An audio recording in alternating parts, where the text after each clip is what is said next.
Hello, hello. Dude, I didn't expect to see myself going back to this game, honestly. Here we are today. Alright, so I want to check first to see. Oh, for fuck's sake.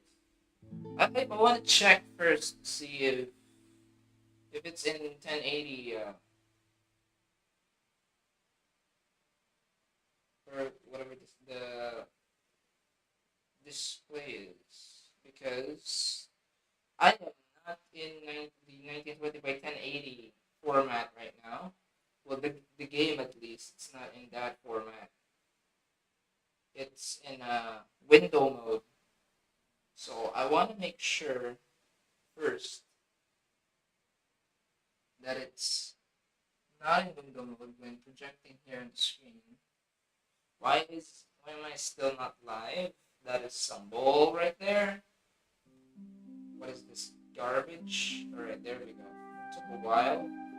Alright, we're in 1080 by 1980 it seems like here. Yeah, we're in 1080 by 1920 by 1080. Whatever. Okay.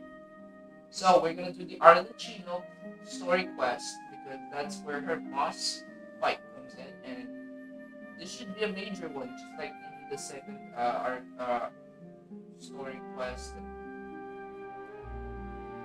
Great second story quest. So, let's see. The childhood doesn't exist. I want to do focus experience. Because I don't want to get fucked. Huh! It's been a while since we visited. No, that's. Oh. Yeah. Sorry for cutting you off, my man. Isn't that right? This is the name's letter. Right. Go to Poisson. Poisson is where we're going. Let's hope the mic doesn't fuck up.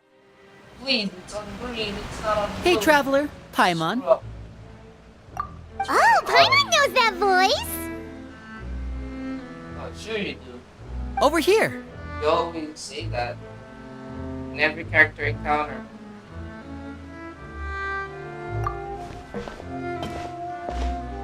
I haven't seen any spoilers for this. To borrow one of the more popular turns of phrase at the moment, this appears to be quite the fated reunion. That's it. Running into you two out of the blue like this has really made my day. I certainly wasn't expecting it. You can say that again. What brings you to Poisson? Oh, Wait, Paimon's got it! You must be here for one of your magic shows, right? Actually, we've run into a bit of trouble on the home front, so Father arranged for us to stay in Poisson for the time being. Oh, are Lynette and Fremine here too? Yep, along with most of the other members of the House of the Hearth. You may have noticed Poisson seems a bit more crowded than usual. So you're saying nearly the entire organization has moved to Poisson? Sounds like you've run into way more than just a bit of trouble. What's really going on? Well... Since the two of you are so curious, perhaps I can fill in the gaps. You scared Paimon half to death! Father, you're here. You know, on second thought, maybe we don't need to know. It's all probably super confidential House of the Heart stuff, right? We totally weren't trying to pry or anything. No need to be nervous. I could sense your genuine concern from your conversation just now. Of course, I can also understand your confusion. Sending so many Fatui here to Poisson, it's only natural that some might suspect an ulterior motive to be involved. I understand. I'm well aware you've had your fair share of confrontations with the Fatui in the past, and I can't exactly guarantee that we'll remain on good terms in the future. As for right now, however, I would say we have little reason to be at odds, wouldn't you agree? The House of the Hearth could stand to be more open with those who have worked so closely with us in the past. As for the issue at hand, well, it hardly relates to any ulterior motive. To be frank, it all stems from a certain rumor circulating around the House of the Hearth. It's an internal matter. What sort of rumor? A rumor that a certain phantom child is hiding away in the House of the Hearth. What the hell is that? A phantom child? Ooh, just hearing the name is giving Paimon the creeps. Just another A spirit that should have long ceased to exist is lurking in the shadows of the House of the Hearth.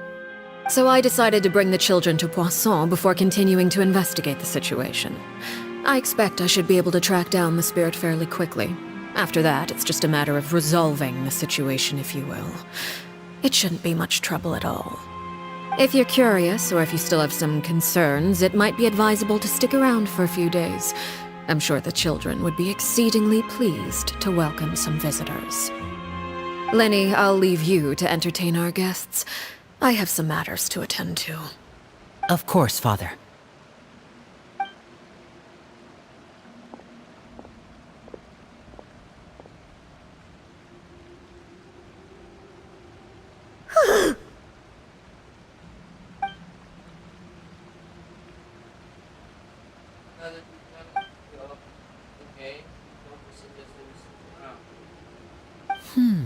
It has long been a dream of mine to invite you to our home and introduce you to my other siblings. You're quite well known in the organization already. What? A lot of people have been talking about you, especially after everything with the prophecy. Haven't we already If you're met willing, them? why don't you stay a while and have a little chat with us? We had the conversation. All right. We don't have anything else to do right now anyway. Why are But you let's be putting it clear, in we're a just way gonna where be there as guests, okay? haven't Don't met get any before? funny. Oh, wait a second. For your guests, that probably means we'll be treated to lots of yummy food, right? Of course. During our stay in Poisson, we've Also, been not helping gonna out the lie, locals with some Paimon's fishing. real We bring PA in is quite the actually bounty finally every showing day. the real In voice fact, is today is creeping the up in perfect there. chance for me to show you what I can do in the kitchen. It's Let's not as go. annoying I'll as it take you used to where be. we're staying. Well, at least for now. Act 1. Alright, we're gonna actually do something here as well. For the Arcman quest, we're gonna divide it into parts. Act 1, all of Act 1 will be in one video. Just hope it doesn't get dragged on. Who knows how long. Because it's easier to do it that way. It's already segmented into those parts. No, and you know, put the title of this video according to the title of the actual act. So, that's what we're doing. We rented this house from one of the locals to use as a temporary base. I'll come back later and tidy up a bit. After that, it should be all ready for you to stay in tonight. Awesome, thanks! So, where are we off to now? Well, when I happened to run into you two earlier, I was actually in the middle of distributing some supplies. Oh, With this okay. many people staying in Sorry. Poisson, we have to bring in Just woke outside up. supplies every now and then. I should probably make sure the rest of these provisions get delivered, otherwise people might start to get antsy. Okay, we'll come with. There are all sorts of rumors about your organization floating around out there. Paimon's not sure if she could even take a wild guess as to what's true and what's not. But now that we finally have the chance to see a day in the life of the house, we can take a good look at how you operate. Well, you're more than welcome to come along. Just follow me. It's a miracle how I'm not finding time on the point right now. Maybe it's because of the repetition that I had back then. I had 2 accounts. I still have 2 accounts, but I just gave my old one to my friend.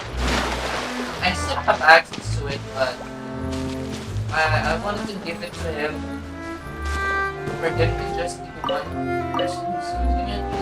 That's the main one I gave him. It's the only account that I just got.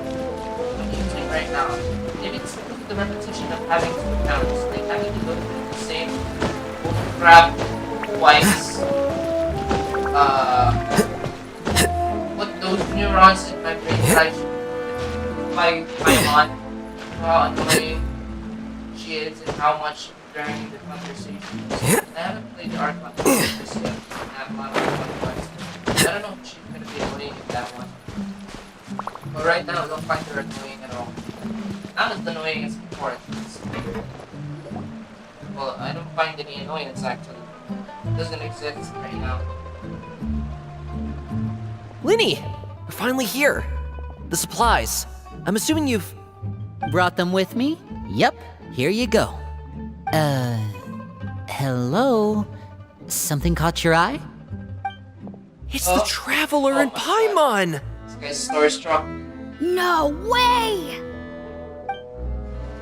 Come here, everyone! Hurry! The Traveler and Paimon are here!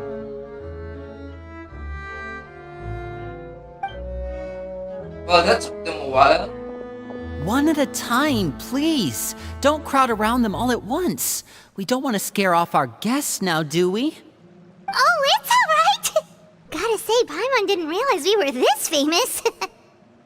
Well, Of course! should've expected. Father and Linny have told us so much about you. Father told us about how you helped Linny. According to her, you're a trustworthy friend. And as far as she's concerned, that's pretty much the highest compliment we've ever heard her give. As you can imagine, everyone's been very curious about you. I heard the Sorry. Traveler is so strong that she can move a God, mountain with it's her not bare related hands. to the story. I heard Paimon eats so much that she can clean out the entire pantry at Hotel Tabor in just 3 days! I know I can be overly Wait a second! critical here. That's with the this rumor game you heard sometimes. about Paimon? Oh, Honestly, not it's cool not at that. all! Oh, wait! When guests visit, you're supposed to give them gifts and stuff, right? Oh, we don't need something like that. Besides, we don't have anything to give to you. Come on, we insist. I can give you some of my new potions. Just pick your poison. And by that, I mean medicine or actual poison. I've got both. Huh? Or maybe Shaplo can teach you guys about stealth! He's super good at it! He's never been caught. Really? Ah, now that's not a bad idea. I know you usually prefer to fight head on, but it never hurts to expand your bag of tricks, right? When it comes to eliminating your enemies, staying quiet can go a long way. Trust me, I would know. Yeah, I know that as well. I was just poisoned played not too long The ago, Evil Within, and I'm still I dealing with the tried after my effects. best to stop So I'm not the quite as whole good as I was game. before, but I could still give you some pointers. Wait.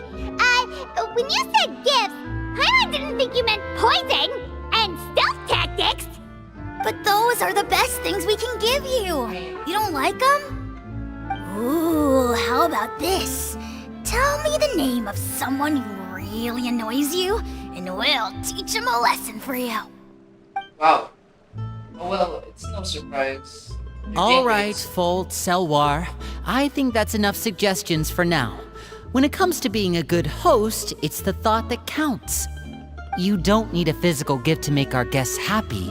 In fact, pestering them with suggestion after suggestion might make them more annoyed than anything.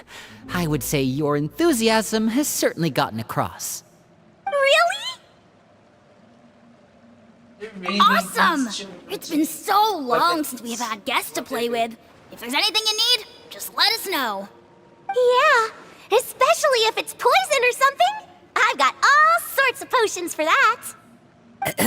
Well, we'll It talk to you all explodes. later. We've still got supplies to distribute. All right, see you later. What about those two? They have no lives. Stand on the side. Nonchalant. Bye. Staring at us nonchalantly.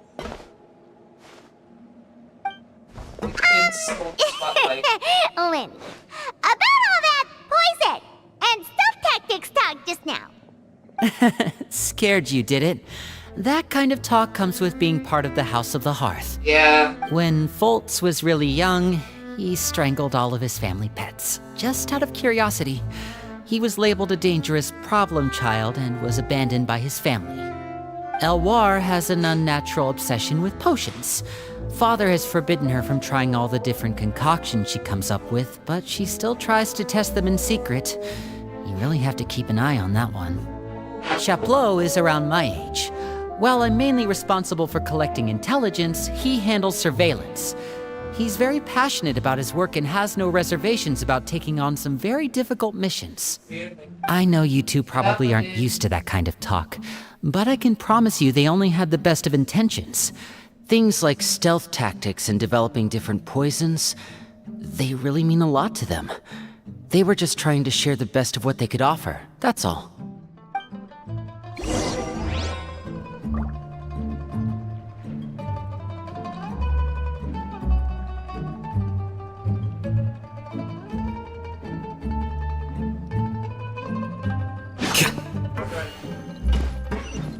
this should be fine. Find this one.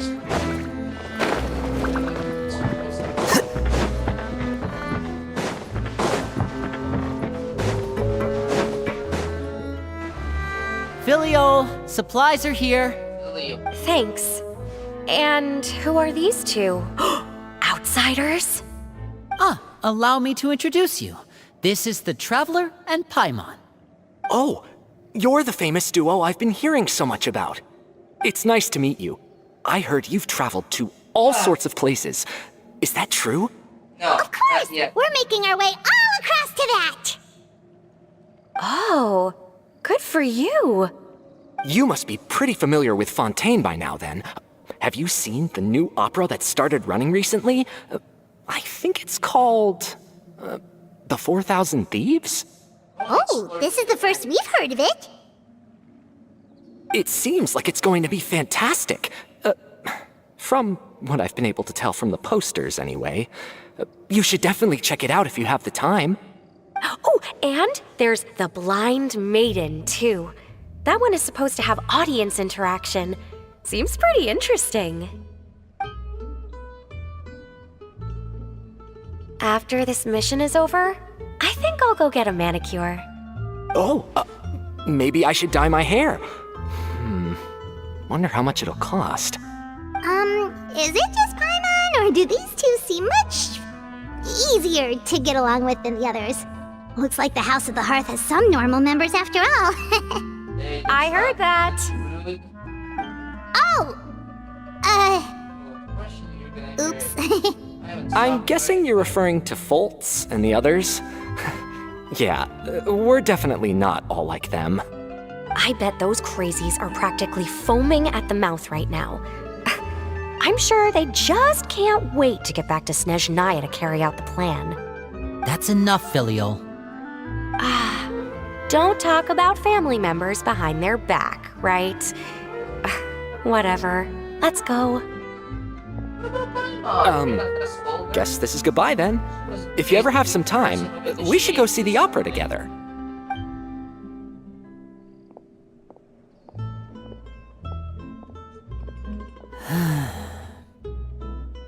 Well, that's it for the supplies. We should probably head back as well.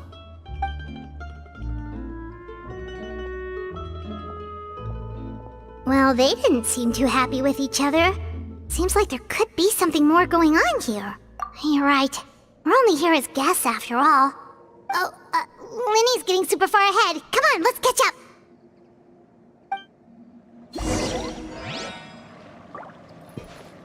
Temporary.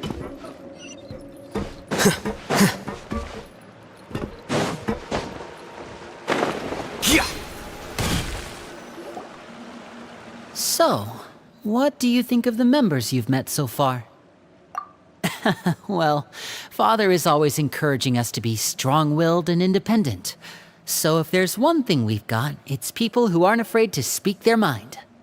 Well, I should probably get cooking. Wanna join? Of course! Then let's head out and... Fremine?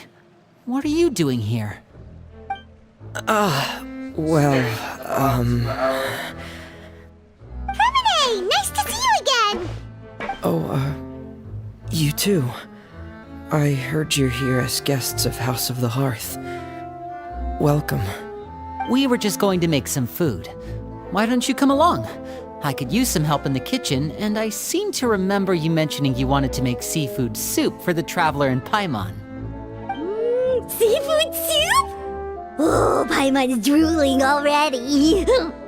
Were you looking for something just now, Fremine? Maybe I can help.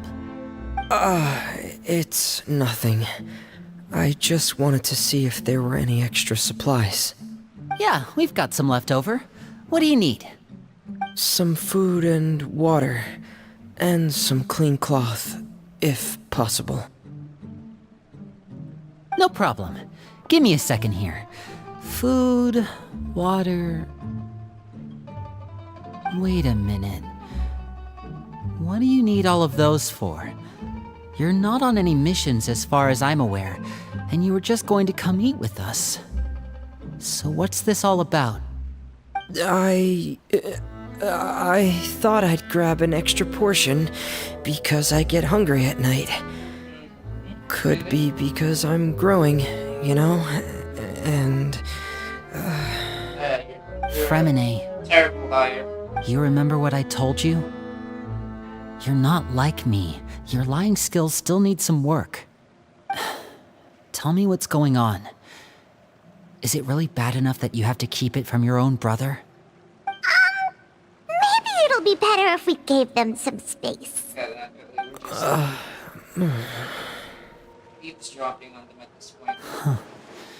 This is the first time I've seen that kind of look on your face. Whatever happened, does it have something to do with Father? yes. Just follow me.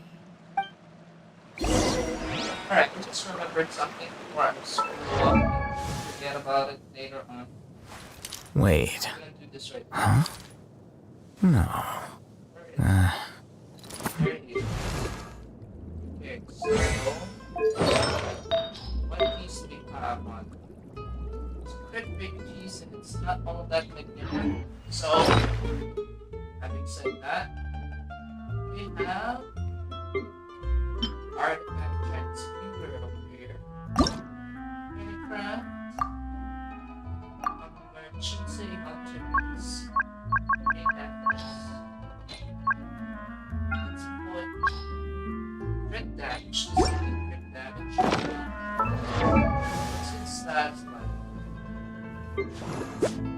55%. Crit rate fine.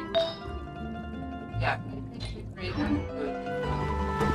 So that I only have to prioritize crit damage for all the other substats. Merchant City Hunter. So we're gonna put crit rate in here. Main apex. Crit damage. Minor apex. HP percent would be nice as well. So we're gonna put it like that. What? How about that sanctifying elixir?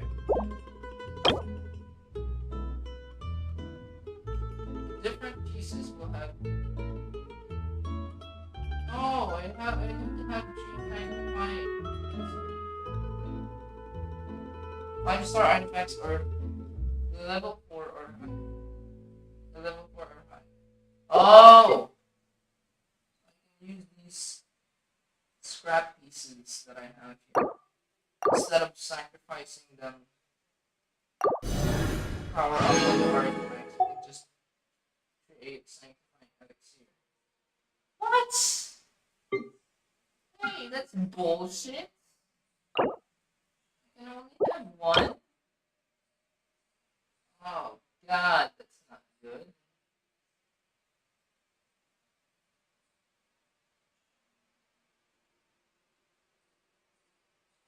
I can only get 1? That's kind of bullshit. Oh, come on, what the fuck? Ugh, I don't know. I'm gonna hold off on that then. That's the case. The circles are the hardest one to come across. I don't want to waste it on stupid feathers. Even though it's low percentage, they're easier to take. Then the circlets are already.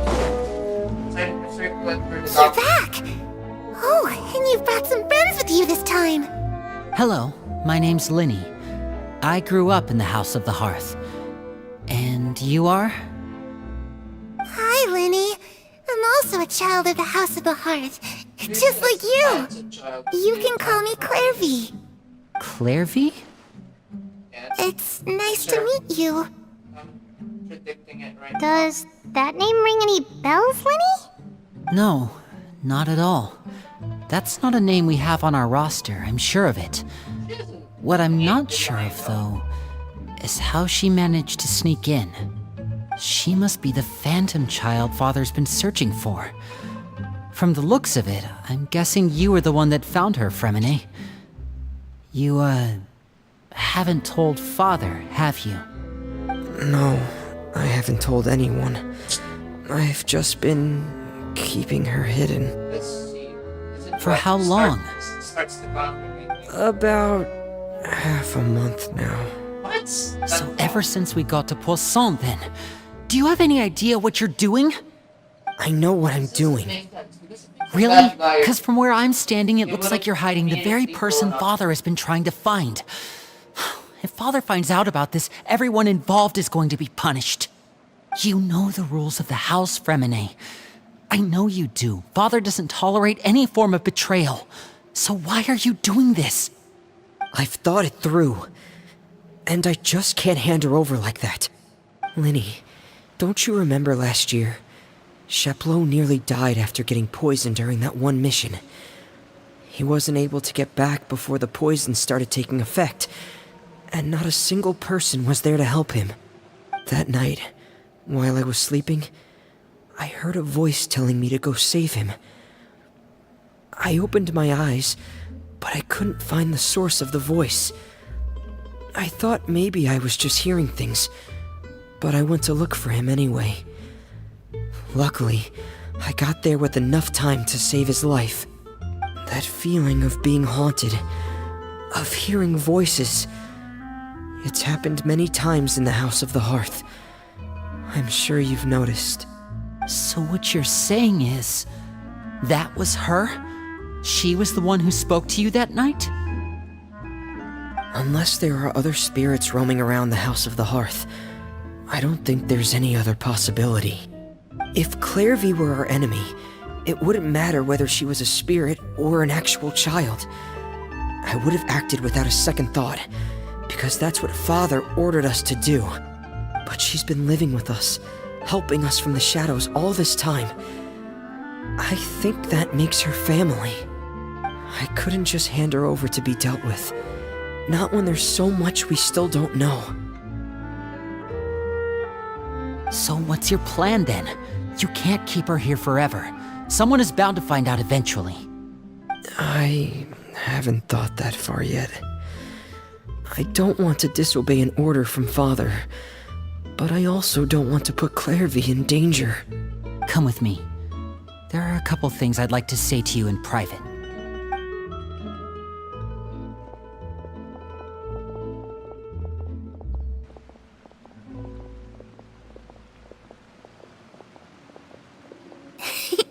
Those two sure care a lot about each other. Well, they got a funny way of showing it. From where Paimon was floating, it sure seemed like they were about to bite each other's heads off. No way! They have a really deep bond. I could tell right away, 'cause I also have a friend like that. I just don't know how long that kind of bond can last. The darkness in the house runs deeper than you can imagine. No one can get out alive. I'm sorry, Linny. I really didn't mean to drag anyone else into this. Oh, really? You didn't mean to? 'Cause I, for one, wish you did.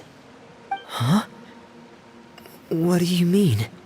You know, when we were younger, you didn't call me Linny. You called me brother, just like Lynette. We grew up together, the three of us.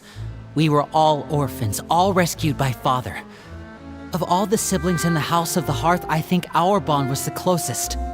Later on, when you started calling me Linny, I wasn't actually surprised. After all, Lynette and I are related by blood. We've had to depend on each other to survive long before we joined the house. Linny, The darkest and most difficult moments of my life happened before you and I had ever met. I'm sure that's true for you as well. Even so, Fremine, we've stood by each other for all these years now, and to me, that means more than blood. You and Lynette are the most important people in my life. No one can replace you. So I won't let you face anything alone. Not if I can help it. Oh, looks like things are getting kinda heated between Linny and Fremine. Maybe we should go check on them. Oh, it's raining. I should put my clothes away.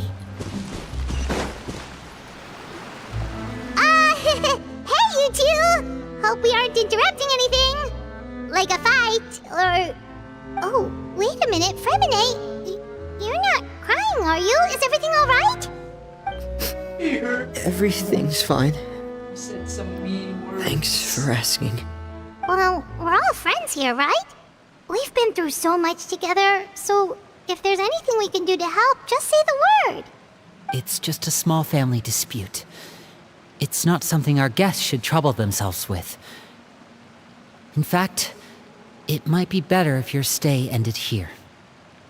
Well, obviously we're the travelers. We're not gonna abide by those rules.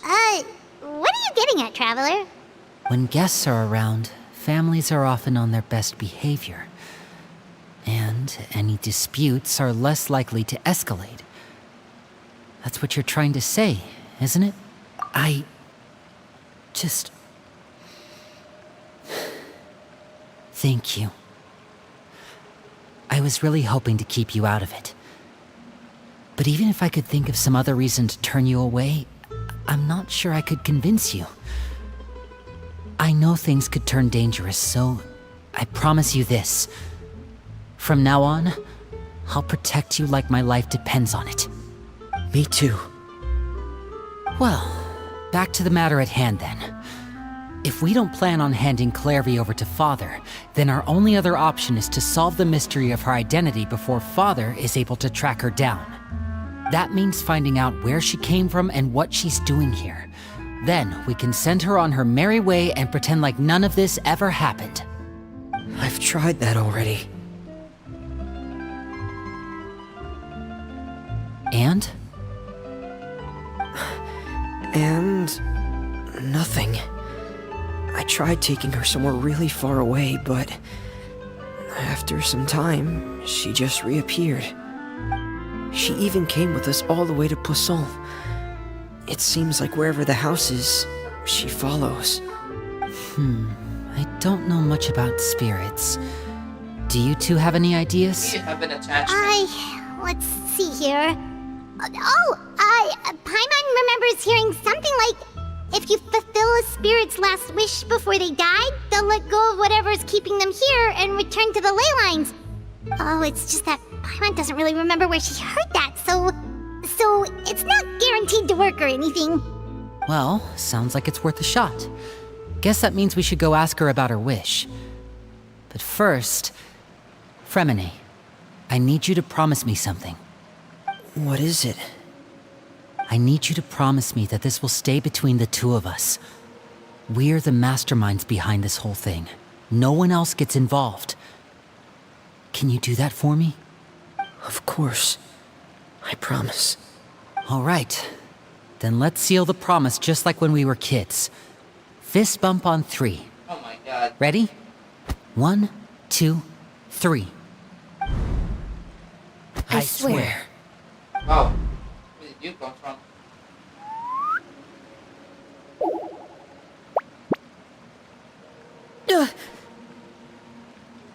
Whoa! Lynette! Oh, really? But what a That's surprise! surprise. What brings you here, dear sister? And, when exactly did you get here?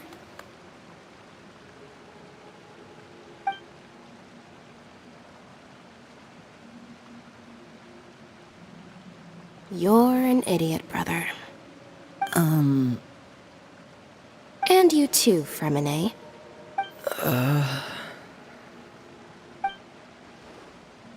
You 3, Traveler. And you 4, Paimon. Wait, what did we do? You get involved in this.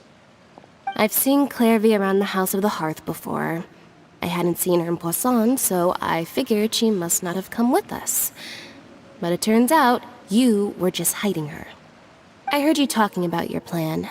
Rather than steering clear of the situation, I'd rather fully join in.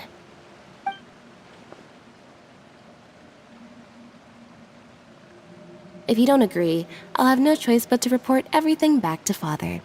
Simple as that. You're not giving us much wiggle room here, Lynette. Well, I guess we're all in this together then. After we talk to Clairvy, we'll figure out our next move. There's no time to lose. Let's go.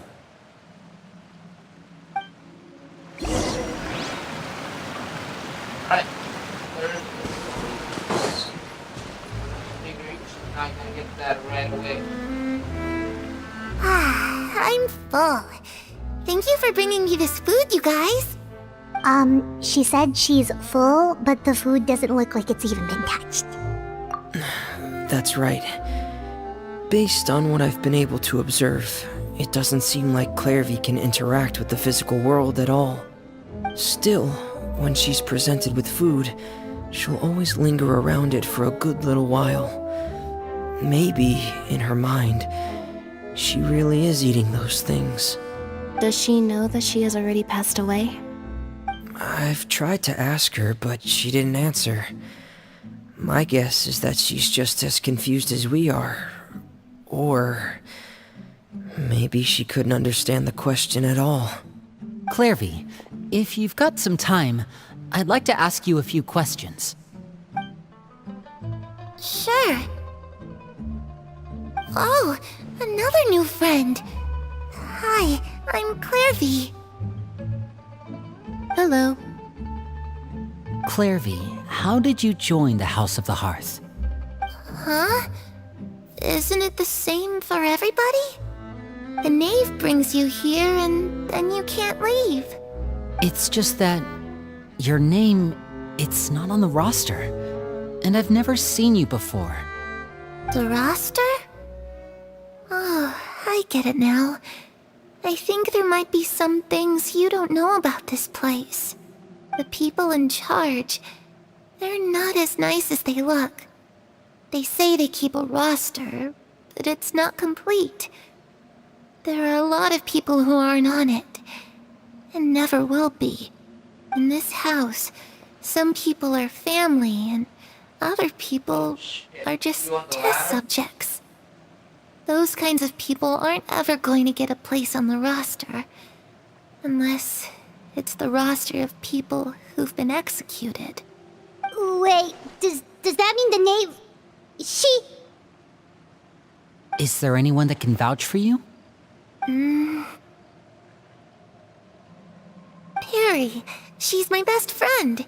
She's the only one I trust in this place. Have either of you heard of that name before? No. Me neither. Clairvy, Perry.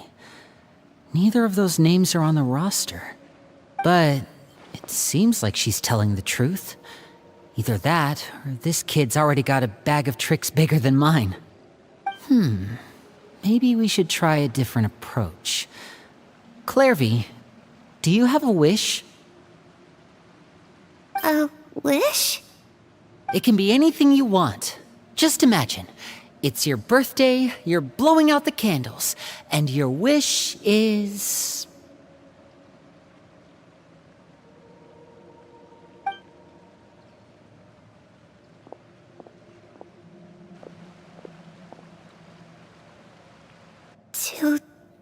To go outside, where the sun can find me. That's... it? Well, that sounds easy enough. The darkness in the house runs deeper than you can imagine. No one can get out alive.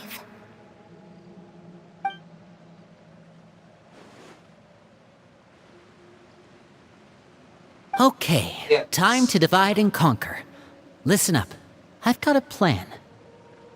I'll try and find a way to use basic illusory magic to take Clairvy outside and bring her somewhere with sunlight. Lynette, try and find the list of executions that Clairvy was talking about and see if her name is on it. Fremine, you stay in Poisson. We can't be the only ones who've had run-ins with Clairvy. I need you to collect intel on everything she's said and done. Understood. I'll try my best. What about us? What should we do? I really appreciate your willingness to help, but this is a family matter. I don't want to drag you in too deep. It's too risky. Let me think. Since Father considers you to be guests, maybe you could stick by her side for a little while. You don't need to do anything except keep up some nice, casual conversation. Ah, Paimon gets it. You want us to distract her. I'll give you a magic bird. If Father suspects something, all you need to do is release it when she's not looking, and it'll alert me that something's wrong. Of course, that's only as a last resort. If Father doesn't seem to notice us, there's no need to make contact. We'll reconvene here tonight after all's said and done. If the worst-case scenario happens and we're discovered, just tell Father everything. We're not going to let our guests get punished for our own actions. That's where we draw the line. You too. Okay, this is where we part. Father should be at the beach nearby.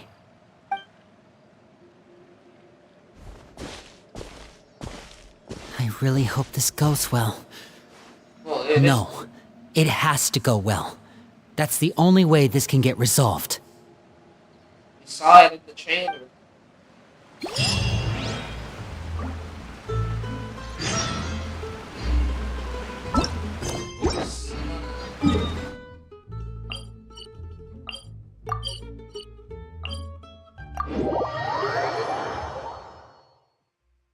Wait.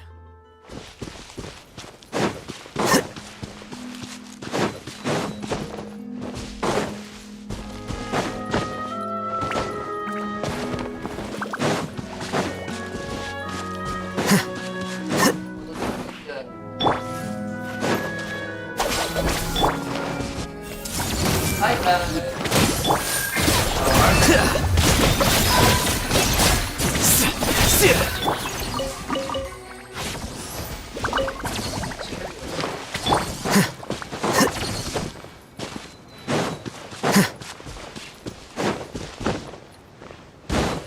Oh, look, it's here. It's the Knave and Child. Hey, aren't you supposed to be in Snezhnaya recuperating? What are you still doing in Fontaine? Oh, it's you two. I didn't expect to run into you here. I was unconscious for quite a while after the fight in the Primordial Sea. After I woke up, I realized I was being taken back to Snezhnaya, and well, I couldn't have that now, could I? Not when I've still got unfinished business here in Fontaine. So, I mustered up all my strength and made the journey back on my own. What sort of unfinished business are we talking here? It has to do with Skirk, my master. I really wanted to meet up with her, but by the time I got back, she had already left. I still have so many questions for her. Without any other leads, all I could do was ask the Knave to help me track her down. She must have left behind some traces from her time in Fontaine. Oh, okay, so have you found any clues? Unfortunately, no. While the House of the Hearth is adept at collecting all manner of intelligence, certain existences can still manage to escape our purview. Basically, unless Master feels there's a need to meet with me, she's not going to be found. But that problem has an easy fix. I just need to become stronger, and then... Paimon thinks you should focus on getting better first. The worst of it is over. It's all thanks to that one kid from the House of the Hearth. Elwar, I think her name was. She gave me a bunch of random potions to drink. They didn't go down easy, let me tell you. Pain and chills all over. But they really did help speed up my recovery. And that's good, because it looks like I really do have to head back this time. The old man's been putting the pressure on me. He sent someone to tell me I'm needed for some sort of project. Project Stuja? Yeah, that's the one. I heard Regrader's involved too. I'm not looking forward to having to listen to all his monologuing, that's for sure. Hey, maybe you could think of a way for me to stay in Fontaine for a little longer. Helping Lyney and the others brush up on their fighting skills would be far more interesting. If you and I could spar, that would be even better. I've been waiting for a chance to see you go all out. And what a sweet little daydream that is. But I also have a role to play in all this. I'll be leaving Fontaine shortly as well. Besides, considering how little they see fit to step outside the homeland, being called on to return to Snezhnaya by such illustrious dignitaries, what a great honor. Wouldn't you agree? One I could do without, I'd say. Is it just Paimon? Or does it kind of seem like they're... So, dear guests of the House of the Hearth, to what do I owe the visit? Well, we just... right! We're super close to Linny and the others, but we still don't know much about you! Is that so? Introductions have already been made, have they not? Oh, well, you see? There's only so much you can learn about someone from a short introduction. At least tell us something a little extra, like... why do you call yourself father? Huh, good question.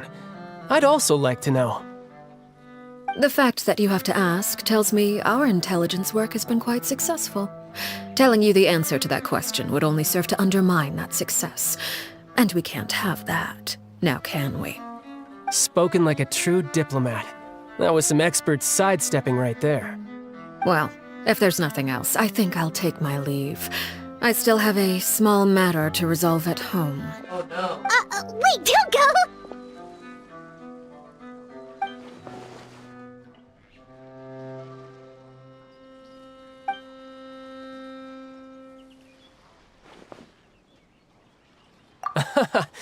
I'd also like to hear the answer to this.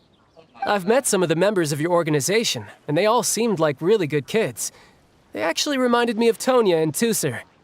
Which, by the way, if you ever betray them, I'm just letting you know, I won't let you off easy. And why would I betray them? Well, you've already betrayed the House of the Hearth once, haven't you? At least, that's what I heard.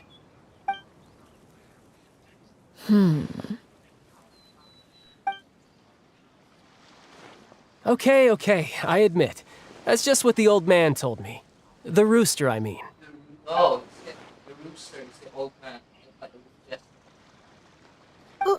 Wait, did you really do something bad to those kids? Never mind what I've done. I'm more curious as to what the mighty rooster had to say. Care to enlighten me? Well, nothing much. Just some stuff about you taking out many other members of the House of the Hearth, and even going so far to attack your own family. That is a big problem, show right there. That I see. Oh, based on your reaction, I'm guessing it's all a bunch of No, lies. it's not. Hardly. I don't appreciate his particular turns of phrase, but I suppose he didn't say anything untrue. Although, it would be more accurate to say that there is a certain level of prejudice involved, but I don't intend to clear that up just yet. Prejudice has a funny way of concealing the real truth behind certain things, an attribute that I find to be quite advantageous. Call yourself a Fontanian, for example, and people will assume all sorts of things, when the real truth is that this is simply the land where I was raised. Huh? You're not actually from Fontaine? But then why did you try to help out with the prophecy and everything? I was trying to protect the children born in Fontaine. Claiming that I myself was a Fontanian simply made it easier to operate. People would hardly suspect a fellow Fontanian of having any ulterior motives. Who wouldn't want to save their homeland after all? The primordial sea wouldn't have any effect on me, but it would have caused great harm to the House of the Hearth. Well, you wanted extra information, didn't you? There you go. I hope that satisfied your curiosity.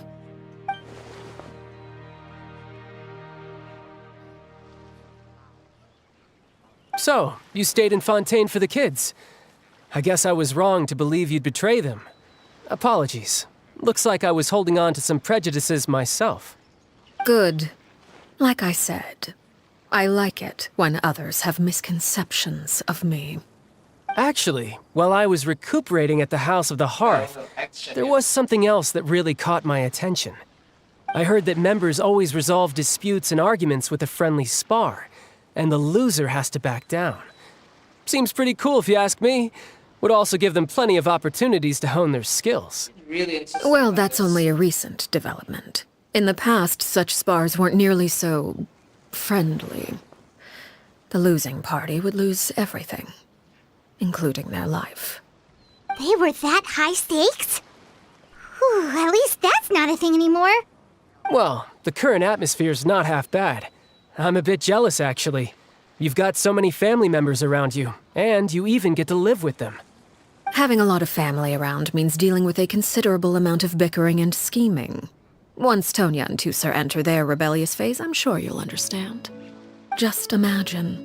Tusser becomes obsessed with plucking out strands from the rooster's mustache, or Tonya decides to dye her hair 42 different colors. Okay. I get the picture.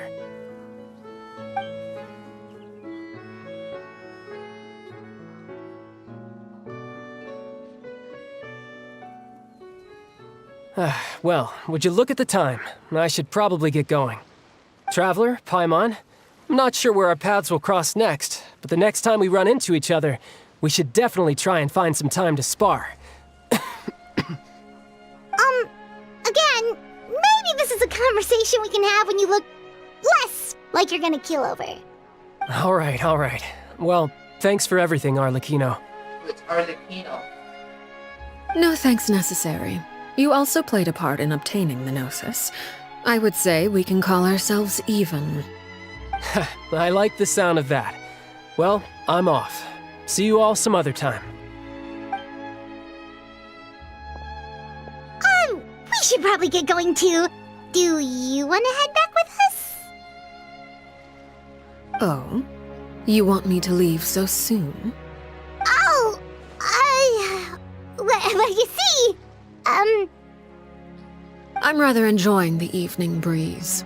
If you don't mind, I think I'll stick around for a bit. I have some things to think about. Apologies for not attending to you like a proper host. Please forgive this slight. I do hope you'll have a pleasant stay. we managed to keep her distracted until nightfall. Good thing Child was there to keep the conversation going. You don't think she suspected anything, do you? They'll be hurt. Oh, I wonder if Liddy ran into any issues. Let's hurry back and see how everything went.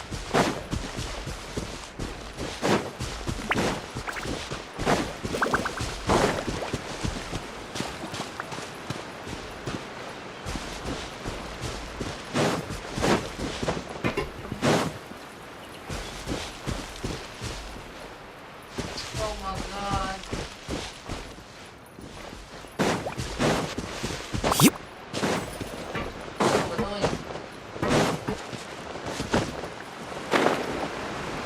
Lovely buttons being away from her.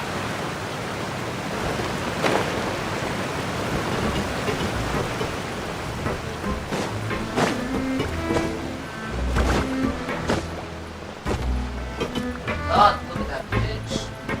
Hell, look at that.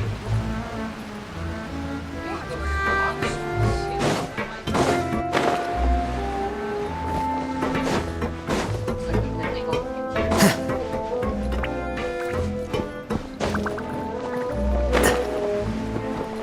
Hi guys. Lenny, how did everything go? Well, long story short, we ran into a small issue. Clairvy can't go into the sunlight. Oh yeah? Oh shit. Sorry, I wasn't paying attention. Everything was fine at first. She followed me up to the surface just like I told her.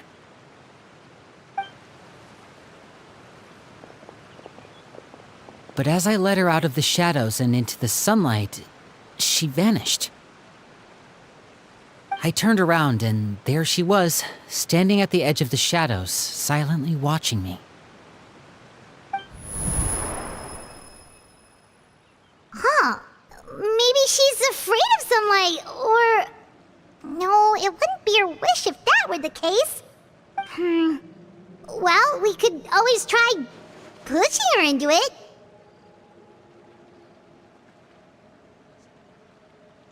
Oh, No. true. Don't do that. I've pretty much tried it all already. Nothing worked. Eventually, the sun went down, so all I could do was bring her back here. How did it go with you, Lynette? Good. I've got the list. It's right here. Really? Well, what are we waiting for? Let's take a look!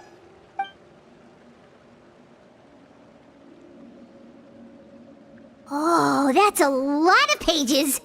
Oh, it's gonna take forever to get through it all. We can each take a section. Here. La Pouillade, L'Endroit, Chambel, Horaire.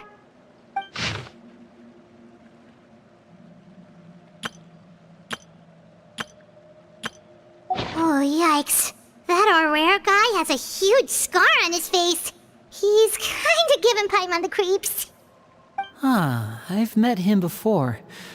The scar is from an injury he received during a mission. I still remember him joking with me about it. He said any future lover would take one look at him and then lose all interest. Did he say anything else? Well, I asked if there was someone he was interested in. He said no, and that's where our conversation ended. Wow. It was only later that I learned he really did have someone he liked. He risked everything to escape so he could be with her, but it didn't work. One day, Father asked to see him, and, well, I never saw him again after that. Can't you connect the Wait, dots? so that means the knave, she... It may seem cruel, but it's just one of the rules of the house. Betrayal is not to be taken lightly. We know too many secrets to come and go as we please. So, if you do try to leave, you pay with your life. Oh, well, that's it. Laid out the deal. But Her that's what name's that not means. here, huh? Should've Well, connected that's those not already. too surprising. It doesn't seem like this list is complete. It only contains records dating back around 5 years. Let's shift our attention then. Fremine, were you able to find anything out? Fremine, Sorry. I was thinking about something. I managed to talk to quite a few people, but I couldn't help but notice that the atmosphere in the house was a little... strange. Strange.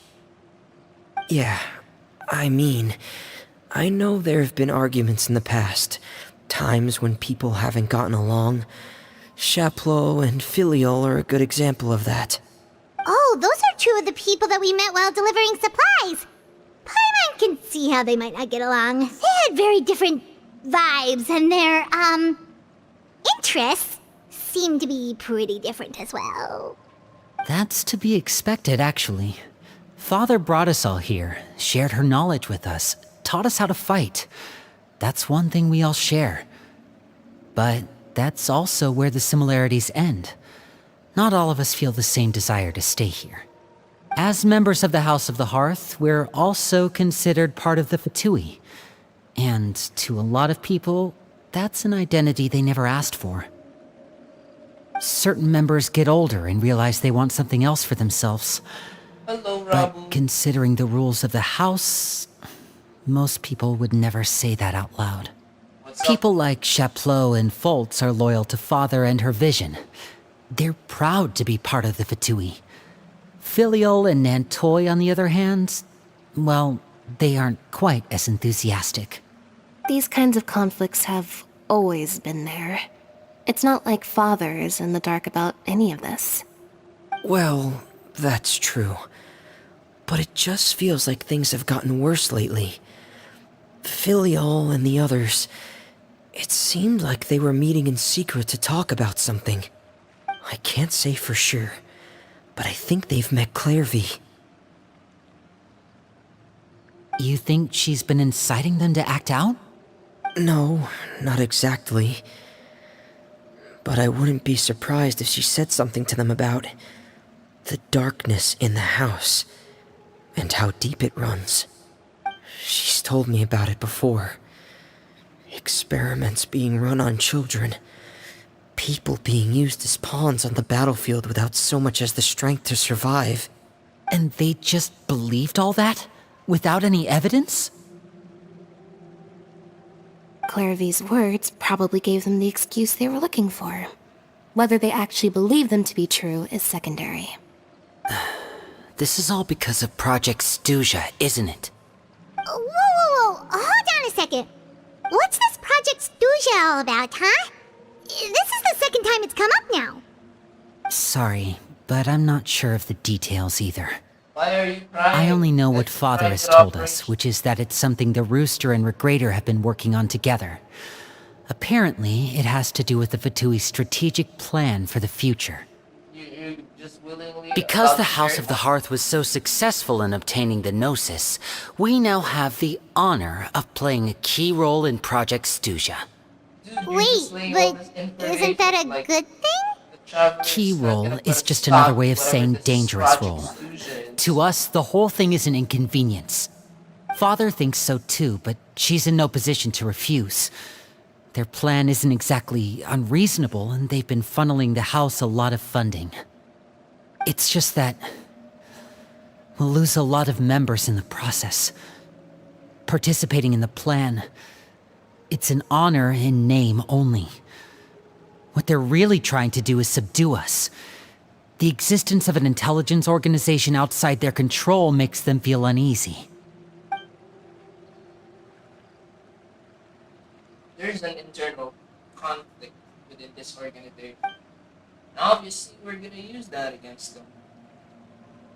Okay, super complicated top secret Fatui business aside, Not what does all of this have to do with the Align conflicts you were talking about 1 earlier? page. Paimon doesn't get the connection. External pressure has a way of exacerbating internal strife. You can't overlook the power of fear either. People are afraid of dying, and that fear is often the impetus for a lot of stupid decisions. I thought resolving the Clairvy situation would make everything go back to normal, but it looks like things are more complicated than I thought. If we leave Filiol and the others to their own devices, sooner or later, Father will be forced to take action. We can only focus on one situation at a time, brother. You're right. Even if we confront Filial and the others, it won't do any good. It might even make matters worse. We should focus on Clairvy for now. Well, it's getting late. We should head back and get some rest. We'll try again first thing tomorrow. Lynette, you stick with me this time. Fremine, keep a close eye on Filial and the others. Make sure they don't do anything they'll regret. Oh god. Good work today, everyone. Have a good night, and I'll see you tomorrow. Rest temporary accommodations. Yep. That's such a small space.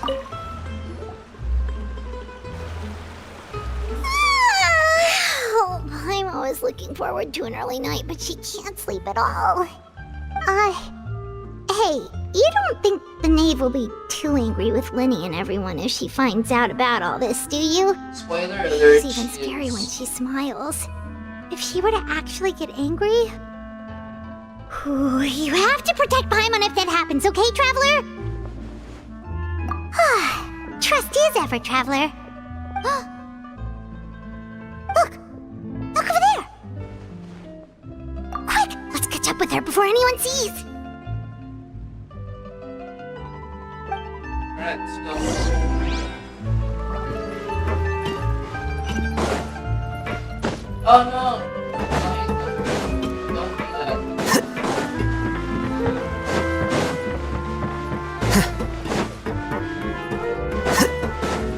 Over there! This doesn't go for too long. Because I actually want to explore one. That's what it is, not a lot. I want to do at least Act 1 of the Archon Force. Oh, where is she going? Oh, if someone sees her, we're toast! Years. It's teleport. It's gonna go directly to the nave. I'm telling you right now, that's what she's doing. Oh no! No one's Oh, gonna take it. look! She stopped!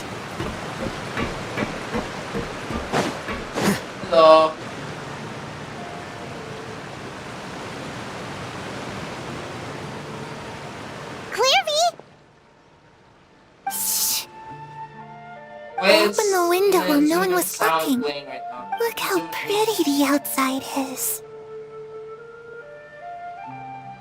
If only I could have more than this. You probably think I'm being silly, huh? All this hopeless resisting. It's better to dream of what I could have than try to make it a reality, right? Please, help us get on the same page here, Clary. We need you to tell us what you know. Can you do that? Sure.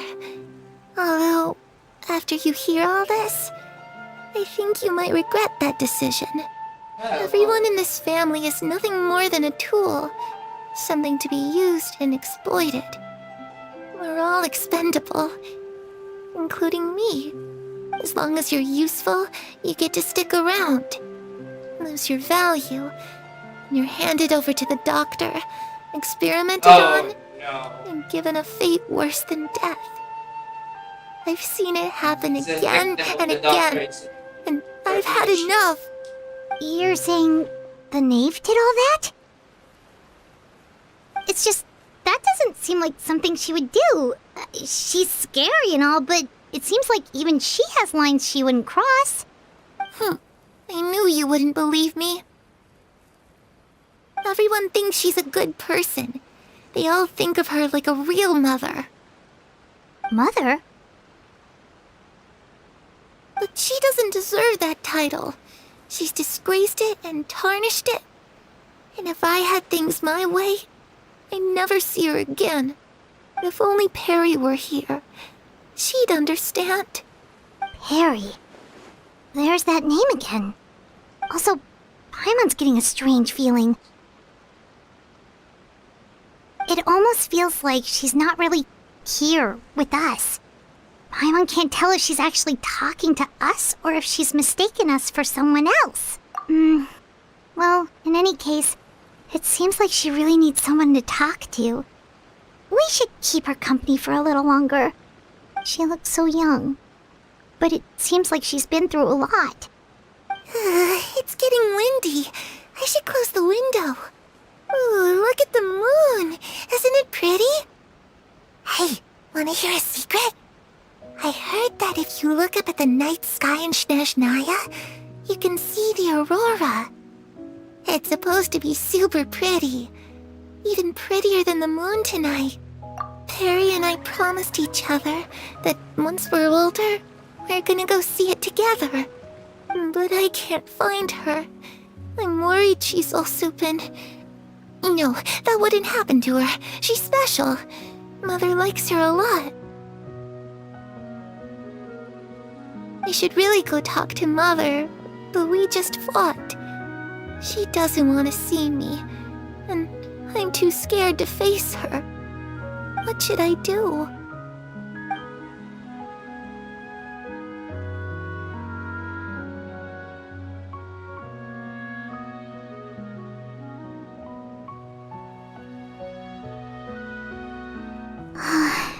Paimon really doesn't understand what's going on with her. Well, let's head back. We've got an early morning tomorrow. Payoff should be really good here. This huge All right, shoots looks like coming we're all forward. here. Let's go ahead with the plan. Oh? What is it? What makes you ask that? Well, we kinda ran into Clairvy last night, and that's what she told us. We met the doctor back in Sumeru. He's super dangerous, and he's done all sorts of bad things. It's possible that Father and the Doctor have had certain dealings, but I don't think Father would work with him. We're not really on the same side, so there's not a lot of trust between them. That doesn't exactly set the stage for a successful partnership. I did hear, though, that when Father first became a Harbinger, the Doctor offered to work with the House of the Hearth. Father rejected most of his proposals, except for one. Ooh, that's It had to do with some sort of secret experiment. Secret experiment? Could that be what Clairvy was talking about? I don't think so. I don't know any details about the experiment itself, but I do know it's an entirely independent operation. The doctor only proposed a direction for the research. That was the extent of his involvement. I still don't think that counts as working together.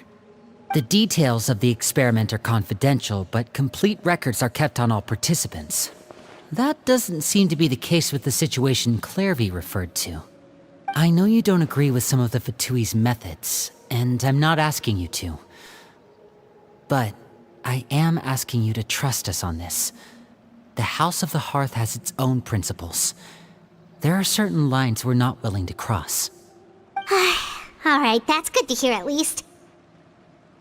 Clairvy seems to think the Knave and the Doctor worked together to do something horrible. If that turned out to be true, Paimon doesn't know how he would even face you guys. It's just that it doesn't seem like Clairvy is lying either. The easiest thing to do would be just ask the Knave directly, but Paimon doesn't think she'd tell us.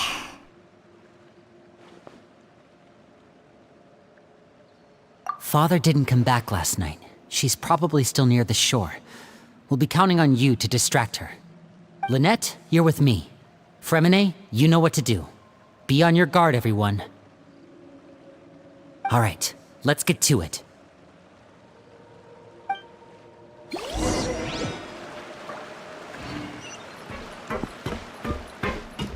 Alright, take a look at it. I'm assuming she's no longer there.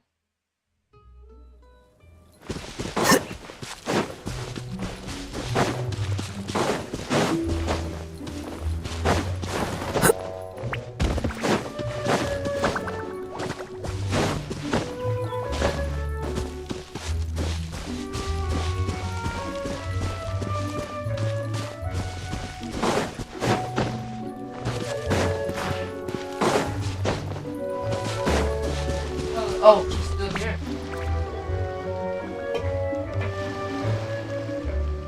Ah, it's you two again. I must say, you look a bit pale. Did you have trouble sleeping last night?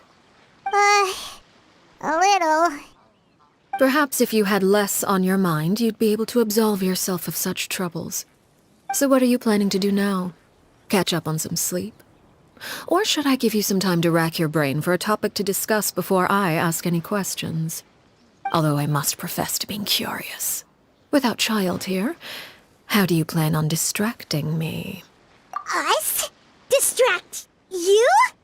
A good one. But no, we were just here for a chat. Looks like you could have used some extra time to think. No matter. If you don't have any other plans, why don't you accompany me somewhere? Don't worry. I'll be sure to steer clear of any scheming children. The ocean breeze is sure nice today. Children always think they can hide things from the grown-ups. But nothing gets past me. Least of all a little scheming. I think I'll let them have at it for a little longer. I can be very patient. Well, I'll leave you to think things over. If you're so inclined, meet me outside the Palais Mermonia. I told you she knew all Good about things come to children who do as they're told. So I do hope you decide to tag along. If only for your friends' sakes. What should we do? She clearly knows about everything we've been doing, and Paimon doesn't think it'd be a stretch to say she was threatening us just now.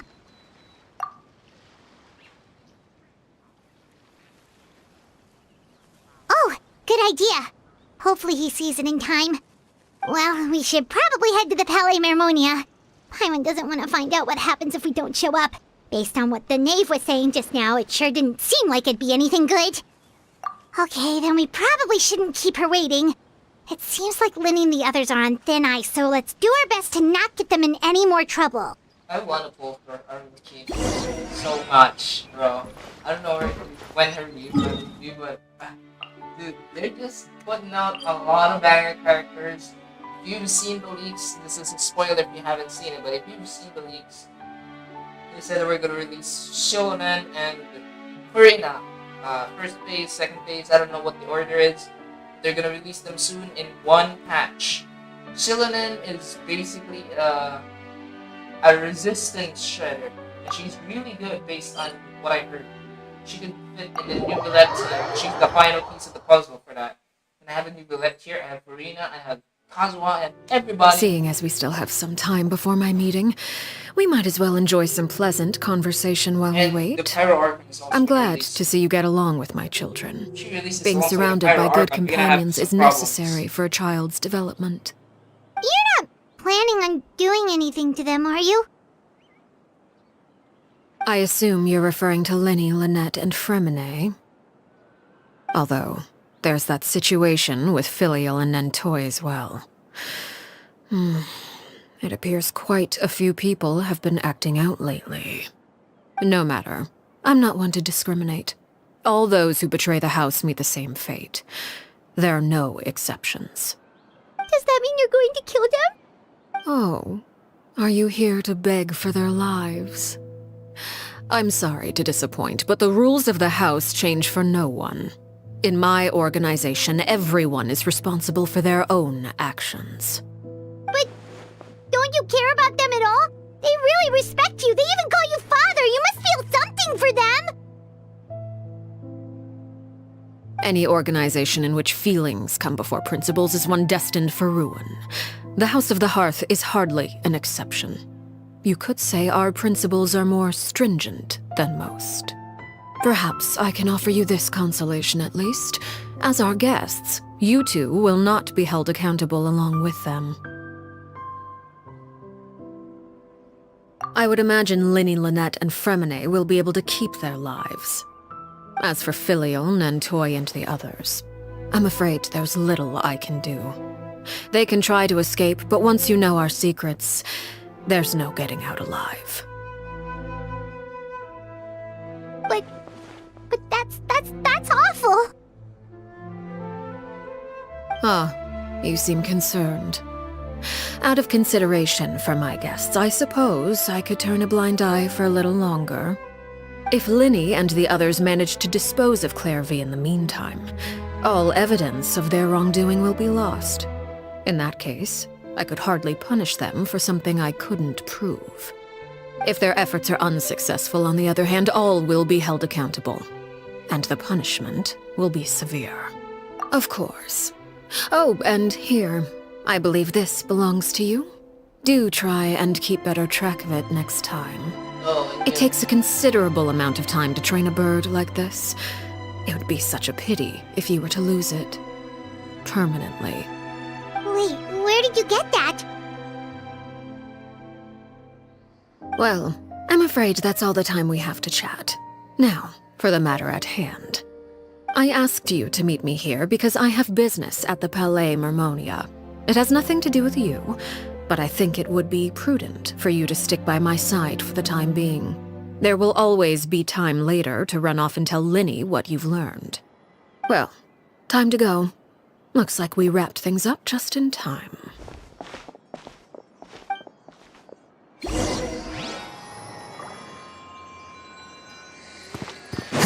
Who are you negotiating with? That's what I'm curious about. Is this an NPC or is this a huge reveal that's going to happen here? I'm really curious to see that. They know on else here, but Nicolette, right? Nicolette, wait. Is that Nicolette? It is Nicolette. What are they negotiating about? It's been a while, Monsieur Neuvillette. I must say, I wasn't expecting my meeting request to be approved quite so quickly. The Palais Mermonia operates with an efficiency worthy of admiration. It is only right that an esteemed diplomat such as yourself should be afforded the proper level of respect. Although, if I may speak plainly, I must confess that I did not anticipate we would have the occasion to meet again after presenting you with the Gnosis. I see you brought the Traveler and Paimon with you as well. If I may inquire as to the purpose of your visit. I'll be departing Fontaine shortly. There is, however, an outstanding matter that I would like to see resolved before I go. It requires a rather lengthy explanation, I'm afraid. So I took the liberty of explaining everything in this proposal.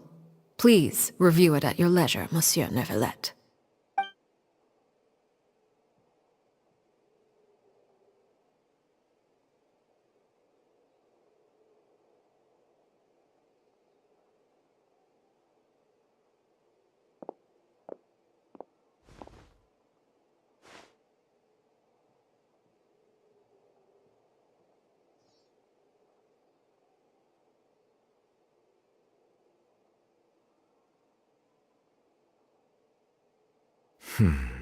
I understand your request. However, at the risk of causing offense, I must admit that I fail to see why you would wish for such a thing. I heard you have a certain fondness for water tasting, Monsieur Neuvillette, so allow me to use water as an analogy. A family is like a large body of water with countless rivers flowing in and out. As someone who watches over this system, I would hope that each river that flows from the source will eventually reach the ocean. Of course, objectively speaking, I know this is impossible. Most of the rivers will dry up along the way, disappearing into the ground and leaving nothing but a barren riverbed behind. Not all rivers are destined to reach the ocean, but I would not see their existence rendered meaningless. I believe the water that flows within them is simply meant for a different destination, like a field in need of irrigation. Or perhaps the glass of a certain water-tasting enthusiast. Did you get any of that, Traveler? Your words paint an optimistic picture indeed. Allow me to remind you, however, few among us are willing to sip from a glass filled with tainted water. It may have been tainted at one point in time, but not to worry. I'll make sure it's strained of all impurities and returned to its cleanest form.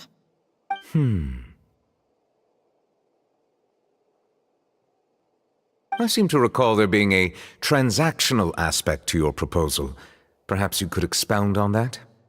If you accept my proposal, Monsieur Neuvillette, I will gradually withdraw my forces from Fontaine.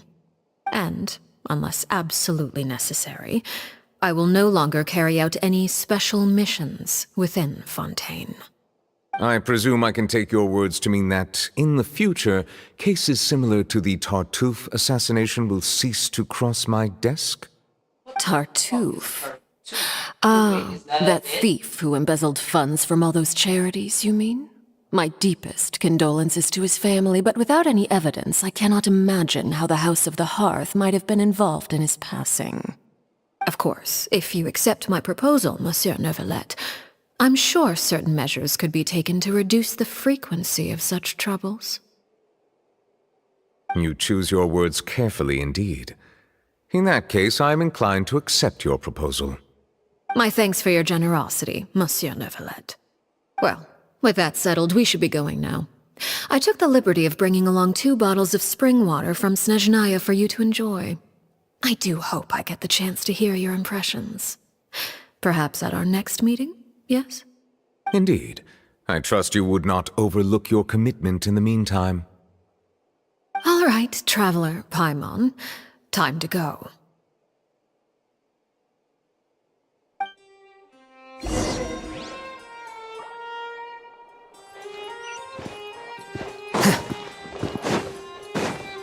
That was interesting. She's gonna withdraw her forces from Fontaine. But it might be something, a bigger picture that we're not seeing right now. Obviously, she has a deeper intention than that. Why she's doing it. So, what exactly were you talking about back there? Paimon only heard you mention some rivers, a large body of water, and then some kind of irrigation scheme. You really want to know? I would imagine there might be more pressing concerns at the moment. Lyney, Paimon really hopes everything's going okay. Oh, Paimon recognizes that look. You've got your thinking cap on, don't you, Traveler?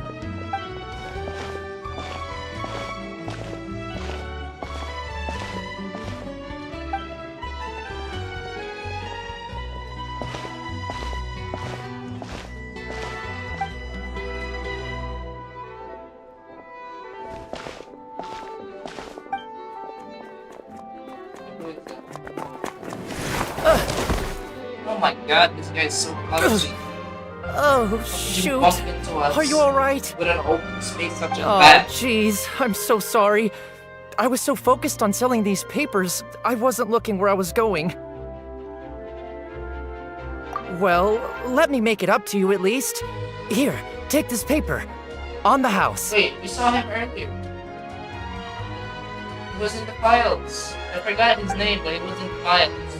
Oh, you don't have to give us anything. Please, I want to.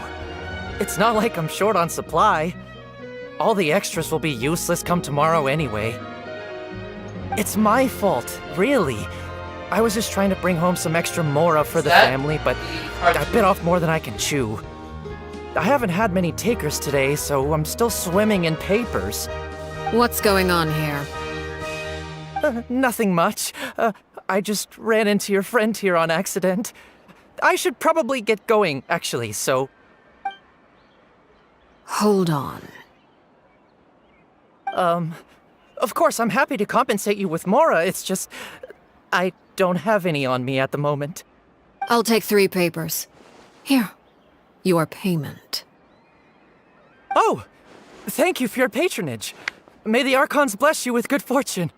If only I had the chance to run into such generous customers every day. I should probably just take on a smaller inventory though, right? I'm getting married soon, so sometimes it's hard to not get ahead of myself. Anyway, I should head out. Goodbye! Well, now that my affairs are settled, we should take the boat back to Poisson. We've even acquired some light reading to enjoy along the way. Actually, why don't we stick around for a little longer? Paimon just realized how hungry she is. She can't head back to Poisson on an empty stomach.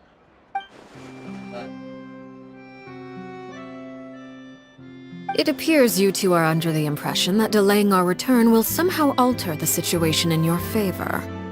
I'm sorry to ruin your fantasy, but your efforts are meaningless. That being said, I could be persuaded to give Linny some extra time. I just have one condition. If you agree to my request, I'll even answer some of your questions. You're quite curious about Claire V, are you not? And my relationship to her. Wait, why are you being so generous all of a sudden? You're not gonna ask us to do something bad, are you? You overestimate yourself. You don't have the talent for bad things. Then what can you possibly... The most important consideration in a negotiation is that both sides receive something they want. Demands and threats only get you so far. Wonderful. Here it is. When the time comes, make the choice that you deem most appropriate in the situation, and lend your help to the House of the Hearth. Okay, sounds normal enough. But what do you mean, when the time comes? When is that supposed to be? That is for you to decide. Then we have a deal. Follow me. I feel like I know what she's talking about. It's just trying to test our loyalties, I guess. That's a foreshadowing right there, what I wanted to say. A foreshadowing about what's about to happen later. If you haven't seen this, then it's already in the trailer. They already pretty much laid it out very open. The world poster really interact with this, so we have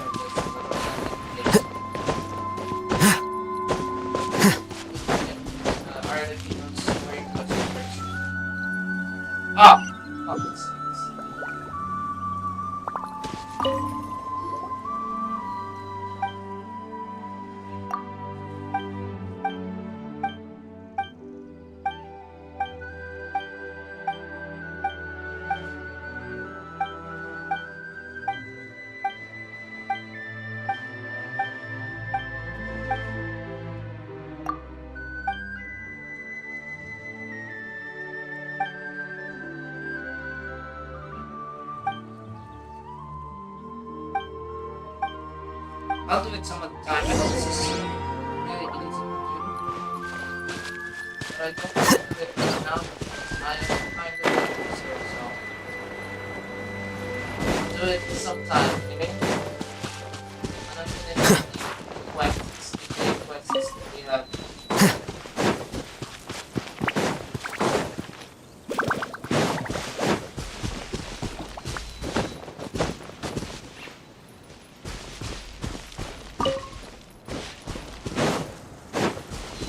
Oh no, no, no. I might go call me out, okay? Didn't need to.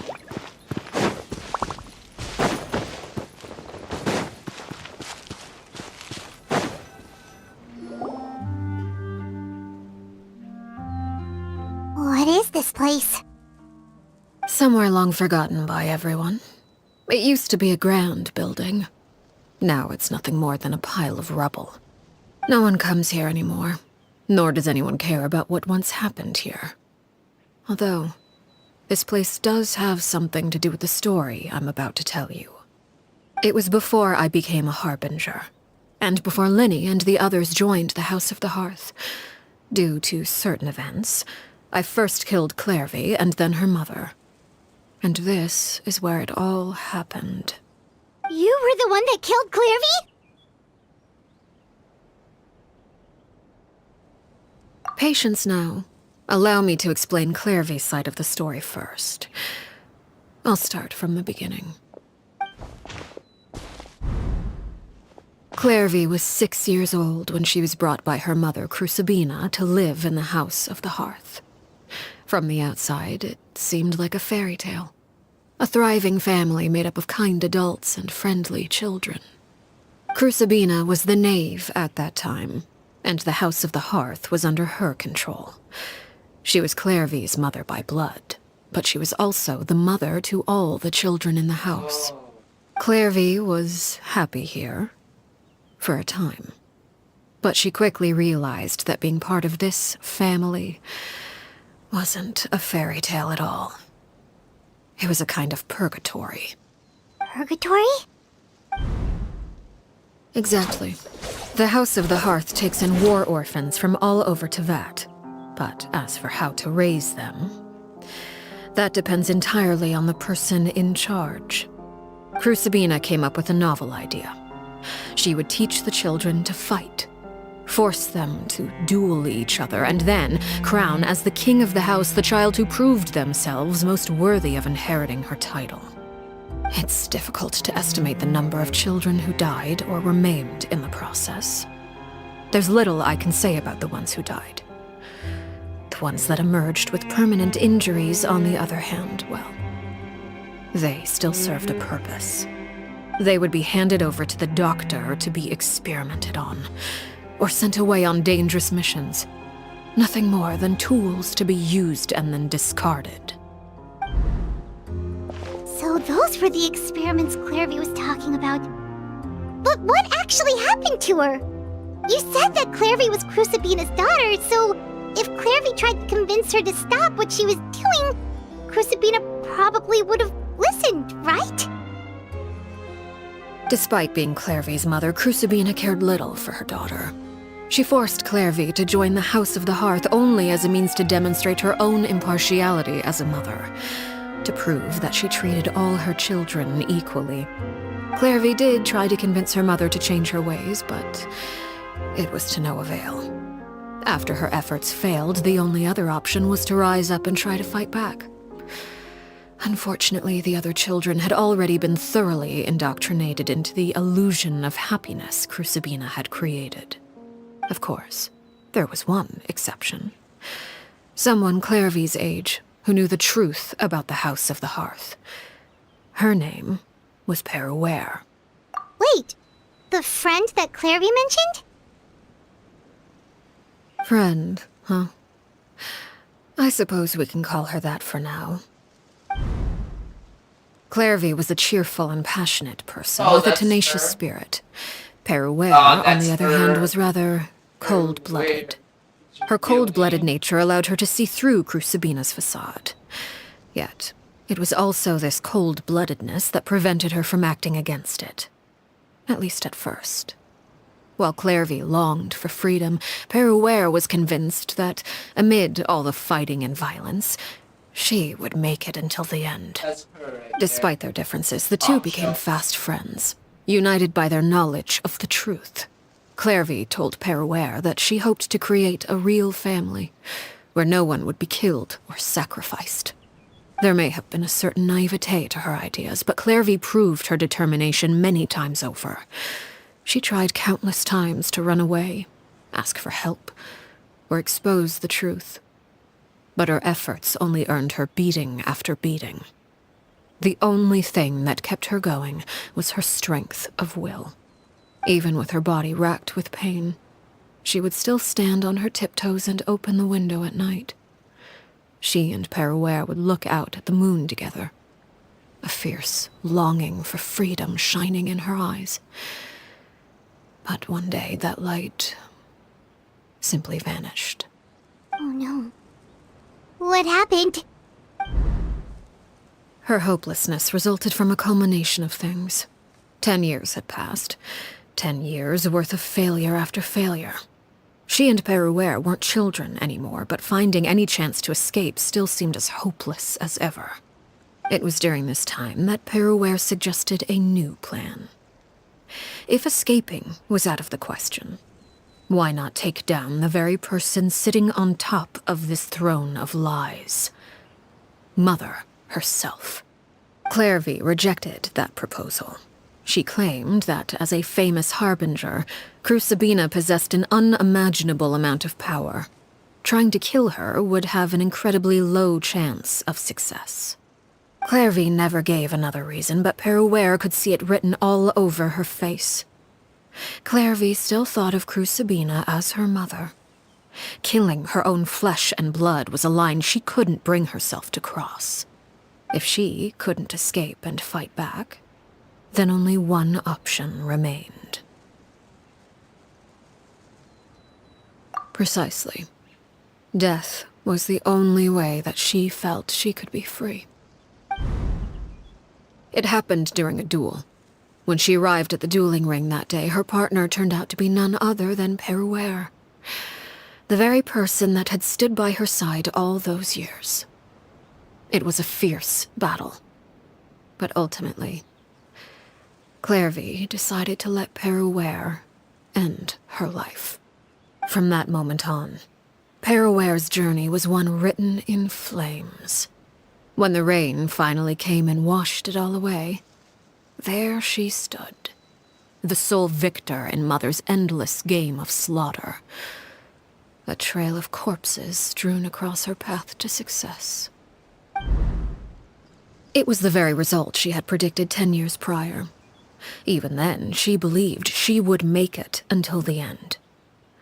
She wasn't surprised by the fact that she emerged as Mother's undisputed heir. Rather, her success left her with an inexplicable sense of restlessness. She was unsettled, and there was only one thing that could quell that sensation. Perhaps you two would like to take a guess as to what it was? Crucibina, you mean? Oh, shit. But...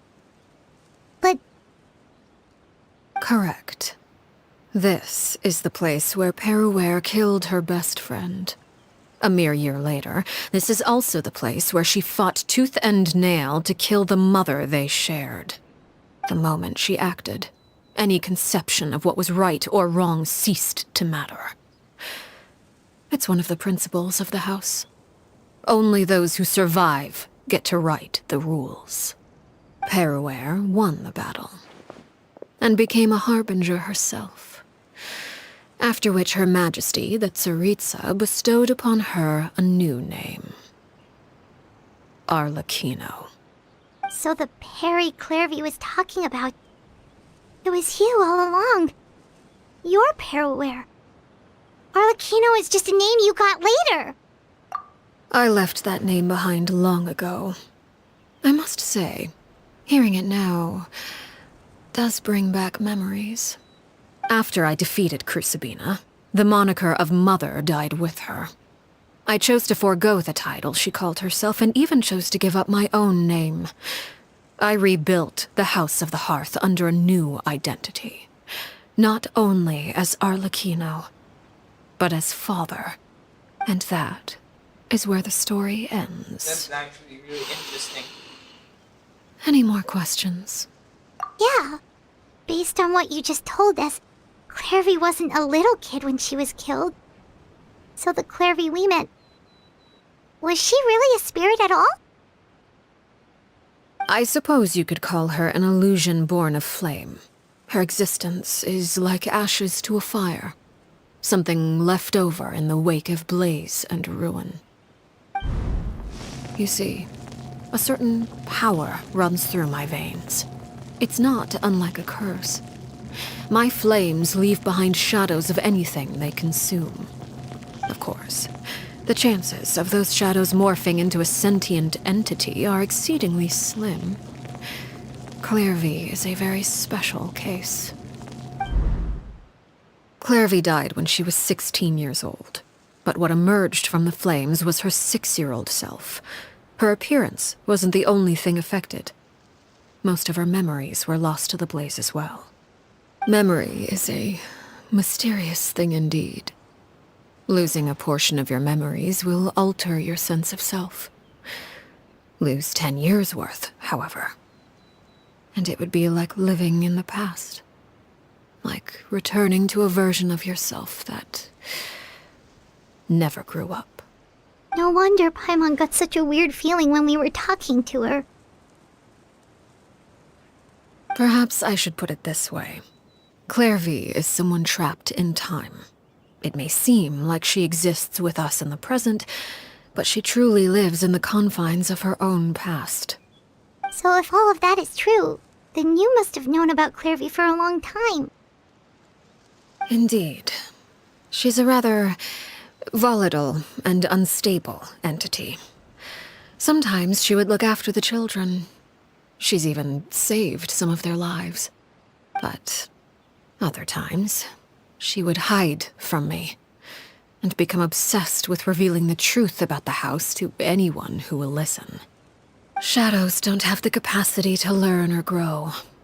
Any new information they encounter is quickly forgotten over time. Your attempts to expose Clairvy to sunlight. They failed, yes? The reason is actually quite simple. In Clairvy's mind, the house is impossible to escape, and it is this very perception that traps her there. But no matter. All I have to do is kill her again, and all will be resolved. I don't anticipate so much as a single speck of ash will be left behind this time. Wait! Paimon can understand why you might want her gone, but isn't there another way? So what if she's trapped in her 6-year-old self? She's still your friend! At least talk to her first!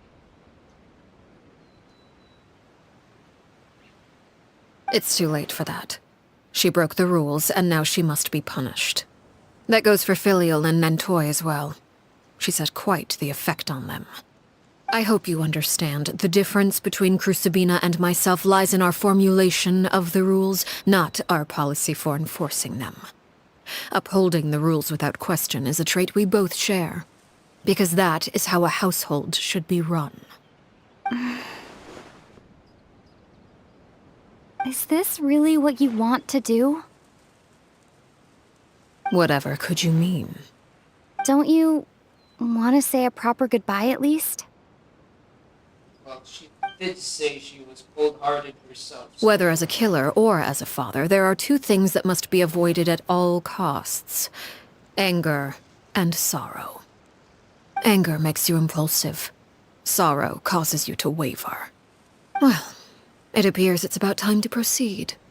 Before we arrived, I told some of my well-behaved children to bring our troublemakers here by nightfall. I do believe I've kept my end of the deal. I give your friends quite a bit more time. As for what happens now, we'll just have to wait and see.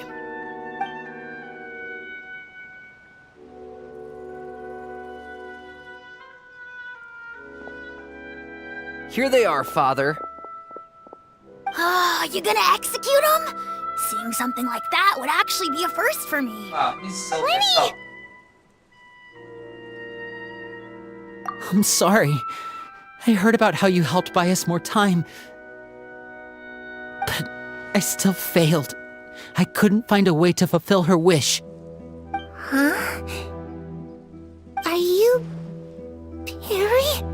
Indeed, it's been a while, Clairvy. Perry! Shh. Stay right there. I'm sorry to postpone our reunion, but first, I believe certain scores need settling.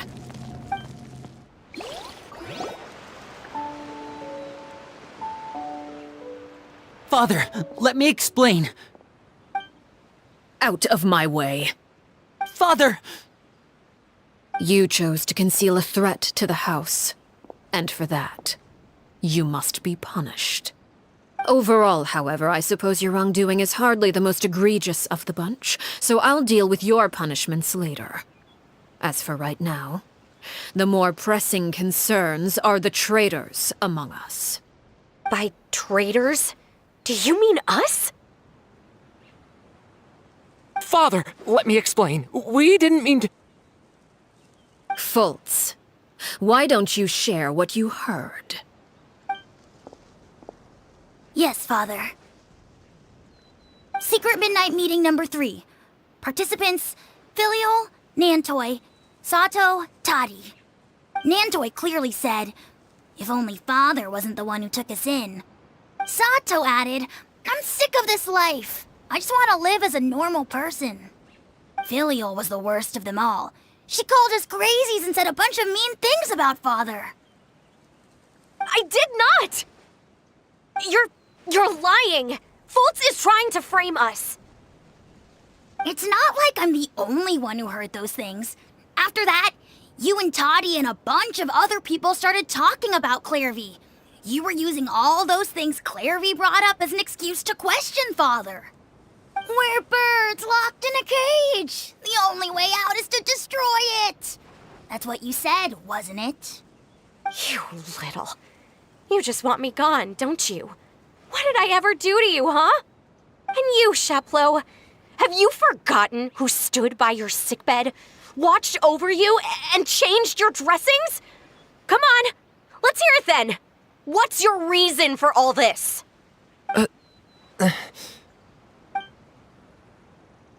You're wrong, Filial. We don't want you to die.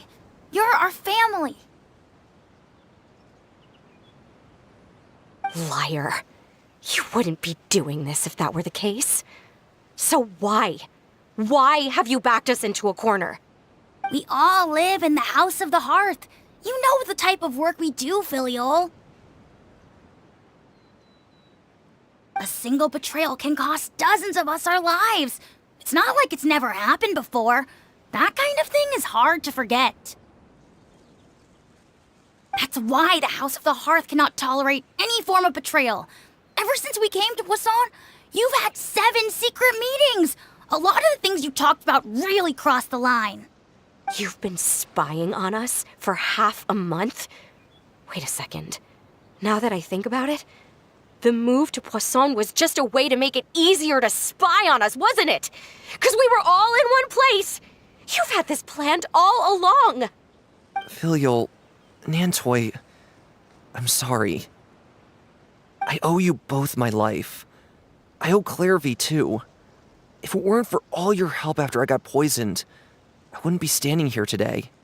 If this were any other situation, I would do anything to repay that kindness, even if it cost me my life.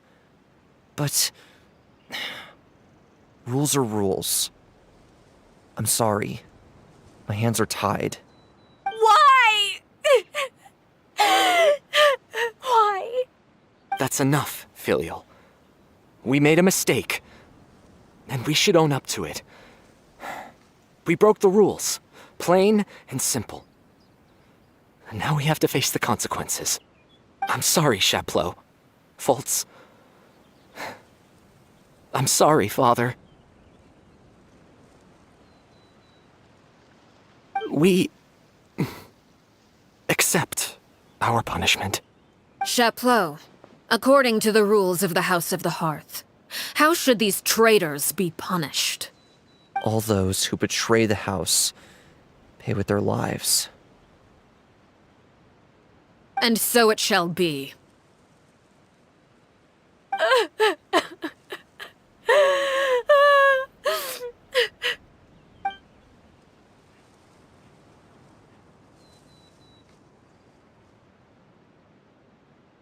Father, please wait!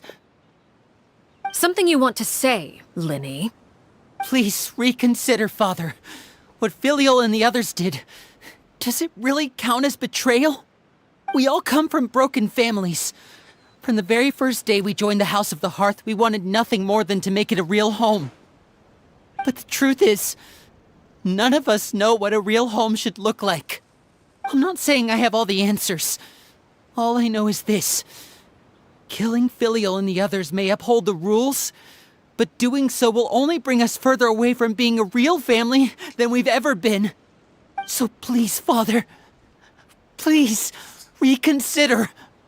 I agree with Linny. Father, please.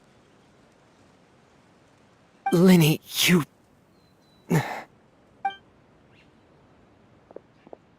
I also agree with Linny.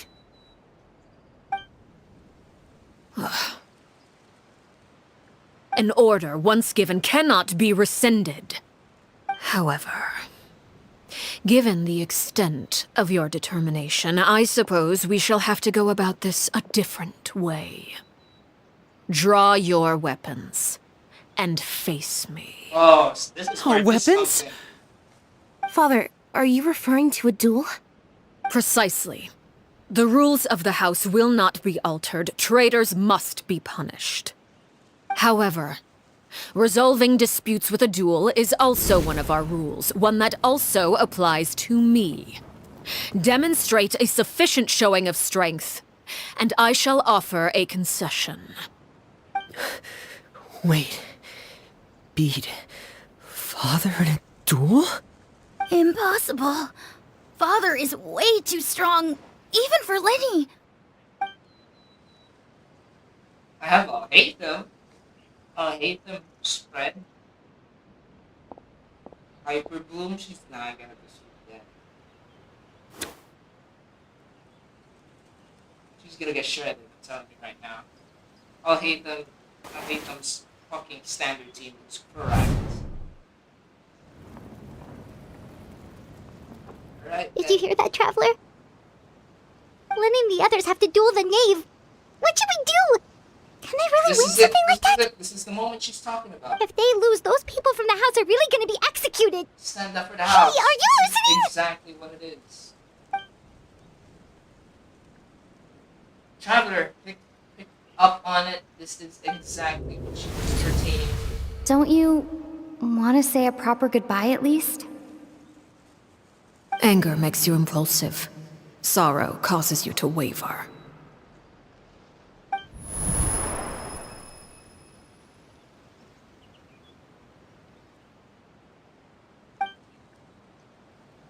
Yeah. Oh, looking at that expression on her face, she seems really serious about this. Guess that means there's no chance she's throwing the duel on purpose, huh?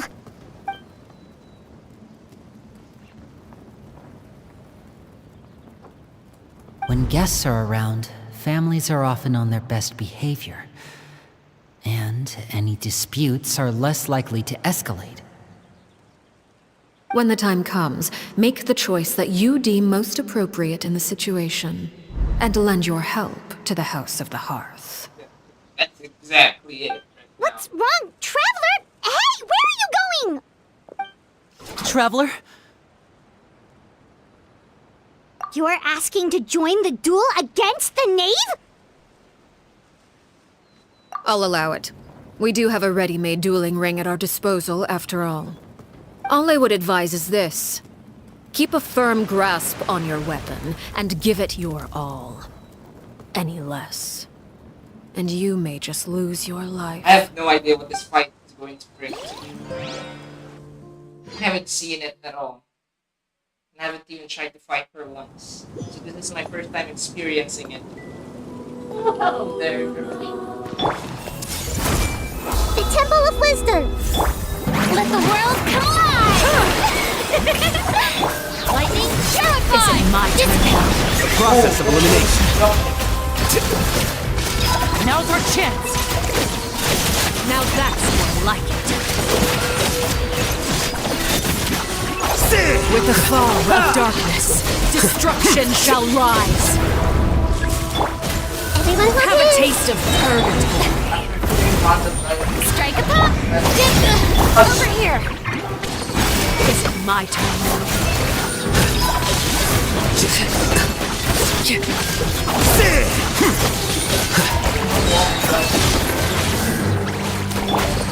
I see everything. Sharing my knowledge. Look at me. Time to Trapped shine. like a bunch of helpless. Take care Not bad. You've proven to be a worthy opponent after all. Is it my turn now?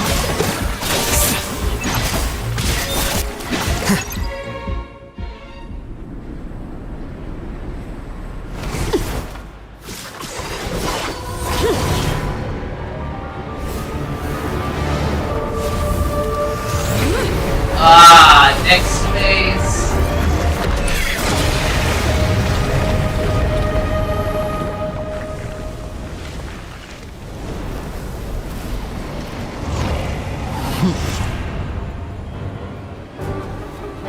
Ooh, what is this?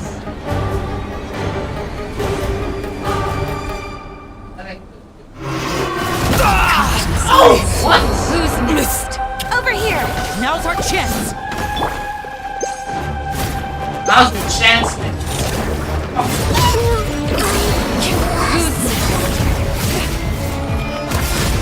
Oh, chill. Please chill. Watch out for Father's movements. Look out! It has to be 1 fucking minute.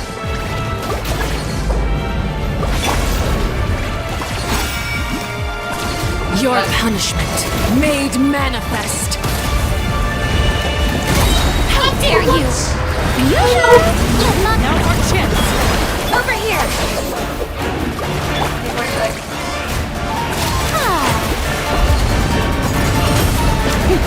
The sun and moon have set.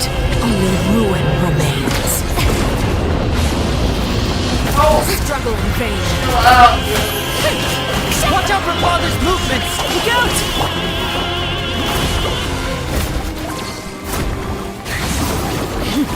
Okay, I managed to survive with just 2 characters.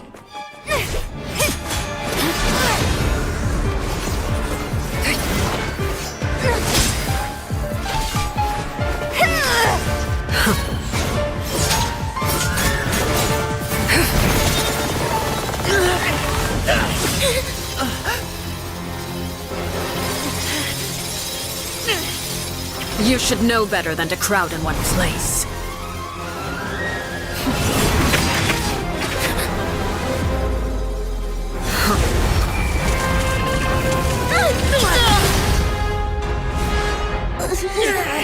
Oh, I know.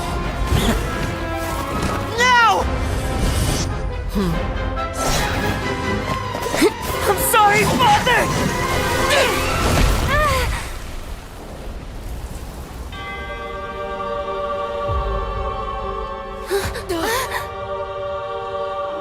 Sorry for what? This pitiful excuse for an attack.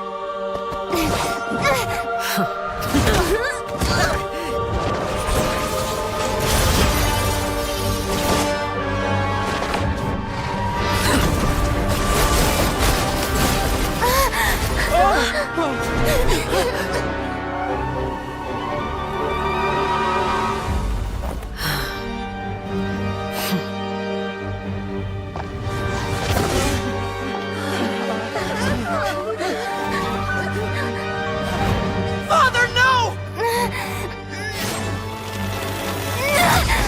Still using that belt sword? Made it out, did you? You're stronger than I expected.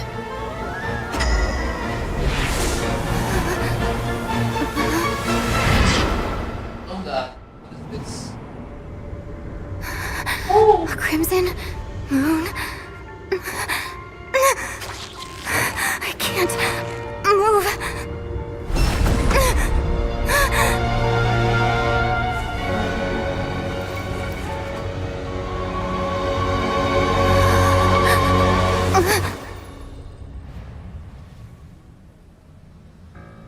Still, not strong enough to beat me.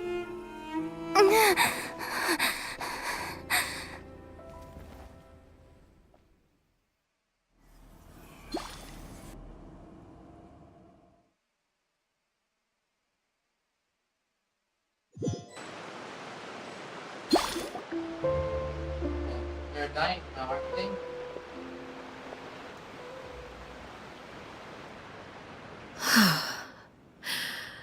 I believe we can end things here.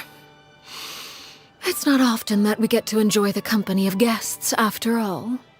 We wouldn't want things to get too out of hand. Brother, are you alright? Lyney! Given that I am the victor of this duel, as agreed, the punishment stands. No! I never thought things would end like this. However, everyone involved in the duel demonstrated a remarkable level of strength and determination. In light of this, I'm prepared to change the method of execution. Elwar, the bottled flames I gave you for safekeeping. Do you still have them? Yes? I wasn't sure what they were for, but I've kept them super safe. I didn't lose a single one. Wonderful. Then, in just a moment, I'll have you administer them. Bottled flames? Indeed. They're the product of a secret experiment. Under certain special circumstances, flames can be extracted from my person and preserved. Once ingested, searing pain will spread across every inch of your body. No harm will come to you physically, but your memories will be burned away. If you can withstand the pain. When you awake, you'll have forgotten everything you know about the House of the Hearth, and will be expelled from the organization. In other words, administering this concoction will kill the version of you that grew up in the house, and give you a new identity.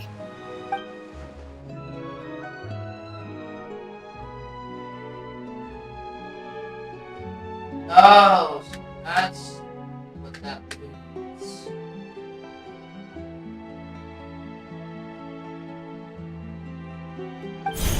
Yeah, I Memory understand. is a mysterious thing indeed. Losing a portion of your memories will alter your sense of self.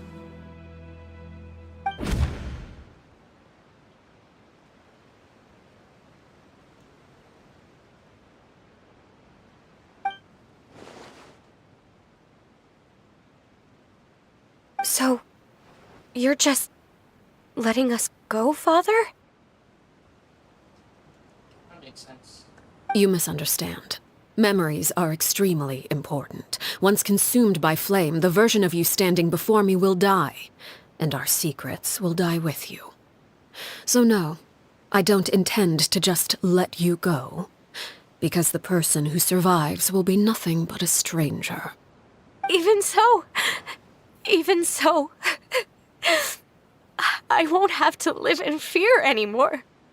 I'm sorry, Father. I'm sorry I let you down. But I really... Don't cry, Filial. You haven't left the house yet, so there are still rules to be followed, yes? Remember what I taught you. Anger makes you impulsive, sorrow causes you to waver. Don't let yourself be controlled by your emotions. Of course. I'll remember. Dry your tears, and go pursue the life you really want. Yes, Father. Chaplot, Foltz, Elwar, take them back to Poisson. And bring Lyney and the others as well. I prepared 3 extra vials of bottled flames. As for whether to take them, the choice is yours. Goodbye, children. The next time we meet, I will no longer be your father. Thank you for all you've done for the house. I hope you have bright futures ahead of you.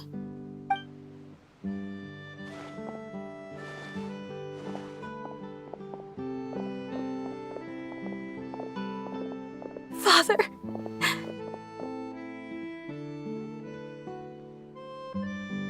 Let's go.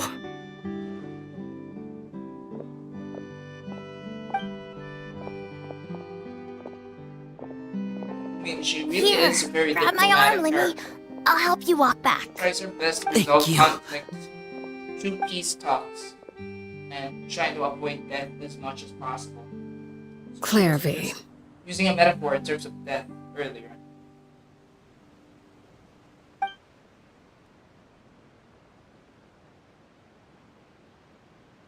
I'm guessing that's the end of it. We don't get to see them talk. Yep. Can we talk now? Oh, never I've been mind. waiting for a super long time. You really are Perry, aren't you? I haven't seen you in so long. How come you're all grown up? Wait, did I somehow travel to the future on accident? Or am I dreaming? What a long dream. Neither. You died, Claire V. That's what happened. You could have at least sugarcoated it a little. Look, she's not speechless. Oh. Okay then. Huh? That's it? You accepted it just like that? Yep. If that's what Perry says happened, then I believe her. Perry wouldn't lie to me. Plus, I don't really need to know why I'm like this. I'm more curious about what happens in the future. If you're a harbinger now, Perry, that means Mother is gone, isn't she? Can you tell me about it? I want to know what happened to her. Oh, And shit. to me. Well, you're not gonna You take never it. stopped trying to defy fate. At first, no one believed you. You could only vent your frustrations to the moon. In fact, you often sought comfort in the night sky. You wanted to see the aurora, so one night we promised each other we would go to Snezhnaya to see it together. Later on, you tried to run away, but you were brought back each time. Mother spared your life, but it wasn't out of kindness.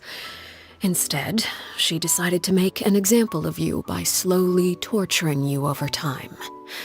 That way, the other children would know what happens to traitors.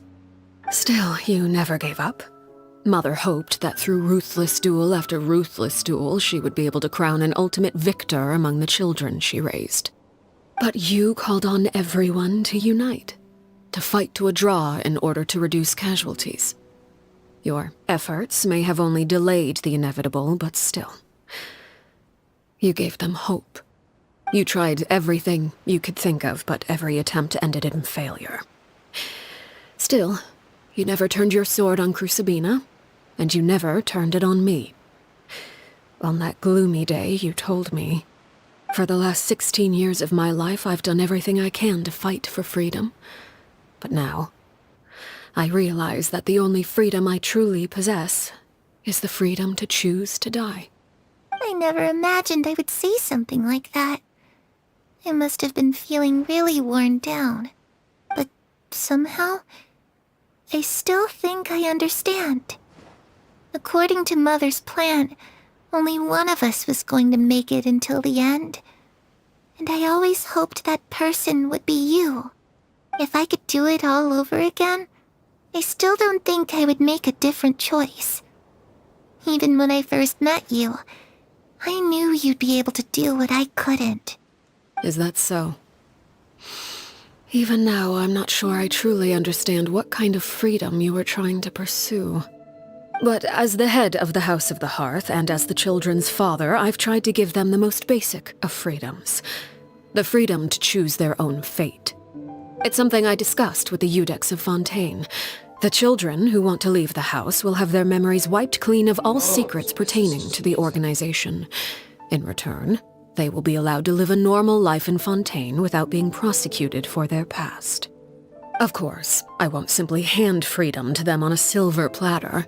They have to fight for it and prove themselves worthy of it. Only freedom that is earned has true value. That's more than enough. That's exactly the kind of life I was fighting for. You know, Perry, I think you're a pretty amazing king, and a really great father, too. I'm really happy that you're the one who took over the house. I guess I do have one regret, though. I still haven't seen the outside world. Well, it just so happens that our dear guests over here have been to many nations and traveled to countless places. Perhaps they would be willing to tell you what the outside world is like. Really?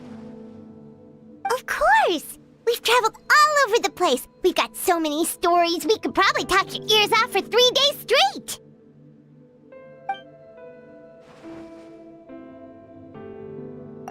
You know, I used to dream of being a bard, playing the lute while singing into the winds of freedom. Even if there was no one there to listen, I would have continued to sing no matter what. Ah, that's where Mora comes from. I never knew that before. If I had some Mora, I would buy 3 new dresses. One for me, one for Perry, and one for Mother. It's just too bad Perry doesn't like wearing dresses. And Mother, well, she probably wouldn't accept something like that either. I guess I'd just have to keep them all for me then. I could wear a different one every day. Those yokai you mentioned, what do they look like? I once saw a drawing of this one guy with horns on his head and a super scary face. Are there any yokai like that? Oh, sounds like you're talking about an Oni. Yep, we've met one, and let Paimon tell you, they're not nearly as scary as they look. I was always too afraid to skip Mother's fighting lessons. But at the academia, I bet you could do all sorts of secret things in class. Things that have nothing to do with studying. I'm just kidding. Being able to study whatever you want without having to fear for your life actually sounds pretty great.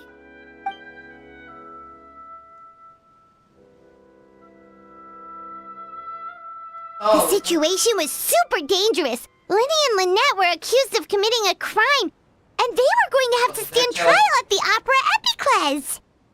Oh no, that must have been hard for all of you. What happened next? Don't worry, we were able to turn the situation around super quickly, all thanks to Detective Paimon, of course. How'd you do that? Come on, tell me. Okay, so it was like this. After the failed magic show, we rushed to the scene and...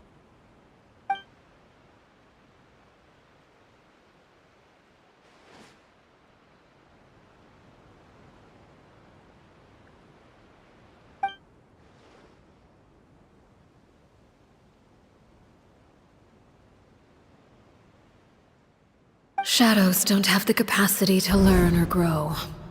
Any new information they encounter is quickly forgotten over time.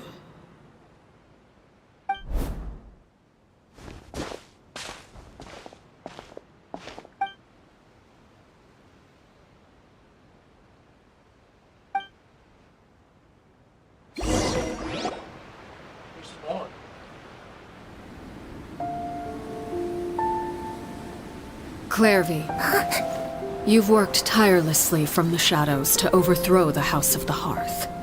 Now, by my authority as the Knave, I shall announce how this matter ends. You are hereby expelled from the House of the Hearth. You are no longer tied to this place, nor are you bound by its rules. You're saying that I can finally leave?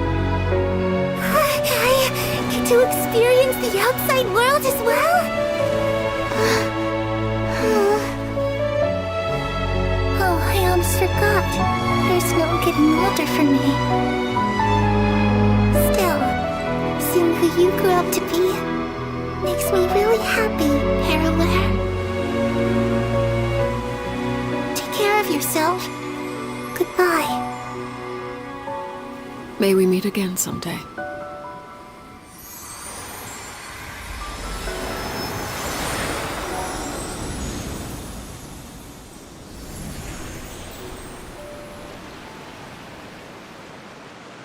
Clarvy. She left so soon. Paimon didn't even get to finish her story. I also have certain sentiments left unsaid. I wanted to tell her that the aurora I saw in Snezhnaya was just as beautiful as the ones in the pictures. But a shadow's memories reset at dawn. Had we delayed any longer, we wouldn't have had the time to say goodbye. Whatever regrets may linger, let them be lost to the coming of a new day. Father? It's Lyney! Hey, Lyney!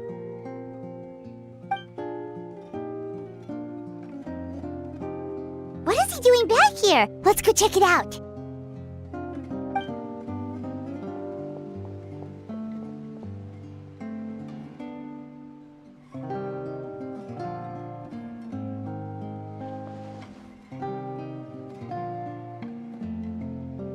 Father, the bottled flames have been administered.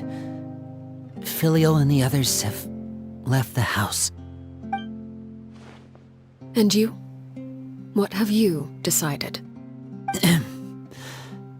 Thank you for giving us that choice, Father. But we never wanted to leave the house. It's the only home we've ever known. Lynette and Freminet feel the same way. They're recuperating back at the Hotel Bouffe d'Été. But I decided to come back and tell you where we stood. I'm sure you're well aware of the expectations I have for you. I want you to follow in my footsteps and become the next king of the house. Yet you seem to have different ideas. I must admit, I'm rather surprised by your decision to stay. There's nothing wrong with choosing to live a quiet life. Leading this organization is a heavy responsibility, one not so easily carried by someone forced onto the throne. I just never understood what you saw in me. What made you believe I was deserving of that throne? You're brave, talented, and, most importantly, you cherish your family. You would do anything to protect them, even if it costs you your life.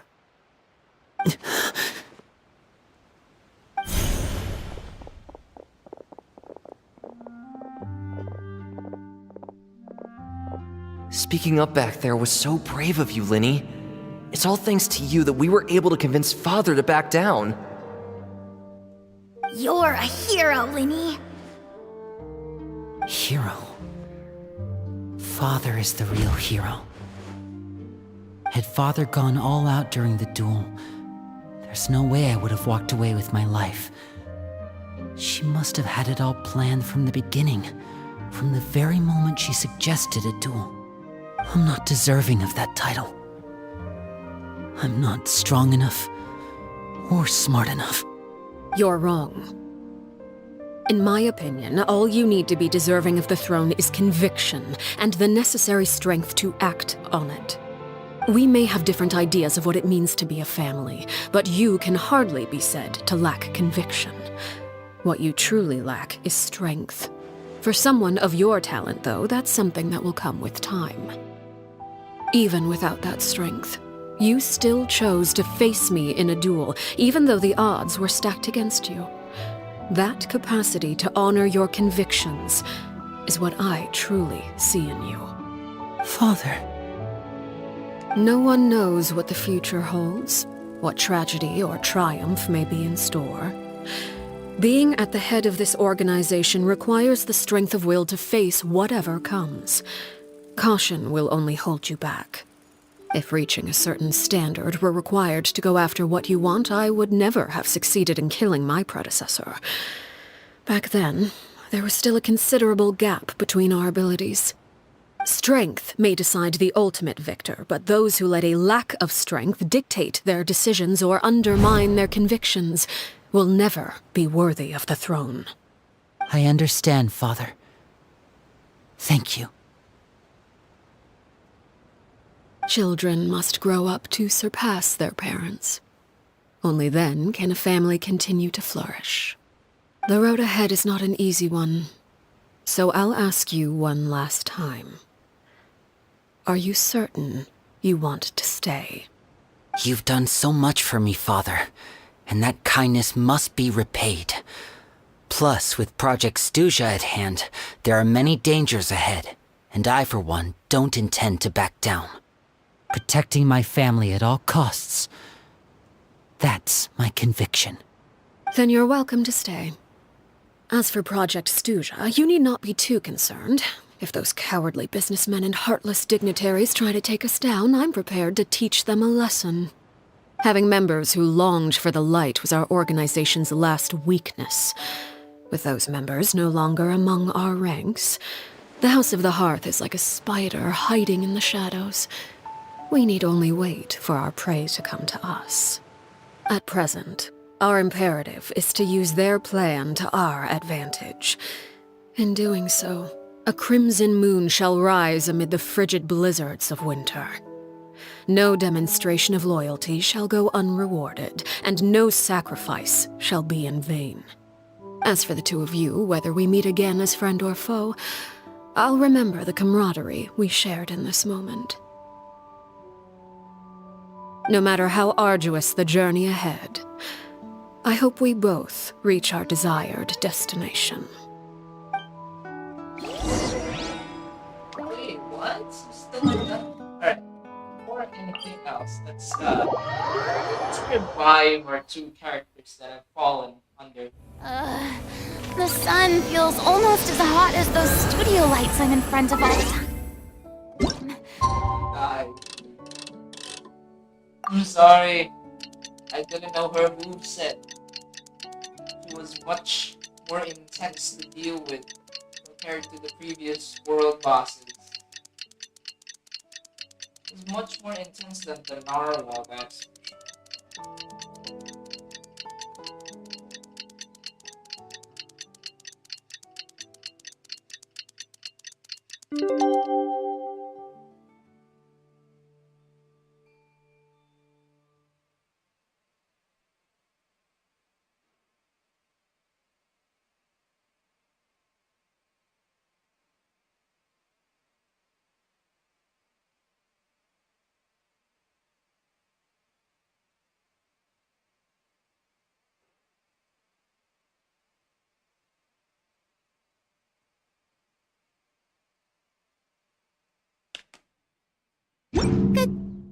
There can only be one. Didn't Linny say that Lynette and Fred...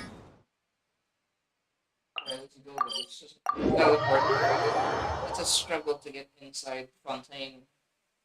Fontaine's main city. Walk. This.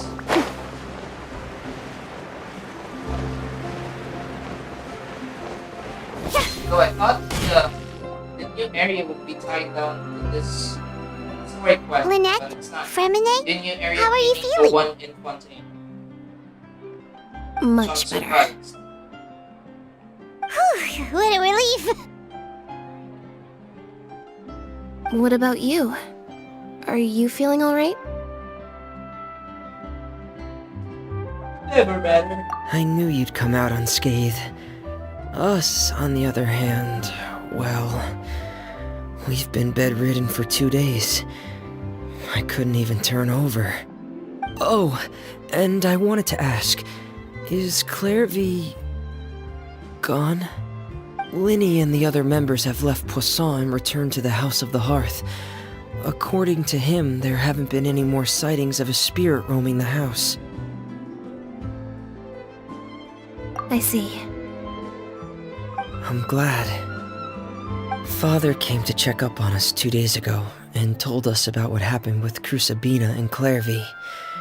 Actually, I've met Crusabina before.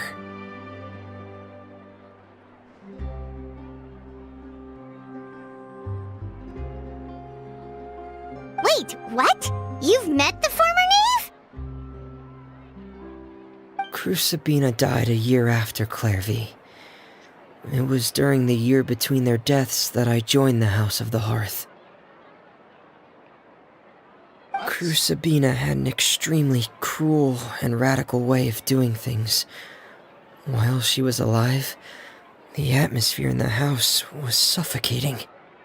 When I joined, though, the experiment she valued so much had already come to an end, and all the people involved, dead and injured alike, were gone. Sabina never talked about the past with us newcomers. A couple of months after I joined, Father killed Sabina and burned all her files. With that, the names of all the people subjected to her experiments, Clairvy included, were lost to the flames, along with the painful memories they represented.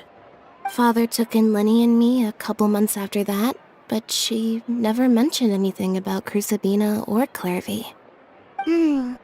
It really seems like something she was planning to keep to herself. The last time you talked to her, did she mention why she kept it a secret for so long? She said she didn't want us to be affected by the darkness of the past. She was worried we'd develop a false sense of gratitude towards her if we knew about it. The foundation of a family should be free of any corrupting influence. Whatever happened in the past, it has nothing to do with who we are now. And that's what Father told us in the end. But I still thanked her for everything. It was only after hearing about what Sabina did that I finally realized how insignificant our lives could have been. The members of the house meant nothing to her. To say that she valued them in any way, even just as a tool, would probably be giving her too much credit. If Father hadn't taken over the House of the Hearth, I probably would have already... Father rarely brings up the fact that she saved us. She doesn't believe that being indebted to her should be what ties us together. But even if we didn't owe her anything, we would still choose to stay. Because this is our home. We may have arguments or times when we feel wronged. Some people may even choose to leave. But as long as Father is here, we will always have a home. Whether the path before us is bathed in sunlight or shrouded in shadow, we'll follow Father wherever she chooses to go. So I wanted to say thank you for helping us make it through this crisis. Without your help, we could have lost a lot more along the way. Oh, we didn't do anything, really.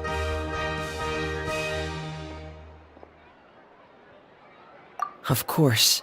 You're welcome anytime. Are Filial and Nantoy okay? I actually saw them at a cafe this morning.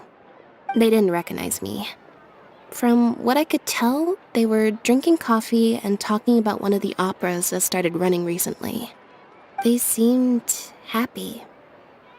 If I had to take a guess, I would say they finally found the kind of life they always wished for.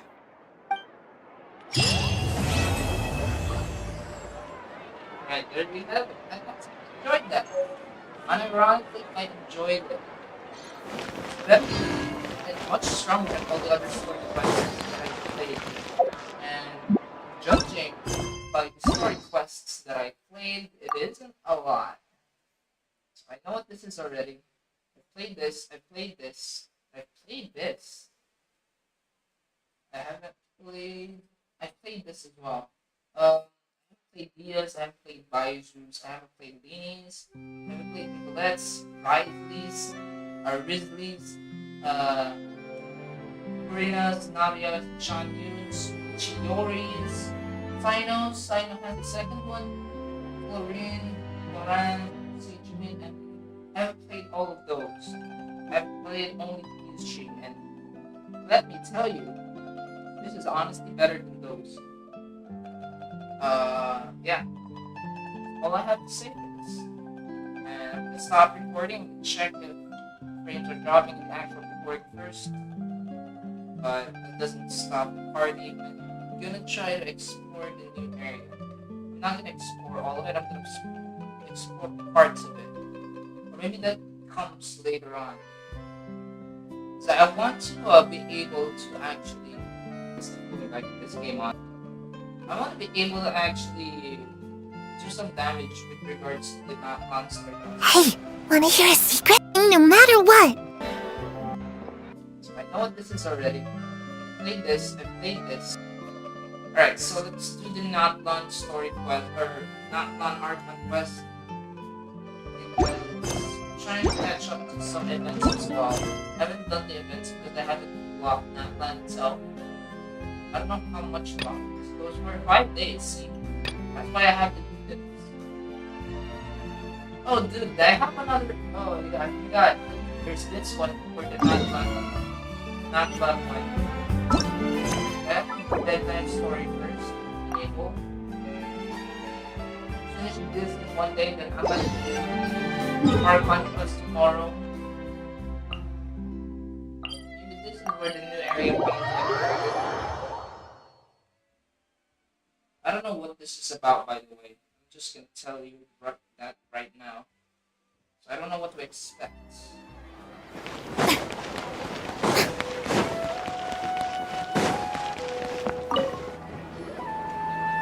Perfect. It's you two. I have a commission here that has your names written all over it. In fact, I'd even go so far as to say you're the only ones for the job. The only ones for the job? Huh. If our help is really that important, it's probably some Archon class commission, right? The Adventurers Guild doesn't employ that kind of classification system. In fact, this commission is also probably not nearly as intimidating as what you're expecting. All it asks us to do is to find a missing person.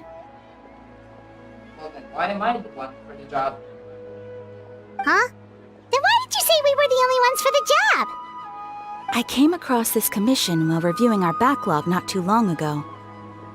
It seems simple, but our records indicate that over a dozen successive efforts to complete it have all ended in failure, despite attempts by several accomplished and renowned adventurers. With the reputation of the Adventurers Guild and the performance of the Sumeru branch at stake, it's in our best interest to assign this commission to the adventurer with the highest completion rate over the past few years. Well, that's us for sure. All I'm asking is for you to give it your best I don't know shot. how long this goes for as well. If it proves to be beyond your capabilities as well, I'll talk to the commissioner about canceling the commission. Okay, so who are we looking for? And what is it about this commission that's made it so hard to complete? This commission was jointly issued by the residents of Vimara Village. They say one of their own villagers has gone missing. But the problem is, they don't know the missing person's name. They can only provide information about his general appearance. They're all from the same village, but they don't even know his name? If so many adventurers have failed to complete this commission, maybe this missing villager doesn't exist at all. Could it be some sort of a prank or something? Unlikely. Several villagers came by to issue the commission, and judging by their appearance and tone of voice, they seemed incredibly sincere. It certainly didn't seem like a joke to them. Besides, putting up a commission requires a processing fee. There aren't many upsides to a prank that costs Mora to carry out. In any case, it would probably be best to go to Vimara Village and ask around first. The Adventurers Guild does have some information on hand, but I would say anything you can learn directly from the villagers would be far more reliable. The best way to avoid misdirection is to go to the source. All right then, let's go! Paimon's starting to get really curious about this whole thing. Alright, let's see what this is about. I don't know what this is about, so keeping my expectations level.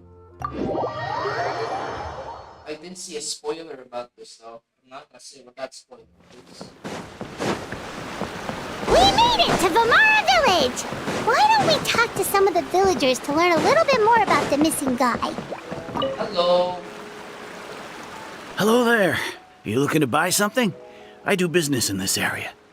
Oh, no, we're adventurers. Catherine sent us to look into a commission here in Vimara Village. Ah, so you're here about that then. You're not the first, that's for sure. We've certainly made a lot of trouble for you all. To be honest, we aren't holding out much hope. Many adventurers have made their way out here, confident they'd be able to help us, only to leave soon after with nothing to show for their efforts. We've pretty much had it up to here in questions, and the area around the village has practically been overturned in search of clues. But no one has been able to make any headway. So, this person we're looking for, what's his name? Where did he live? Does he have any relatives? I don't know. I really have no clue. I couldn't tell you. Okay, guess you are really sick of answering questions. I'm sorry, I didn't mean to sound short with you. I was actually just giving you my answer to your questions. I know it may seem like we don't have anything to offer by way of information, but I promise you, we all have a very strong impression of him. When you live in the same village as someone, you develop a lot of memories together, you know? We just don't know the specifics. Maybe we did at one point, but that information is long gone by now. Maybe this is affected by Irminsul, actually. At least that's what everyone in the village seems to think. We've all exchanged what we know, and that was the only logical conclusion. All right, specifics aside then, what kind of person was he? Young guy, in his early 20s probably. Incredibly kind sort of person, always willing to lend a helping hand. I'd chat with him when I didn't have any customers. I even saw him stick out his neck for others on more than one occasion. Very interesting guy, that one. Now that you've started talking about him, you don't seem nearly as down in the dumps as you did before. Seems like he left a pretty good impression on you. But of course, everyone in the village is pretty fond of him. We wouldn't have issued that commission otherwise. There aren't many young people like him nowadays, so genuine and pure. To think that he just up and disappeared one day. I just hope nothing bad happened. Could he have just moved away without telling anyone? No, he's not the type to leave without saying goodbye. And anyway, moving away without being seen by a single person in the village, there's no way he would have been able to manage that. Huh. All right, thanks for the information. We're gonna go ask around some more.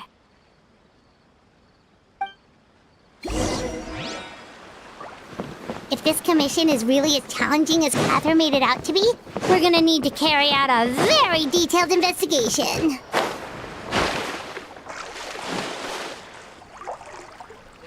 Swimming. Doesn't she walk in water?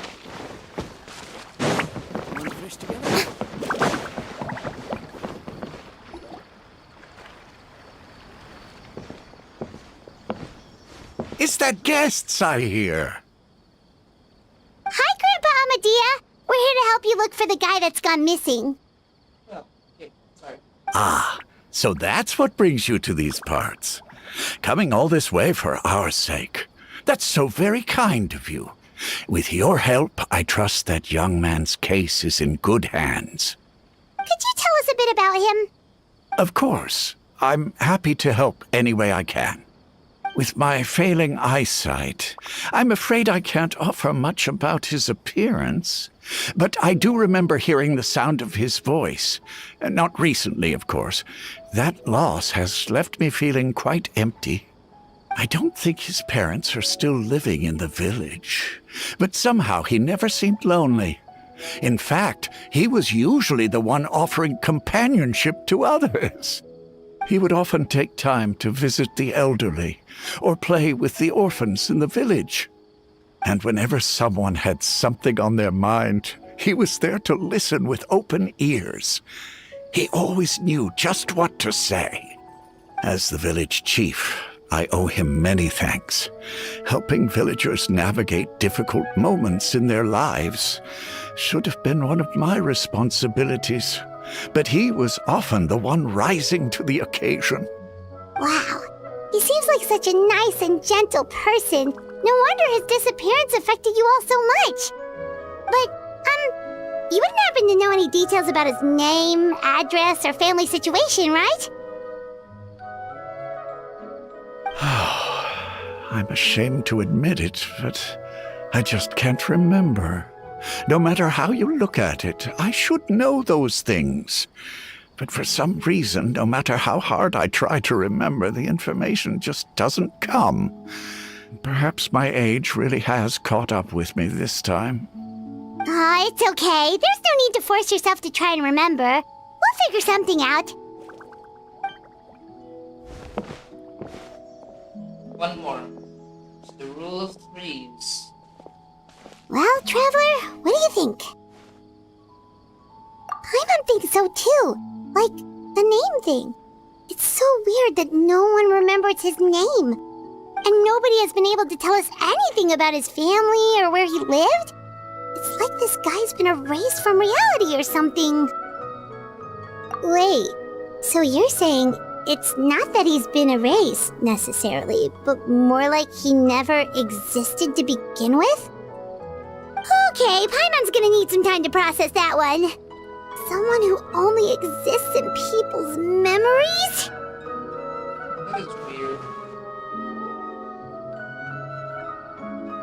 You two are the adventurers who just arrived, right? You're here for the Vamara Village Commission? Yep, sure are. We were just looking into the case. I'm so glad to hear that. Thank goodness you haven't given up.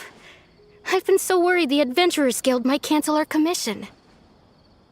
My name is Atosa, by the way. I grew up here in Vamara Village. Anyway, I just wanted to say, please keep searching for a missing villager. I'm begging you. You have to find him. Yeah, no need to worry. We'll give it our best shot. So, were you close to the missing villager? Are there any leads you can give us? I'm not sure this counts as a lead, but follow me. There's a place I'd like to show you.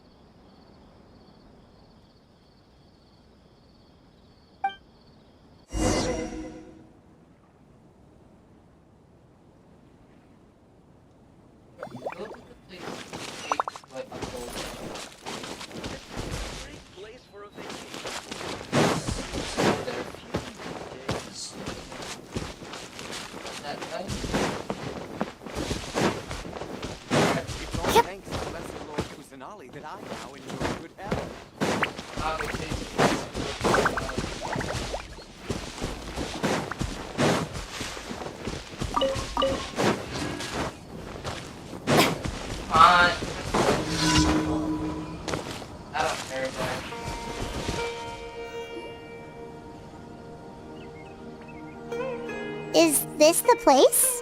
Under this tree? Yep. I know it doesn't look like much, but this place is very meaningful to me. It's so full of memories. We used to always sit together under this tree and talk. Sometimes we would look up at the clouds in the sky or stop to feel the wind against our skin. We could sit there for hours at a time, never realizing how long it had been. I was actually adopted by the people of Vamara Village. The forest rangers found me in the woods as a child. I was surrounded by such good people, and growing up in the village was so lively. Still, there were times when I couldn't help but feel incredibly alone. Alone? How should I put it? When something's bothering you, or when you have good news to share, you always want to talk about it with somebody. But for the longest time, I didn't know who I could talk to, or if I should say anything at all. Everyone has their own problems to deal with. Even if I might want to confide in others, I don't want to become a burden. Speaking in volumes, this person is literally me. That's how was I? Me. Really? You know exactly how I feel? Just getting into some realistic concepts here. Wow, that sounds really nice. If I was a character in a video game, You're quite lucky. That'd be me. When it comes to our missing villager, well, I guess you could say that to me. He felt like both a family member I could rely on and a friend who could really understand me. No matter what came my way, I knew I could always talk to him. He was so thoughtful and pure, and patient too. Whenever I talked to him, he would always seem so interested, as if the things I was describing were just as important to him as they were to me. Ever since he disappeared, there's been so much I wanted to tell him. No, none of those things matters now. I just really want to see him again. Wow, you two must have been really close. Did he ever tell you anything about himself? He mostly just talked about interesting things he saw around the village. He'd share a lot of his own wild ideas as well. Oh, right! I did ask him about his parents once. But all he said was, they're not here anymore. I didn't know whether that meant they had left the village or passed away, and I didn't want to pry.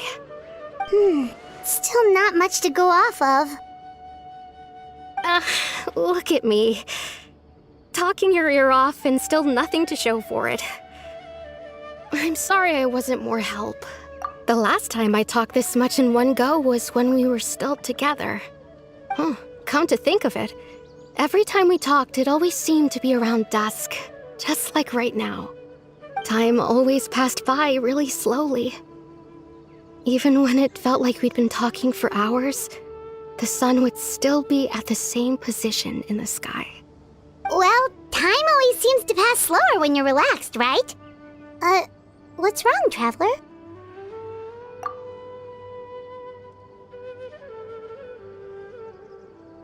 Is it like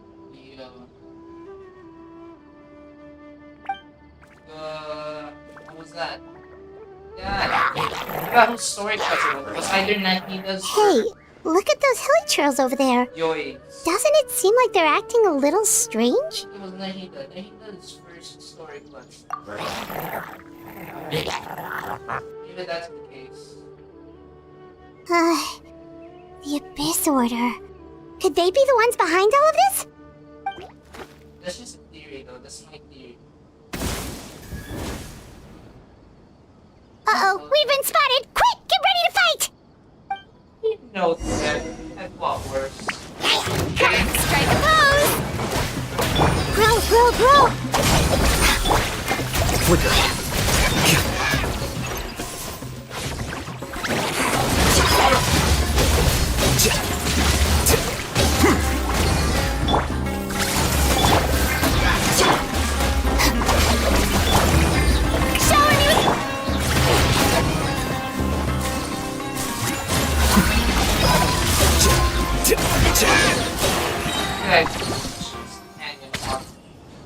Thank you so much. I wasn't expecting monsters to show up. If you hadn't been here, I'm not sure what I would have done. It was no trouble.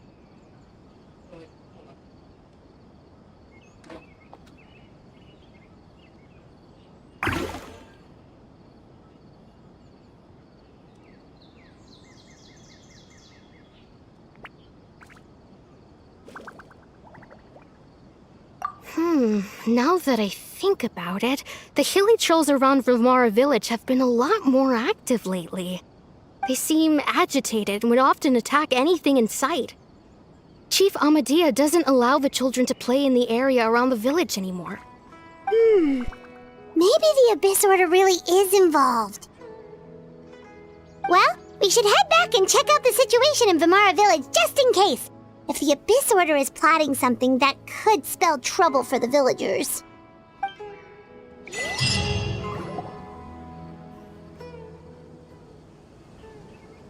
Wait a second.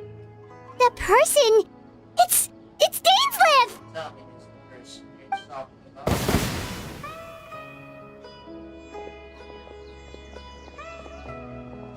Ah, it's you two. Oh, a friend of yours? Well, I'll leave you all to it then. I should head back to the village and check up on Chief Amadea and the others anyway. See you later. Yep, see you later, Atosa!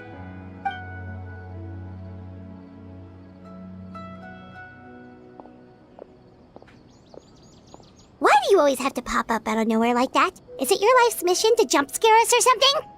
It's hardly personal, or intentional for that matter. As long as you and I are both in pursuit of the Abyss Order, we're bound to cross paths. Ah, so you're here to investigate the Abyss Order then. That would explain the monsters you were fighting just now. Naturally. Hold on. Are you not here for the same purpose? No matter. It may have taken you a while to catch on, but I'm sure you've also realized by now that there's something strange about this place. The Abyss Order is most certainly planning something in this area. Or worse, their plan could already be in motion. So you think the Abyss Order is behind the Hilichurl activity in the area? As things stand, I highly doubt that is their primary motive. I would imagine the increased Hilichurl activity is merely a byproduct of whatever it is they're really trying to accomplish. Still, the Hilichurl activity is causing a lot of problems for the people here. We should stick around for a while and protect the village, don't you think? The best way to protect them is by figuring out what the Abyss Order is truly planning. That is how we prevent further tragedy. And you shall have them. I never intended to hide anything from you. Don't worry. There should be ample time to talk.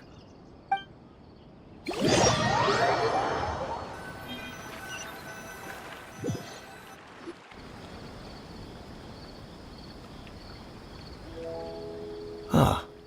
So that was the commission that brought you here to Vimara Village. Someone who seems to only exist in people's memories. That is indeed quite intriguing. I would agree that it's unlikely you have a simple missing persons case on your hands. However, any possible connection to the Abyss Order is still unclear. It appears all we have by way of clues is increased Hilichurl activity, and that is certainly not much to go off of. Right! That mysterious voice she heard in her brother's memory. The one who called himself a sinner. Who is he?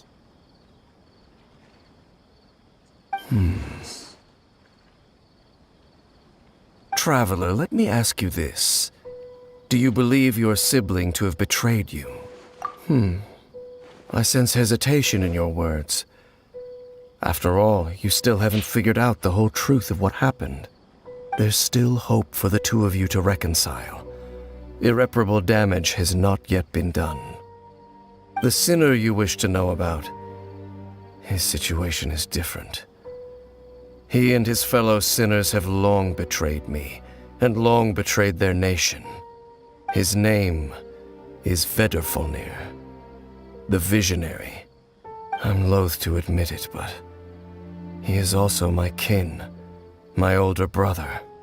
Your brother? There were 5 of them, the 5 sinners of Khaenri'ah. The wise Roptatyr, the visionary Vedrfolnir, Gold Rhindaughter, the foul Surtalogi, and Rehir of Solnari, Rerir. No matter how eroded my memory may become, I will never forget their names. One day, I shall have my vengeance. Wait, some of those names sound really familiar. Rhindaughter is the one who created Albedo. Surtalogi is Skirk's master. And the one we just learned about, Dane's brother, Vedrfolnir. If he was the voice of the sinner, then the one who inspired Clothar to create the Abyss Order was him! They were once people of great esteem in Khaenri'ah, those who carried the hopes of the nation. They were the best of their peers, outstanding in their respective fields. 6 of us, together. We should have been the ones to prevent the disaster. The ones to stop the Vinster King from continuing to rock the foundation of the world. Yet, deep within, the 5 of them craved something more. They could not resist the call of the Abyss, and divided among themselves a power that could destroy the world. So they became sinners, but also transcendent beings, each in possession of world-shattering power. And when the cataclysm occurred, not one of them stood up in defense of their nation. Not one came forward to prevent the tragedy. And for that, they shall never have my forgiveness. Indeed, if they are not stopped, the day is sure to come when they will also betray the entire world. Of course, as I said, I never intended to hide anything from you.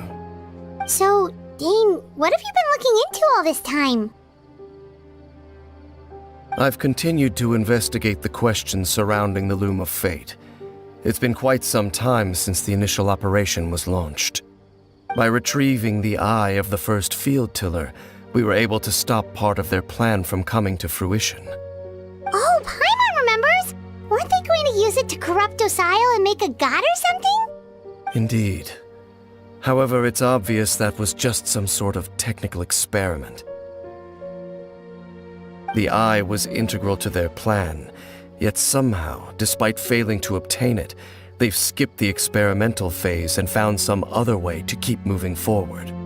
There are many signs pointing to that effect. Then what should we do? It's not too late, is it?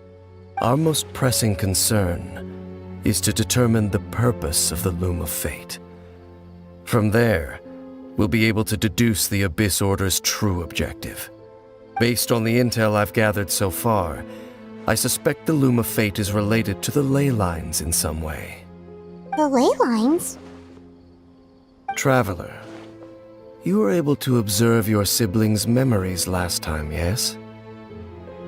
I believe that was due to the fact that the ley lines in that area were unstable.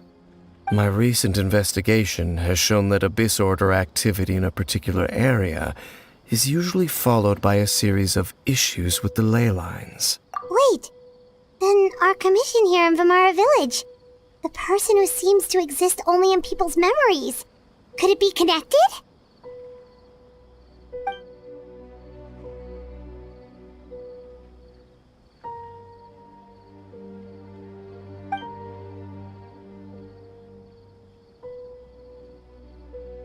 It's certainly possible. I'll join your investigation tomorrow. This missing persons case could very well turn out to be the key to unraveling these mysteries. Well, if we're teaming up with Dane again, we're gonna need all the energy we can get. Let's try investigating somewhere a little further away tomorrow.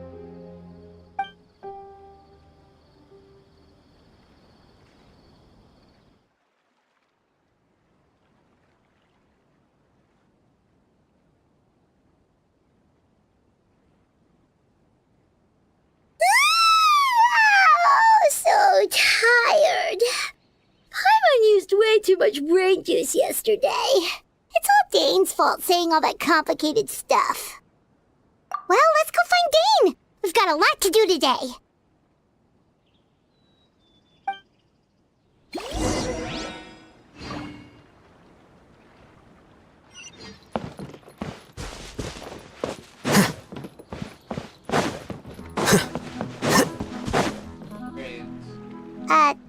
Dane? Hello, Dane? Why are you just zoning out over here?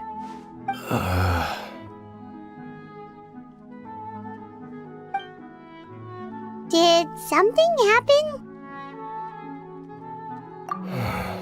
The missing person from your commission.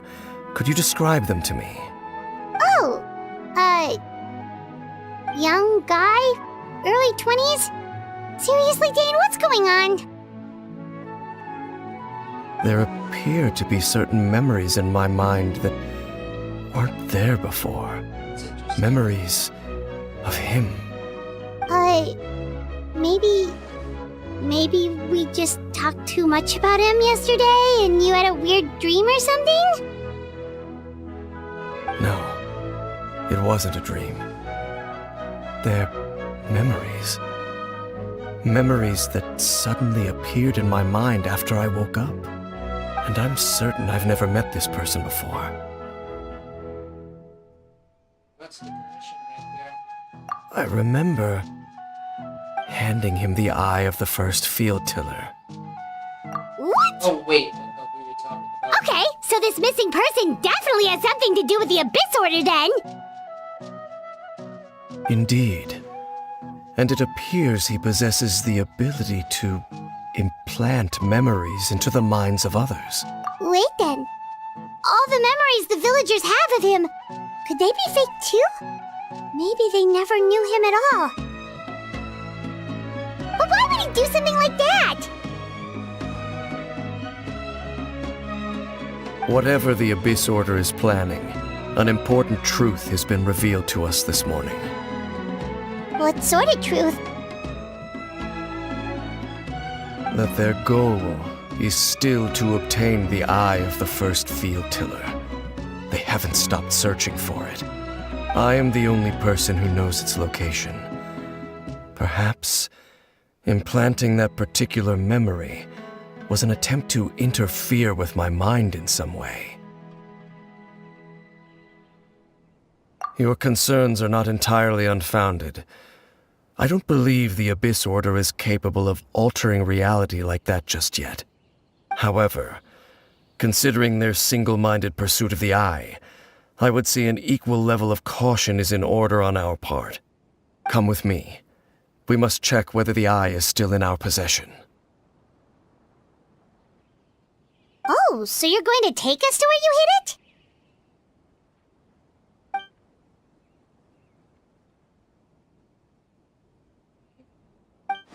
Plan for that in advance.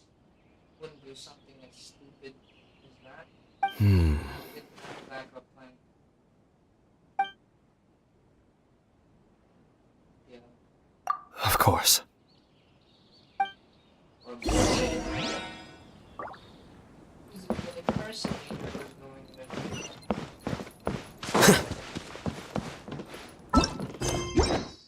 About all possibilities.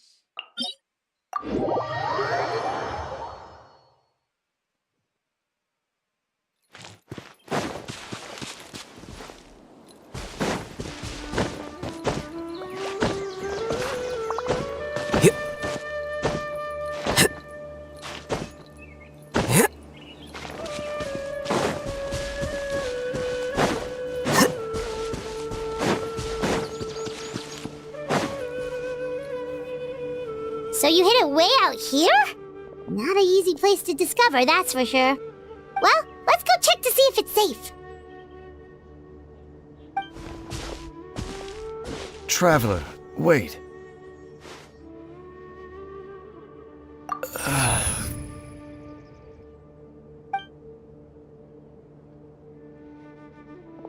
We've no time to lose. Let's head inside.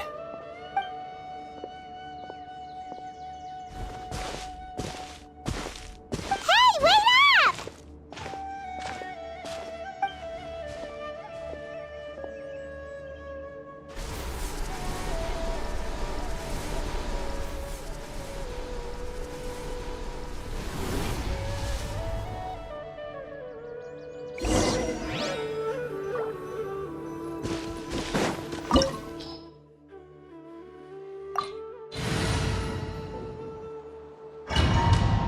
Oh, this is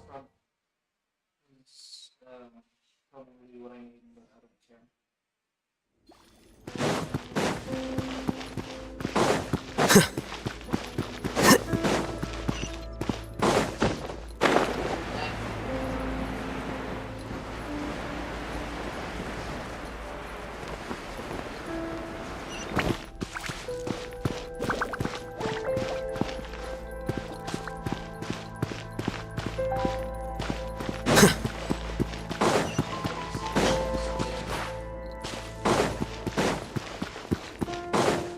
Everyone hold hands! Yoo-hoo! Dissipate! Well now.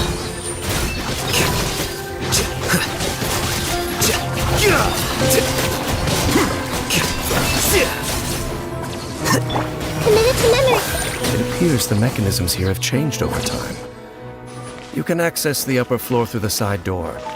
Perhaps you should try reactivating the mechanism over there.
Make sure all the runes are pointing in the direction indicated by the light.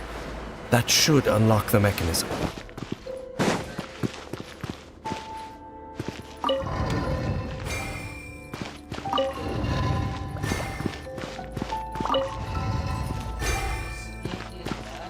Ah, the door's open. Let's go.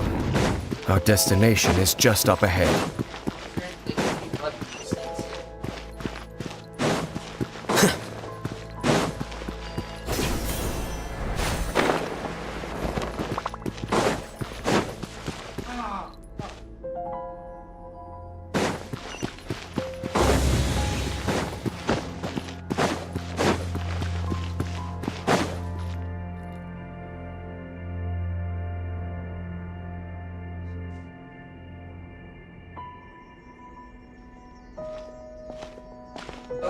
Looks like we can't go any further.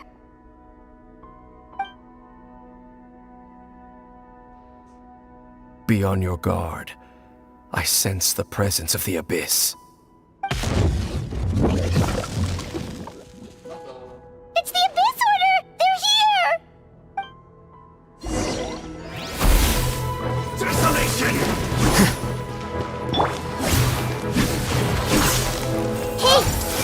The Temple of Wisdom! Time to shine! Shower you out of my way! Stand with me! Defract!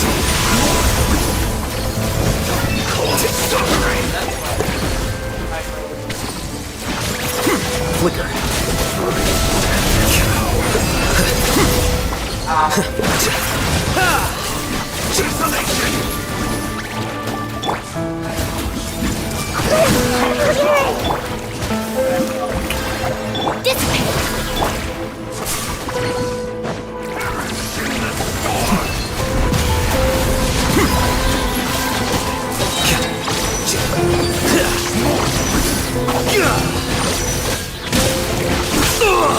Well now.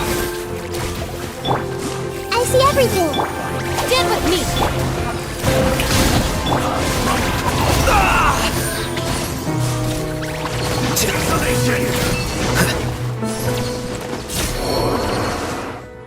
Just as I suspected. The false memories were a trap. The Abyss Order just wanted to follow us here. Now that they're in the vicinity, we should have a chance to see...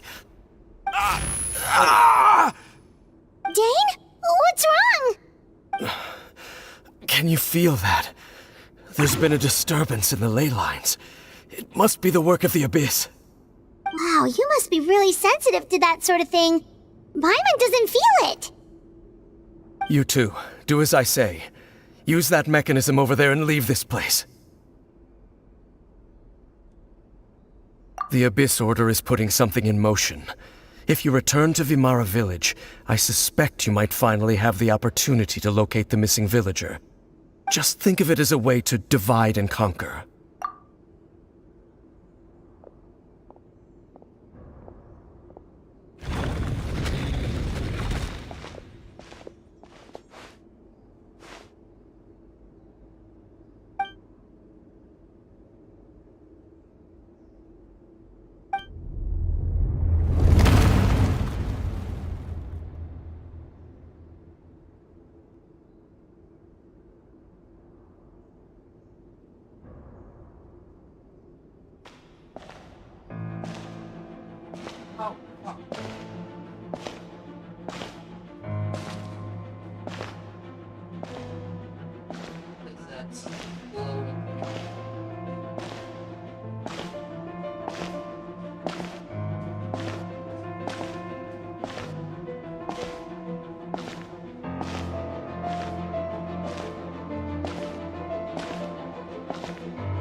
Oh shit.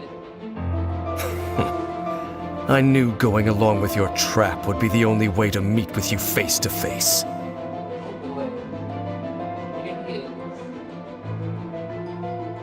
You risked your safety, and that of the Eye. That's quite the gamble, Dainsleif. But I believe that I am the one walking into a trap laid by the Twilight Sword. So you came here all on your own? What about those followers of yours? When the Twilight Sword is prepared for battle, any army I could send would only be marching to their doom. Better that I face you alone. I know you must have a lot to say, but if it's a conversation you want, you'll have to defeat me first.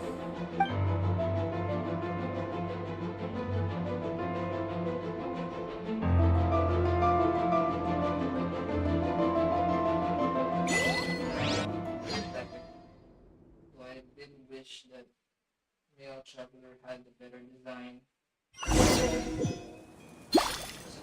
The Abyss Order's on the move! The ley lines are all out of whack! We better hurry back to Vimara Village and see what's going on! Hey, look at those hilly trails over there! Weren't they acting super agitated just a little while ago? Why are they so calm all of a sudden?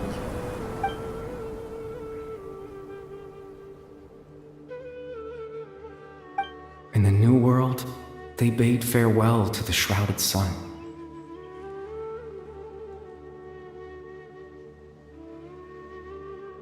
At last, they no longer needed to dwell on their suffering, or try to differentiate between various thoughts of blasphemy. Such was the price they paid, and thus their souls became cleansed and pure. Did you hear that?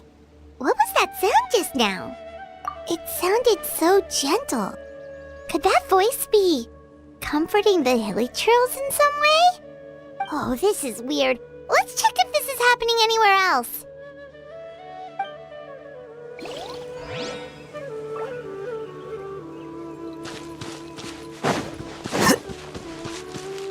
Looks like the same thing is happening over here too. The hilly trails are calm. You see, we're both still here. We've reclaimed an endless amount of time to love. Release your tears. You no longer need to hold back your sorrow.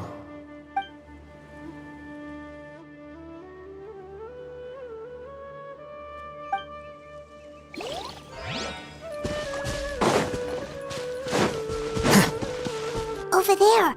It looks like they're sleeping. In the end, he whispered softly, "Sleep well, Father. Sleep well, my beloved people. When you awake, that which differentiates us shall be no more." It almost sounds like a poem or some kind of story. Well, now that the hilly trails have calmed down, Vimara Village should be safe at least. Let's put this situation to the side for now. Dane said this might be our chance to find the missing villager, so we should head back to Vimara Village before it's too late.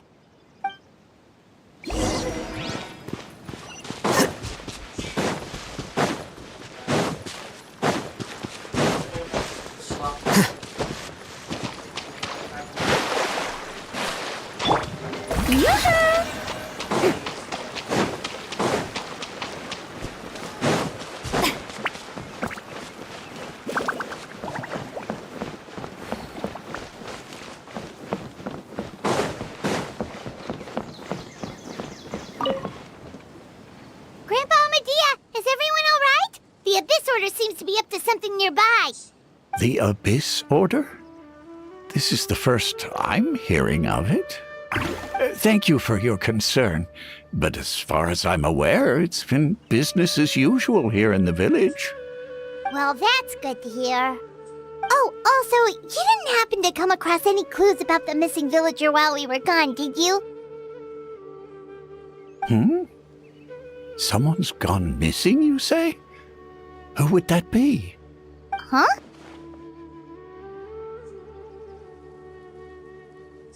You know, the young guy from Vimara Village. The one you've been looking for all this time. You posted a commission with the Sumeru Adventurers Guild. That's kind of the whole reason we're here, actually. Your missing persons commission. Ah, I do apologize, you two. I hope I'm not worrying you too much. I'm sure it's just my age making me forgetful again. At least right now, I can't seem to recall whatever it is you're referring to. Perhaps you should try asking someone else. But how is that? All right. Thanks for your help, Grandpa Amadia.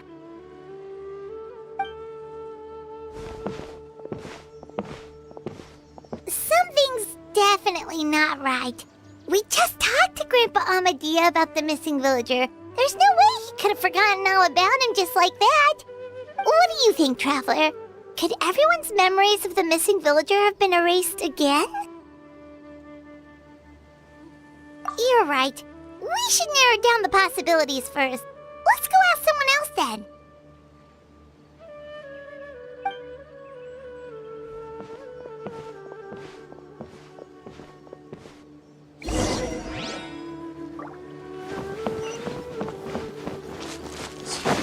Theology is so much more interesting.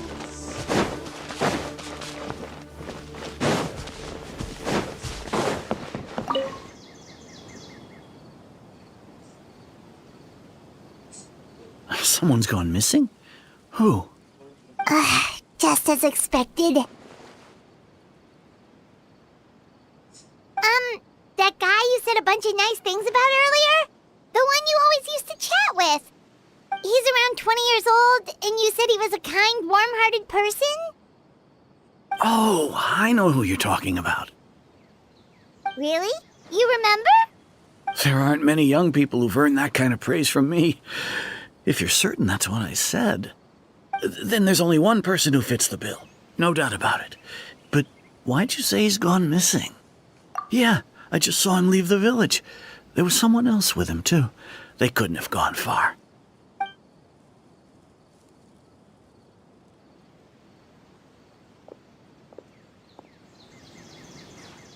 Strange. Bayram seems to remember him. And apparently he just saw him? Do you think maybe it's not that there's something wrong with people's memories, but that we've somehow returned to a time before he went missing?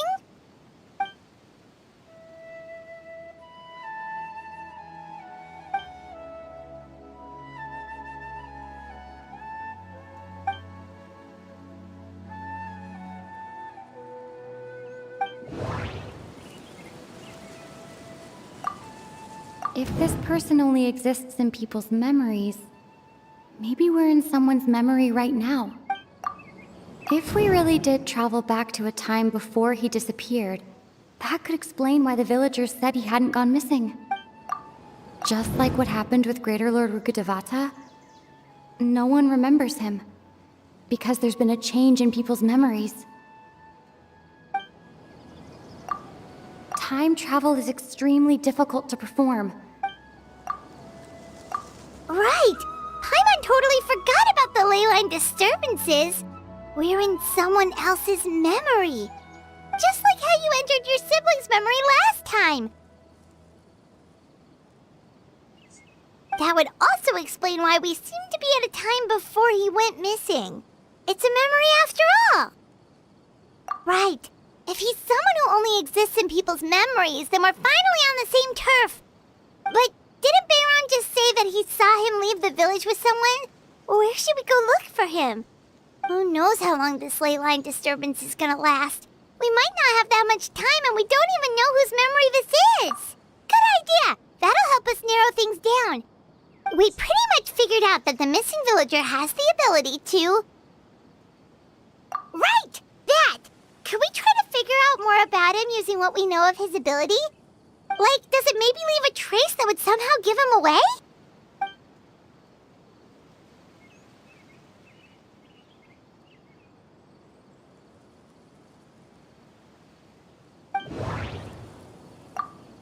All the memories seem to be set in or near Vimara village, but I'm still not sure if they're restricted to this location. If time was allowed to pass within the false memories, there's a higher chance they might conflict with someone's original recollection. That would make it much harder to avoid suspicion. There's a difference between memories that arise from lived experiences and those that are implanted into the mind. Perhaps it has something to do with time. Maybe not. No. No wonder! All this time and the sky hasn't changed a bit! That must mean time isn't passing! That's the tell of the fake memories! The implanted memories are basically taking place outside of the regular 24 hours of the day. If the memories included the regular passage of time, it would be easy for people to tell that something was off. Like there could be overlap or something. People might start to wonder why they remember doing two different things at the same time of day. That's why he makes sure the memories take place at a specific moment in time rather than over a period of time. That's also stated something like that earlier, so that makes sense. The color of the sky coincides with the moment in time she described. This is an NPC I'll actually remember. Oh, right! That's exactly what Atosa described! Come to think of it, every time we talked, it always seemed to be around dusk, just like right now. Time always passed by really slowly. Even when it felt like we'd been talking for hours, the sun would still be at the same position in the sky. Yep, that has to be it! This is definitely Atosa's memory. Yeah, that's where they'll be!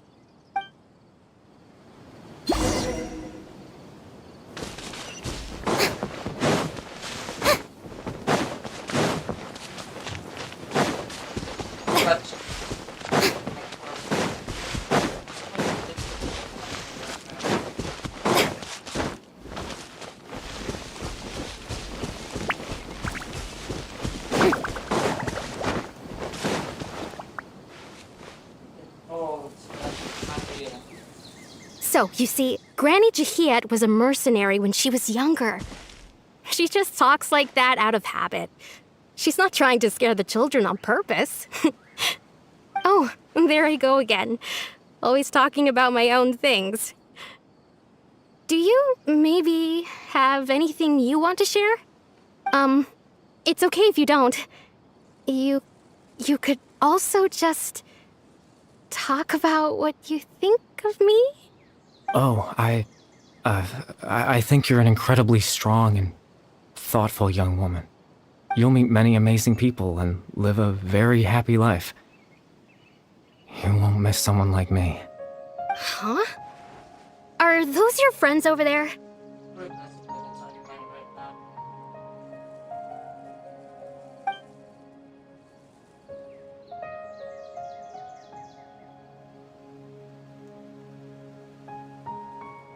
Oh, right! This version of Atosa hasn't met us yet! Friends? I guess you could say that. It must have taken them a lot of effort to find me. So, I should see what they need. I'm sorry, Atosa. We'll have to continue this conversation another time. Another time, huh? I hate this concept. Yeah, okay. I'll head back to the village then. Talk to you some other time. I'm sure they're gonna grab another mind fuck after this.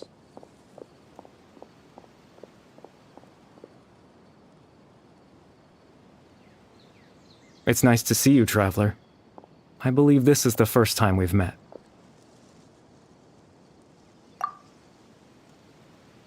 Oh, no. No way. Oh my god, there's no way that's him. Born into abject sorrow, he shall now become the loom of fate. That is exactly him. You're Caribert Alberic. Oh. You know me? That's quite the surprise. I don't believe I've met you before. Oh, I see. It was the memory, wasn't it? Your sibling's memory. You saw the me from back then. This is Atosa's memory. I came here to say goodbye to her. But I suppose I'll just leave her a message instead. Come, let's find somewhere else to talk. Still weird with that.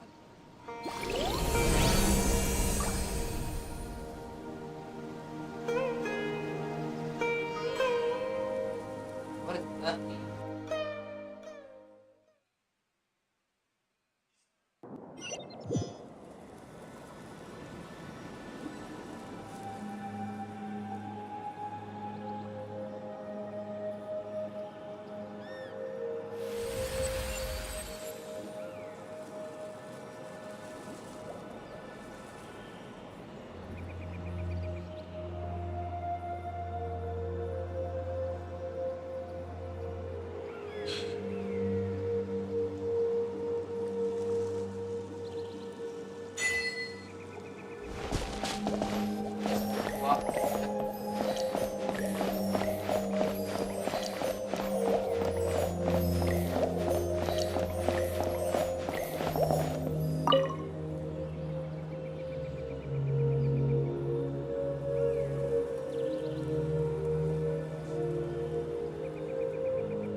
I suppose you could call it the realm of my consciousness.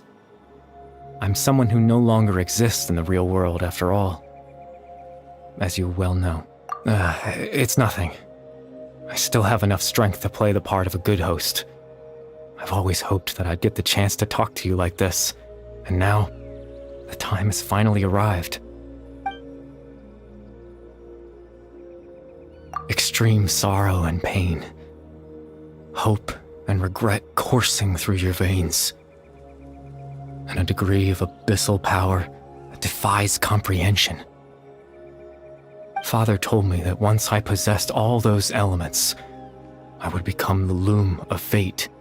But, despite his intentions for me, I never truly became the loom of fate. I was merely used as a means for its construction. In truth, I died the moment I set everything in motion. The person you see before you now is nothing but a remnant of consciousness left over within the loom of fate.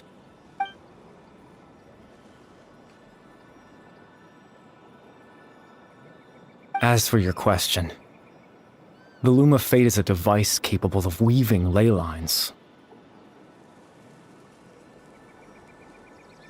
In its primitive form, it can only be used to create and implant memories. But, as more of it is completed, its power becomes stronger and stronger, until finally, it has the power to weave real ley lines of its own. Once fully completed, the moment it gains the power to weave ley lines, it loses the lower level ability to influence memories. But it also becomes a tool that can change the entire world. Yes, I have the ability to control the loom in its semi-completed form. I suppose you can think of it as a form of compensation. After all, its existence cost me my life.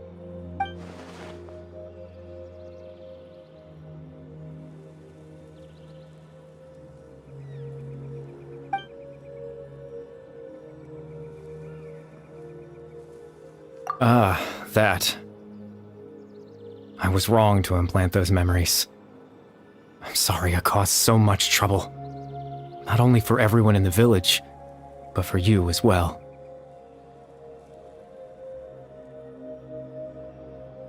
I just wanted them to feel like I once existed in this world. As if I had a chance at life.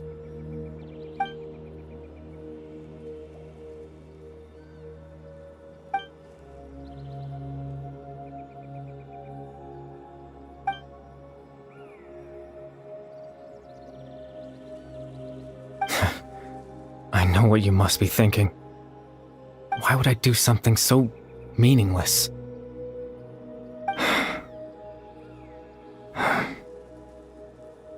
But I just couldn't accept it.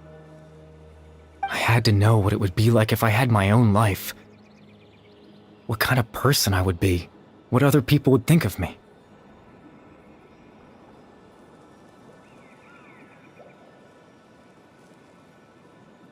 Chief Ahmadiyya, Baram, Granny Jahiyat, Atosa.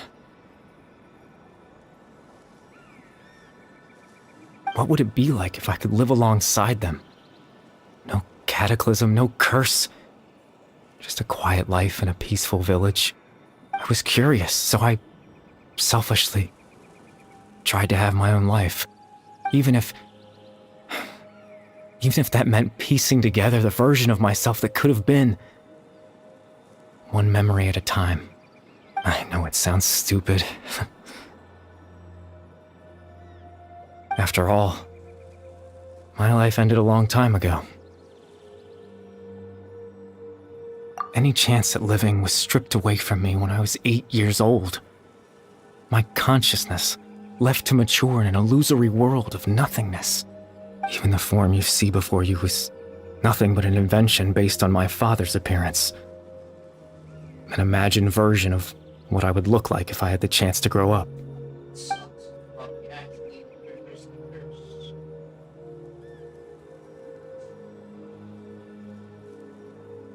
I know.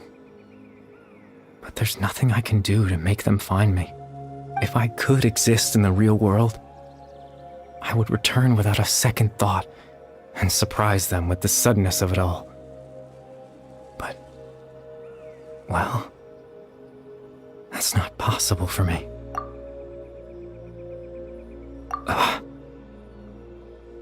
I know.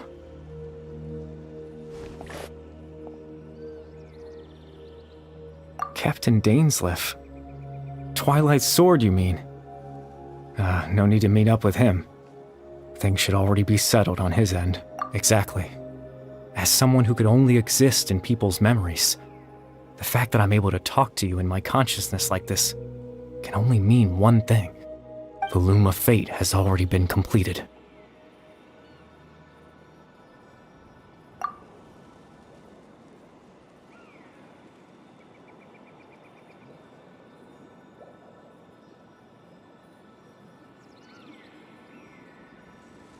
No need to worry about Captain Dainsleif. He's absolutely fine.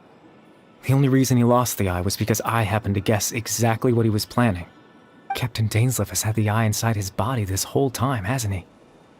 His plan was to lure the Abyss Order to a false location, capitalizing on their pursuit of the eye in order to have the chance to confront the prince. He would then hand the eye to you and tell you to take it away from that location. That way, Captain Dainsleif could accomplish his own goal and ensure the safety of the eye all at once. A very thorough plan. That's right, because in his mind, he had given it to you already.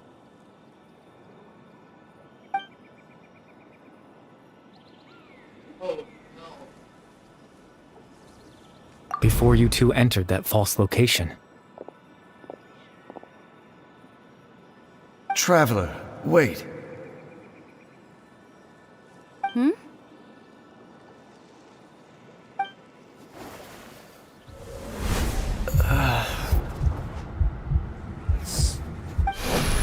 We've no time to lose. Let's head inside.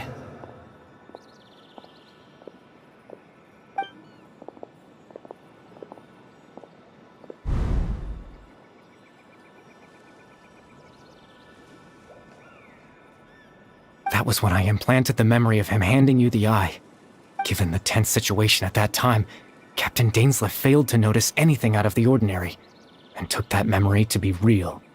I'm sorry, Traveler, but I needed the Loom of Fate to be completed. And to do that, we had to retrieve the eye.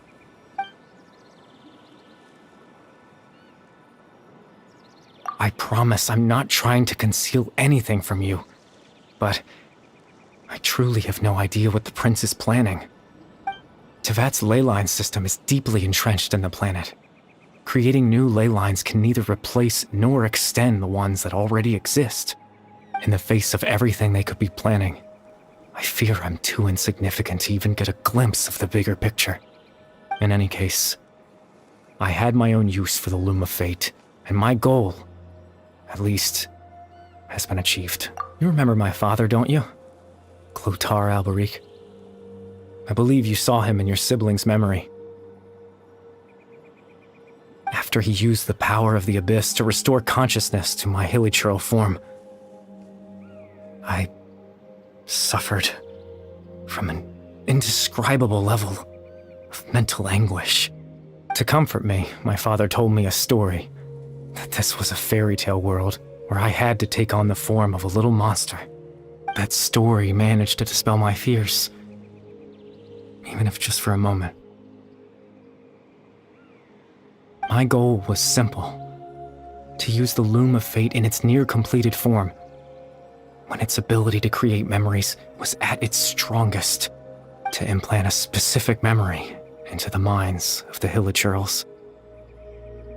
In that memory, I would tell them a story, just like my father did for me. It was a story of fairy tales and love. But more than anything, it was the story of us.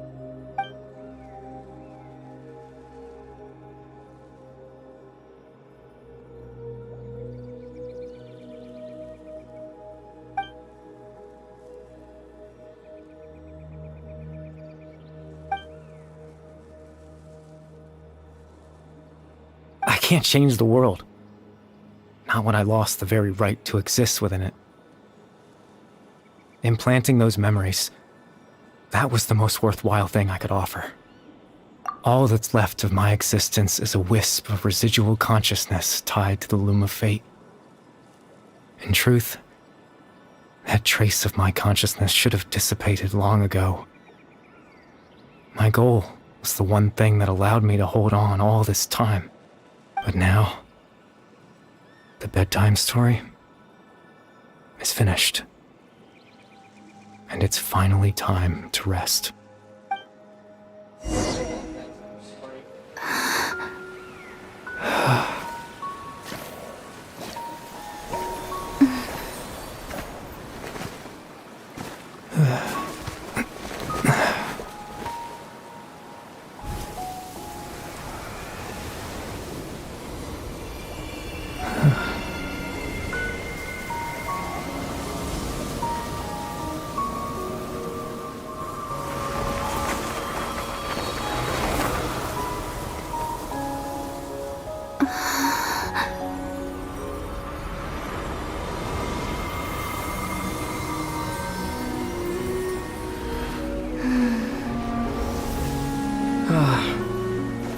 Looks like I was too late to see Caribear one last time.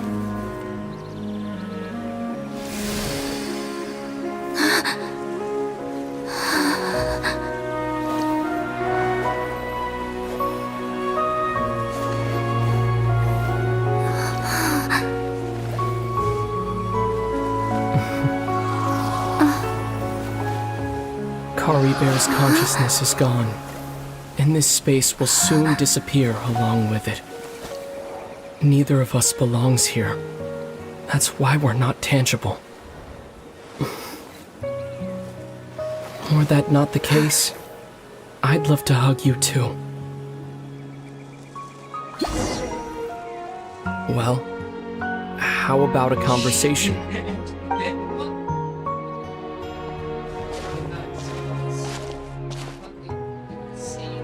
The chance to just stop and talk like this is certainly not easy to come by. Wouldn't you agree? That battle earlier was tough. The one against Dane, I mean.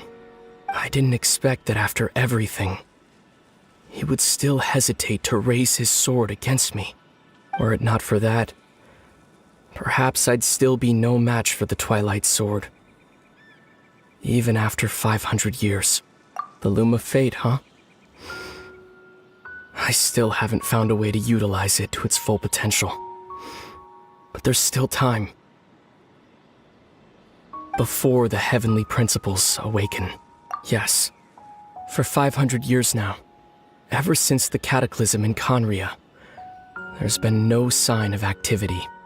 Not long ago, You witnessed the Hydro Archon destroy her divine throne, yes? Such a flagrant disregard for the rules. And still Celestia took no action. I suppose that's proof enough of the Heavenly Principles situation. However, the Heavenly Principles will awaken. We just don't know when that will be, or what might trigger it. You could say that. Just look at Caribert. He was so pure and single-minded. The space we now find ourselves is a perfect representation of who he was. Quiet and peaceful, even as a hilly churl. Seeing the terrible sight within the mirror wasn't enough to taint his spirit. He brought comfort to the people of this world, even though he was denied the very right to be a part of it. So ask yourself this. Who was it that deprived him of that right to exist? Of course, that's only one example. My feelings about the Heavenly Principles are too complicated to explain in just a few words.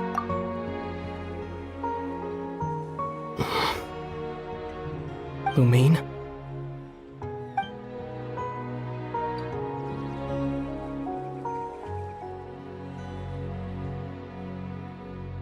You're the only one in this world who calls me that. There's so much I wanted to ask you. But for some reason, I'm not interested in asking those questions right now. There's just one thing I have to ask. One thing I could never understand. Why?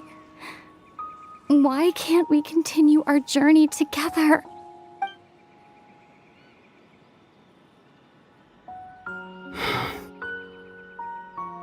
At the end of my journey, I arrived at a place known as the Sea of Flowers at the end. Do you remember? A long time ago, when we traveled between worlds together. You told me you wanted to find a place in the universe where that one flower was in full bloom. To have a place like that suddenly appear before me? Well, would you think of that as a coincidence? You mean? I miss you too, Lumine. But as this war continues to rage, and as I continue to seek that final answer, I don't even know how to face myself sometimes. Let alone my own sister.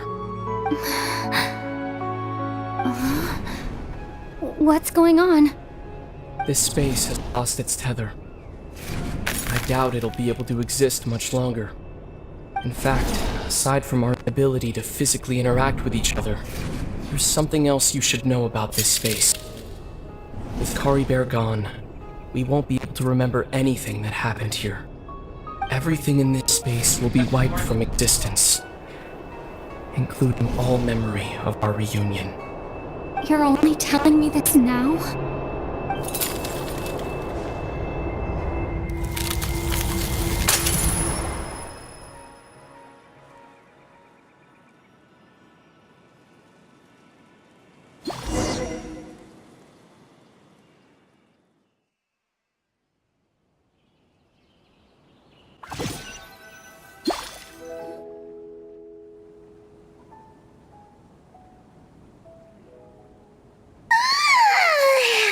Still so sleepy. Paimon's head feels all fuzzy. Oh, Paimon woke up a little earlier than you, so Paimon will fill you in. The villagers said that they saw us sleeping near the village yesterday.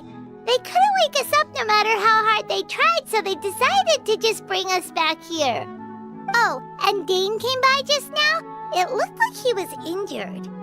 He didn't say anything, though. Just made sure that you were all right and left. Kinda seemed like he had a lot on his mind, but that's Dane for ya. Let's think for a second. We were in that memory, and we saw that guy you called Caribert. He was the missing villager that we've been trying to find, right? And after that, Paimon doesn't remember what happened. Wait, really? What a score!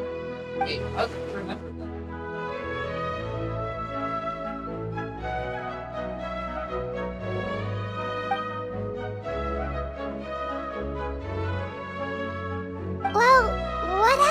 at that!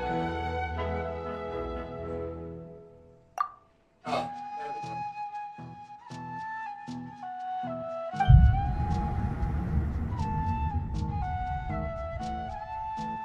Ah, there you are. Sleep well? Bayram? You sure seem happy. Did something good happen? Something good? Huh. Wasn't anything good or bad, I'd say. It's just that, well, the village organized another search party yesterday. It didn't feel right to leave all the searching to the adventurers. So there we were, searching away, when suddenly this one guy said it all came back to him. According to him, one day around dusk, he was passing by this one tree outside the village, and he saw our missing villager. There he was, sleeping under that tree all by himself. His parents came a little later to wake him up, and they all left together. They looked like quite a happy family, apparently. And after that, well, we all started to feel like that really is what happened. Kind of strange that we forgot all about it for so long.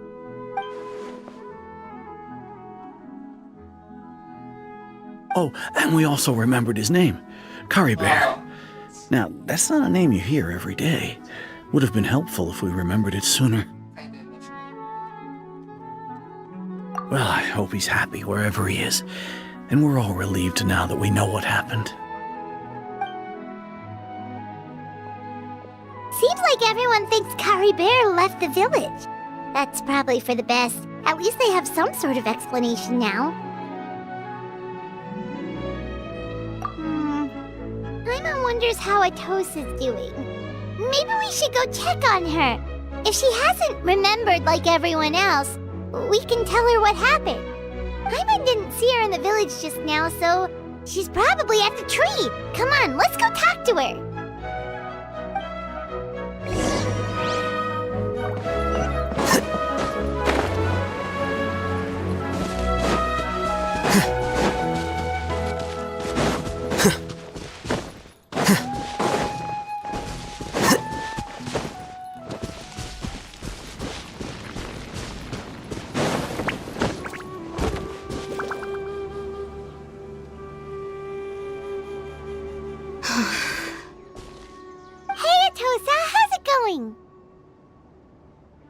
Oh, it's you two. I was just about to go looking for you. I wanted to thank you. I was part of the search party, so I remember what happened to Caribert now. Honestly, I just can't believe I forgot something so important. He always seemed to appear out of nowhere, and now he left just as quickly. If Caribert wants me to forget about the time we spent together, then I'm willing to try. I relied on him for a lot of things, but I'm sure with enough time, even the deepest of attachments can fade.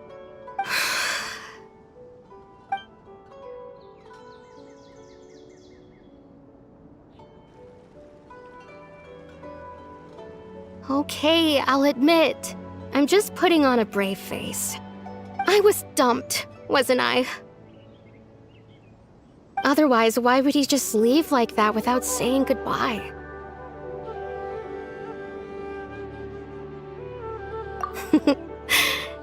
You don't need to comfort me. I'll be okay. It's just like Caribert said. It's the things we overcome that make life more precious. And you know, if he has a heart, maybe he'll come back and see me one day. Anyway, thanks for all your hard work, you two. I promised I'd help Granny Jahiet with something, so I should head back. Goodbye! Well, that should be it, right? Everyone's lives can go back to normal now. Oh, right! Weren't you about to tell Paimon what happened after your conversation with Caribert? I just told you, I don't remember.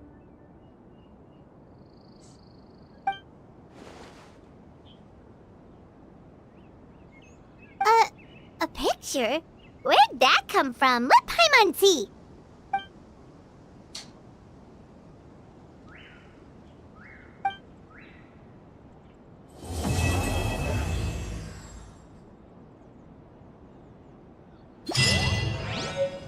It was short, but I enjoyed that a lot. It was really emotional.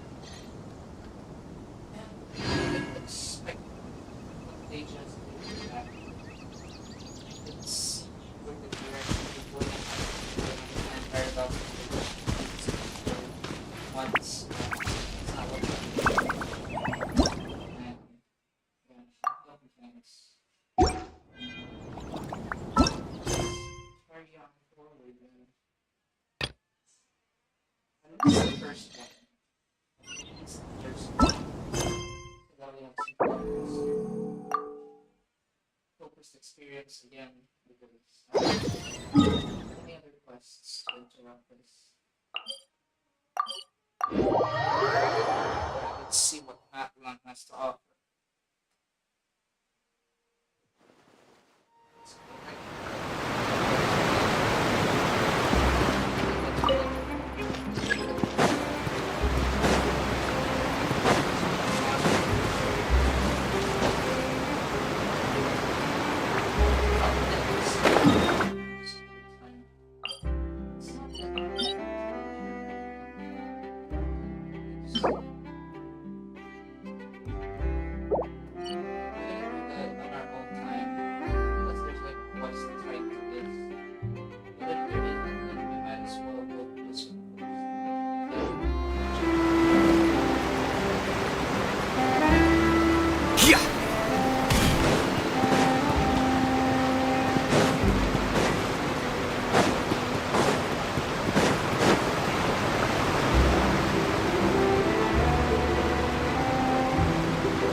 Wow, time flies!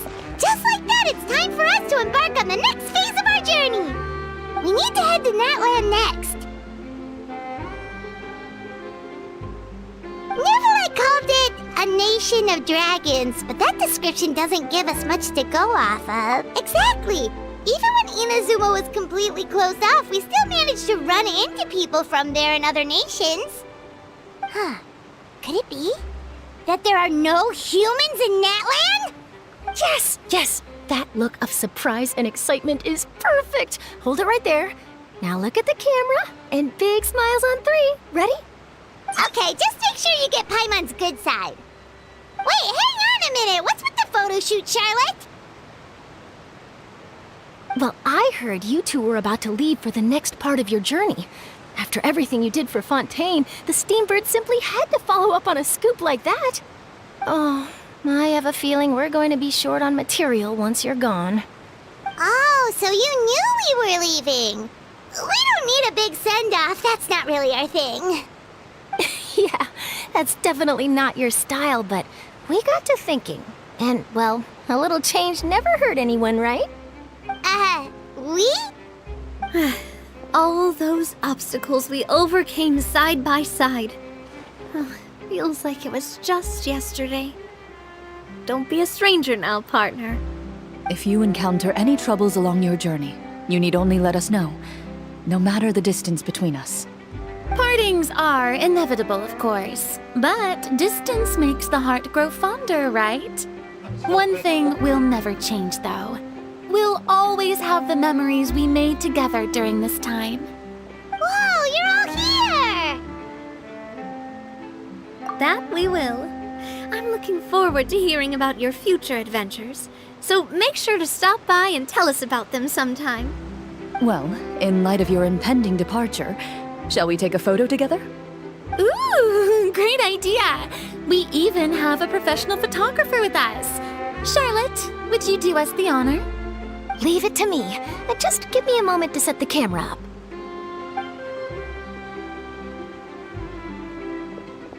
Oh, by the way, you're overthinking the whole Natlan issue, Paimon. Natlan has human inhabitants and its own unique culture, just like Fontaine. It's just that, because of their local customs, the native people choose not to leave. They're not unwelcoming to outsiders, though. People travel there for business and leisure alike, and usually return with nothing but good things to say. Many members of the Spina have visited in the past, too. Well, that's a relief. Hopefully we don't get swept up in any major drama this time. Well, given your experience and skill in that regard, I have no doubt you'll be able to overcome anything that comes your way. Still, I hope you can avoid danger this time around. An uneventful trip might be a nice change of pace. All right, I'm ready. Shall we?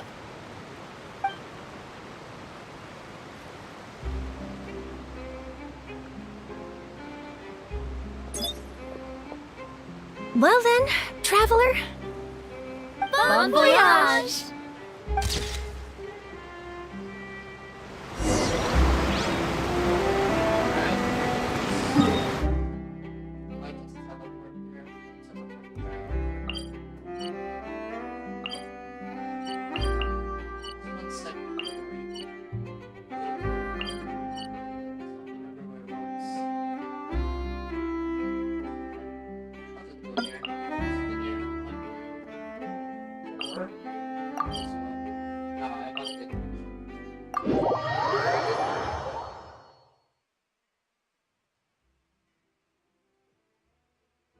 Jesus.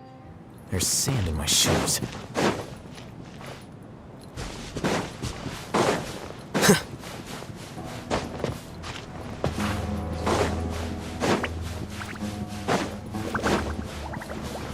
Why not?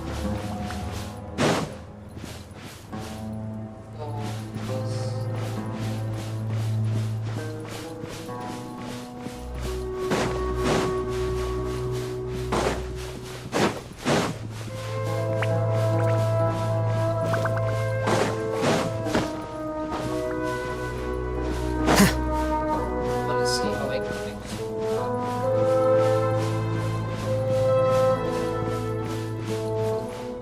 Oh, come on.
This weather is perfect for doing nothing at all.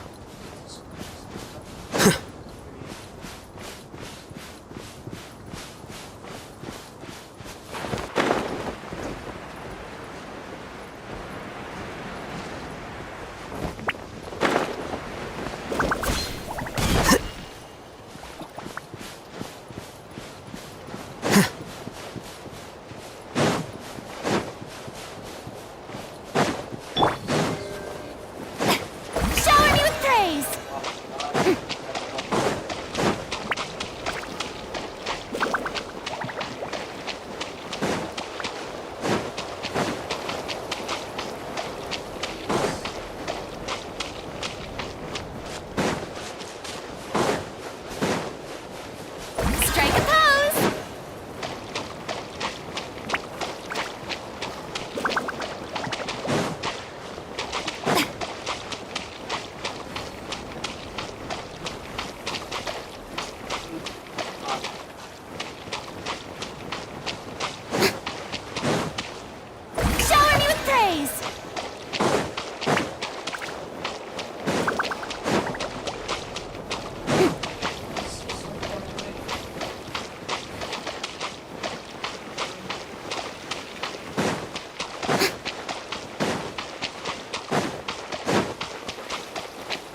So this is Natlan!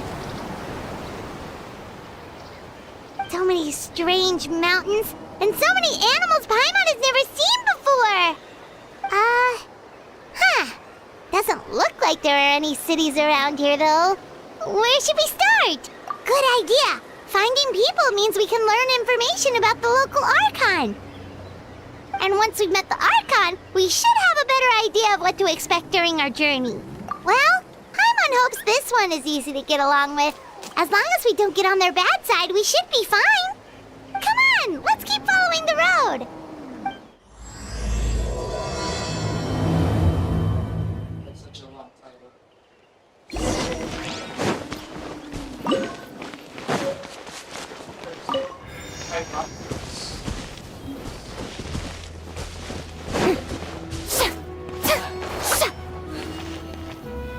Pull up the drag so I don't have to mark this on the map.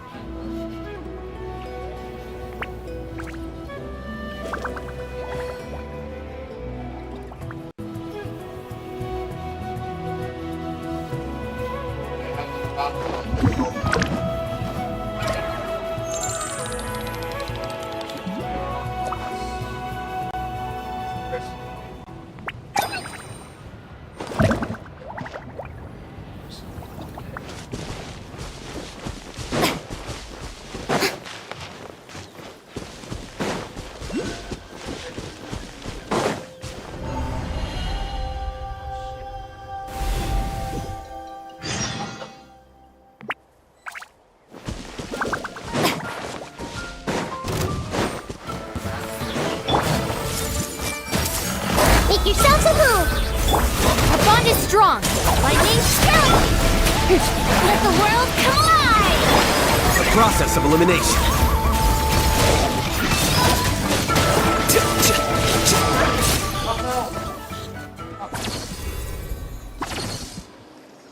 Oh, this is what I want to do.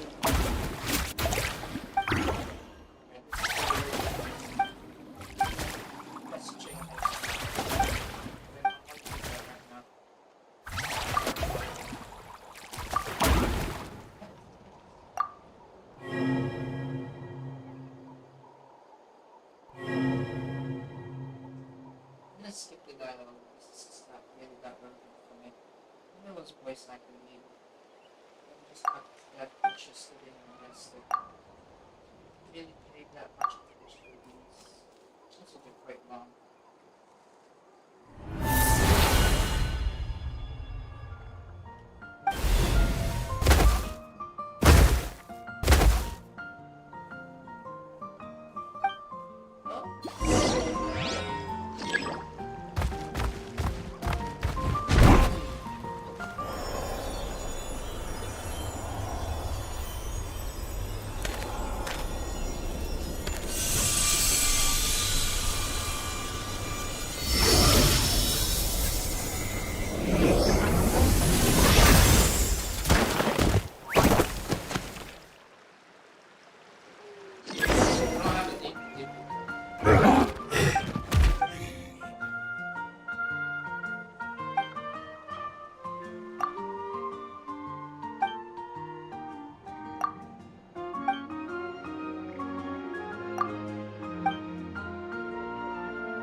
Oh no!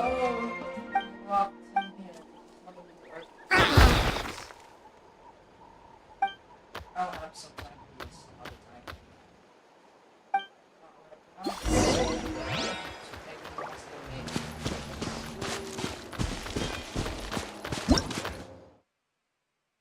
What is that? Touching phlogiston, destroying or collecting objects that contain it will create particles which can be absorbed to restore your phlogiston. In addition, there seem to be objects that can continually replenish.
Whoa! Check out those colorful pictures on the walls! We've got to be on the right track.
I'm sorry, Kachina.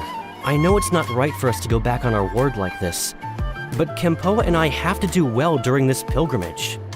You can't seem to find other people to join our team, and we don't have time to sit around and wait. But if you two leave, I'll be the only one left. We really are sorry, but you still have plenty of chances. You're young, and you bear an ancient name on top of that. We're just ordinary tribal warriors with years of battle under our belt and no glory to show for it. Not to mention the physical toll of all that fighting. We're no longer in our prime. We barely had a chance last time, remember? We can't expect a better result with even fewer people. Pilgrimage registration closes tonight. This is our last chance to switch teams. Well, alright. I guess it is what it is. I just wish I was stronger. I'm nothing compared to the other ancient name bearers. But never mind. Guess this is just par for the course as Uthabiti, huh? I'm sure I'll figure something out. Well, if we do well this time, there's still a spot for you at the victory feast. Yeah, even though we're not participating in the competition together, we're still friends, aren't we? Of course. Anyway, you guys should get going before it's too late. Go form a really strong team, okay?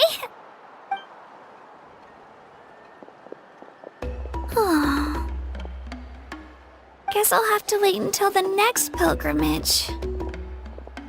Looks like that little girl over there was just abandoned. Wonder what happened. Oh, she looks so sad, too.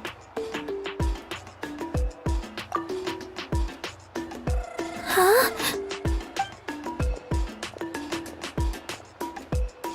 Oh, gosh, I'm fine.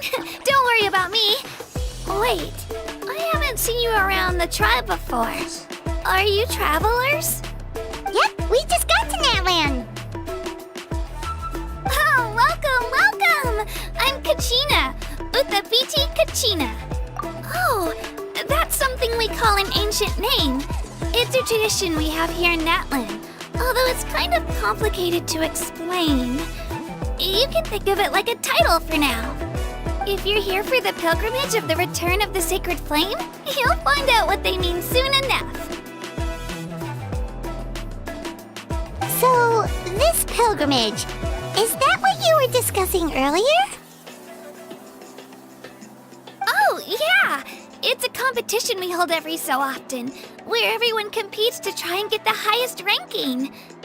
The competition receives tons of attention, so if you place highly, you're guaranteed instant acclaim, and you earn the right to take part in the Night Warden Wars.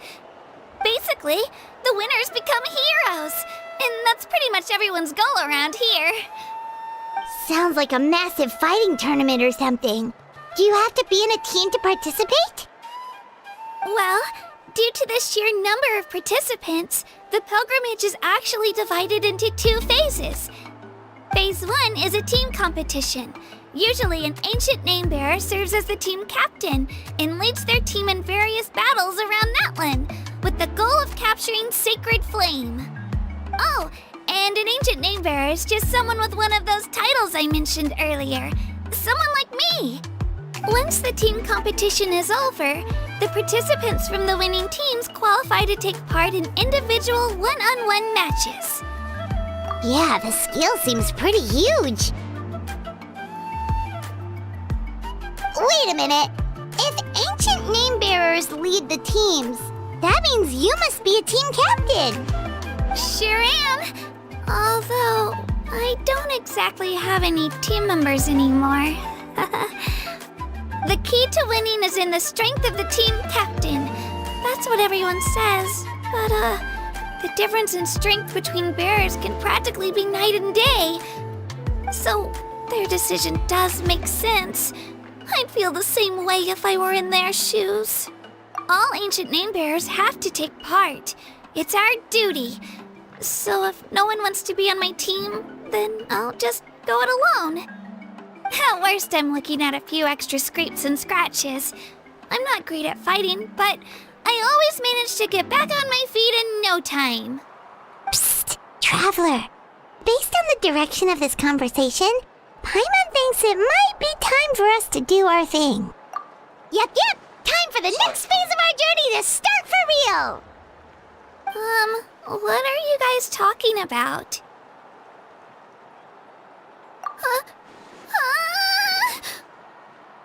Sorry, didn't mean to freak out on you. I just, how should I put this? I really appreciate the offer. That's so unbelievably generous of you. But only people from Natlan are allowed to take part in the pilgrimage. Oh, Paimon thought we could just join your team and fight our way to the top and then become heroes. It's alright. Really. I mean, no one's ever offered to join my team before. Really? We're all usually on good terms, but whenever pilgrimage registration rolls around, it feels like everyone starts avoiding me. They don't make eye contact or bring up the pilgrimage. It's like they're afraid I'll ask them to join my team. I probably don't even need to explain the reason. I'm too weak. It's pretty obvious there's nothing to gain from being on my team. That really doesn't matter to you? Oh, don't you worry. The Traveler's strong enough for the three of us. Gods, dragons, giant narwhals. She can give them all a run for their Mora. Oh, I get it. You were able to overlook my lack of strength because you're confident in your own skills. That's right. We always try to help people out during our travels. That's what makes a true adventurer. A true adventurer. You guys are really special. You know you're strong, but you don't take yourselves too seriously. That's exactly the kind of person I want to become. You're planning on staying in Natlan for a little while, right? Mind if I try to learn from you while you're here? Learn from us? Yeah, you know, like a disciple or a sidekick. You don't even have to teach me anything. I'll just observe. I promise I won't be in the way. Besides, I can take you to see the sights and introduce you to Natlan in the meantime. What do you think, Traveler? Seems like she really looks up to you. Oh, right! Didn't those people from earlier say the registration period was about to end? You don't need to focus on finding new teammates? Don't worry about it. I wouldn't be able to manage it this close to the deadline anyway. I lose all the time. I'm used to it. Everyone around me is used to it. So it's fine. No one expects anything out of me. But if I manage to learn a thing or two from you, I might just pull off a win next time. Oh, of course. I'm just glad you agreed. Well, come with me, you two. I'll show you where I grew up and introduce you to our tribe, the Children of Echoes. Hello, I'm Kachina, a member of the Children of Echoes. I adore green fruits and would love to become more strong, even though I'm still not much of a fighter. I should probably save all that for later, right? Then, are you hoping to go somewhere? I'm pretty familiar with these parts, so I can show you the way. I didn't expect to get a horse like this.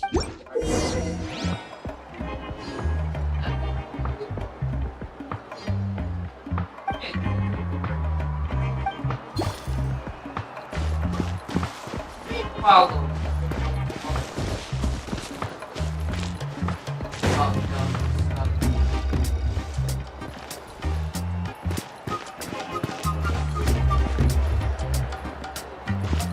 Whoa. That thing over there looks super intimidating. You sure it's not gonna fall off?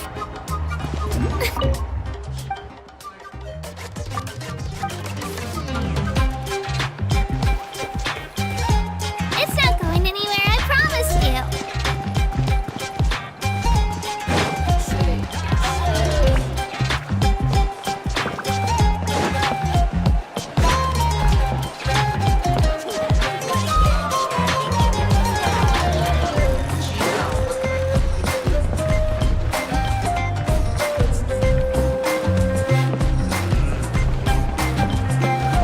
Many of our tribespeople love music and dance and have an amazing sense of rhythm.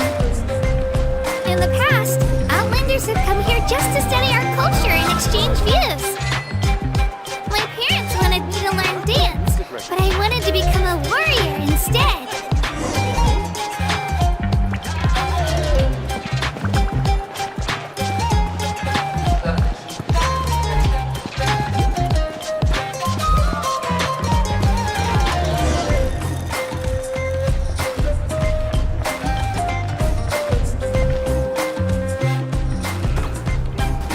Hey, it's Ayo! Come on, over here!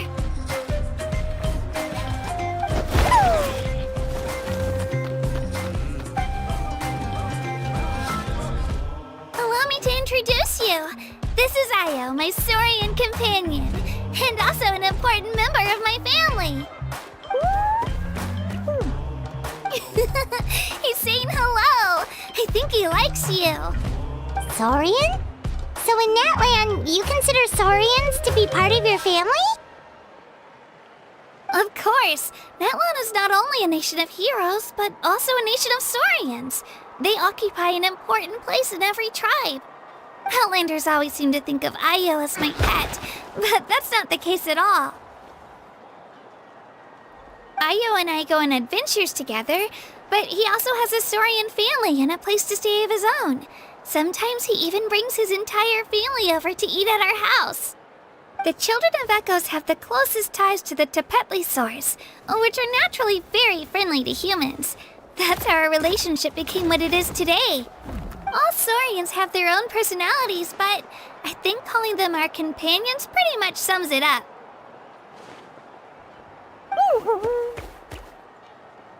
See? Io agrees with me.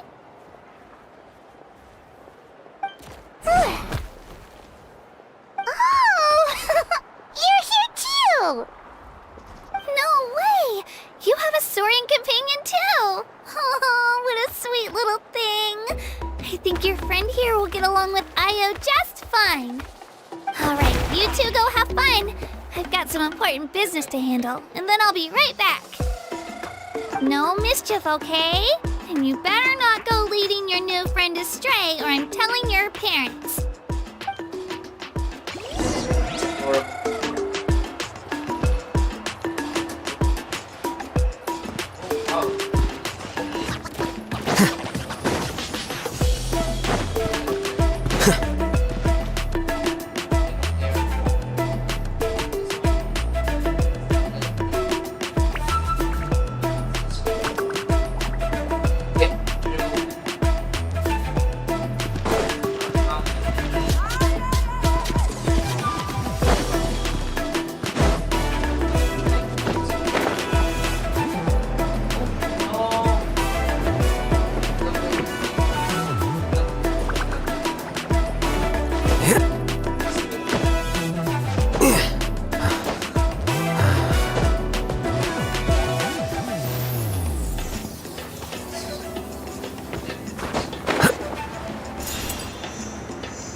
This is the most cherished and most sacred item in our tribe. It symbolizes the Wayab that protects us and grants us blessings. Wayab? Is that a god of some sort? Sort of. We believe the Wayab dwell beneath the earth, while the Pyro Archon hails from above. We hold regular gatherings here, actually. Our chief recounts and interprets dreams relating to our Wayab to decipher its will. The Wayab know the past and can foresee the future. Isn't that extraordinary? Huh. Kachina, what are you doing here? Chief! Oh, let me introduce you. This is Pakal, the chief of our tribe. Chief, these two just arrived in Natlan. They're super accomplished adventurers, and they're letting me stick by them so I can learn a thing or two.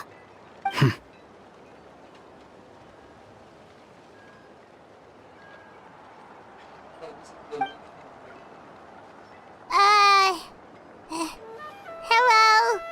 Kachina is a child of our tribe. Her safety's my responsibility, so I'll just come out and say it. I don't know how you met her, but I'm gonna need you to prove your identity.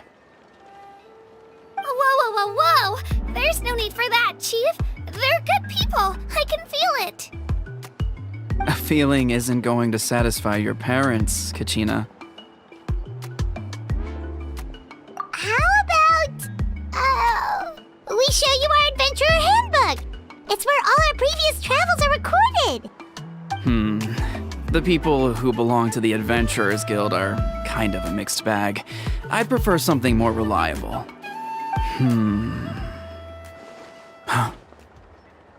You're the Traveler, and you're Paimon, her familiar. Paimon is a guide! Jeez, these rumors are getting out of control. Well, okay, maybe this one's not that bad. It does make you seem super powerful and mysterious, Traveler. Wait, is there something special about those names? You haven't heard? Nope. Learn well from her, Kachina.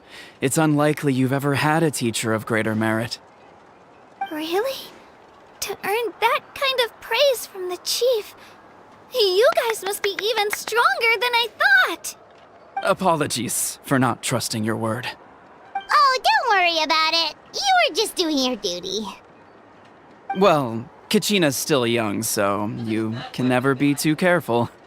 As for you, Kachina, isn't registration about to close? Why haven't you headed out yet? Don't worry, Chief. I told my teammates to go ahead. I'll catch up with them in a bit.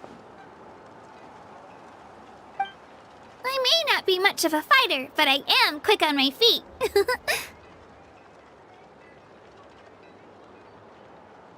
Kachina's trying not to worry him, huh?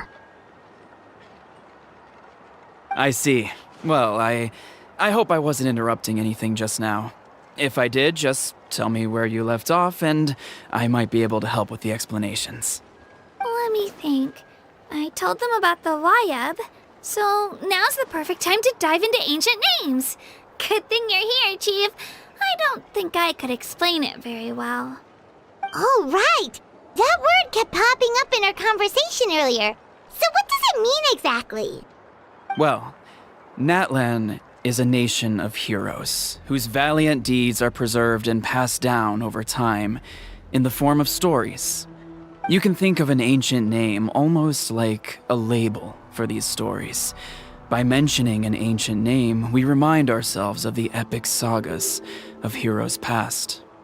For example, the most famous bearer of my ancient name fought in 27 Night Warden Wars. By the time he fought in his last one, he was already over 60 years old. Even though he wasn't quite where he used to be physically speaking, he still managed to achieve top rankings during the pilgrimage. Impressive, right?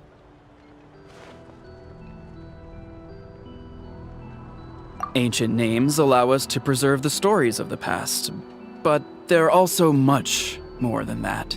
Think of an ancient name almost like an heirloom passed down from generation to generation.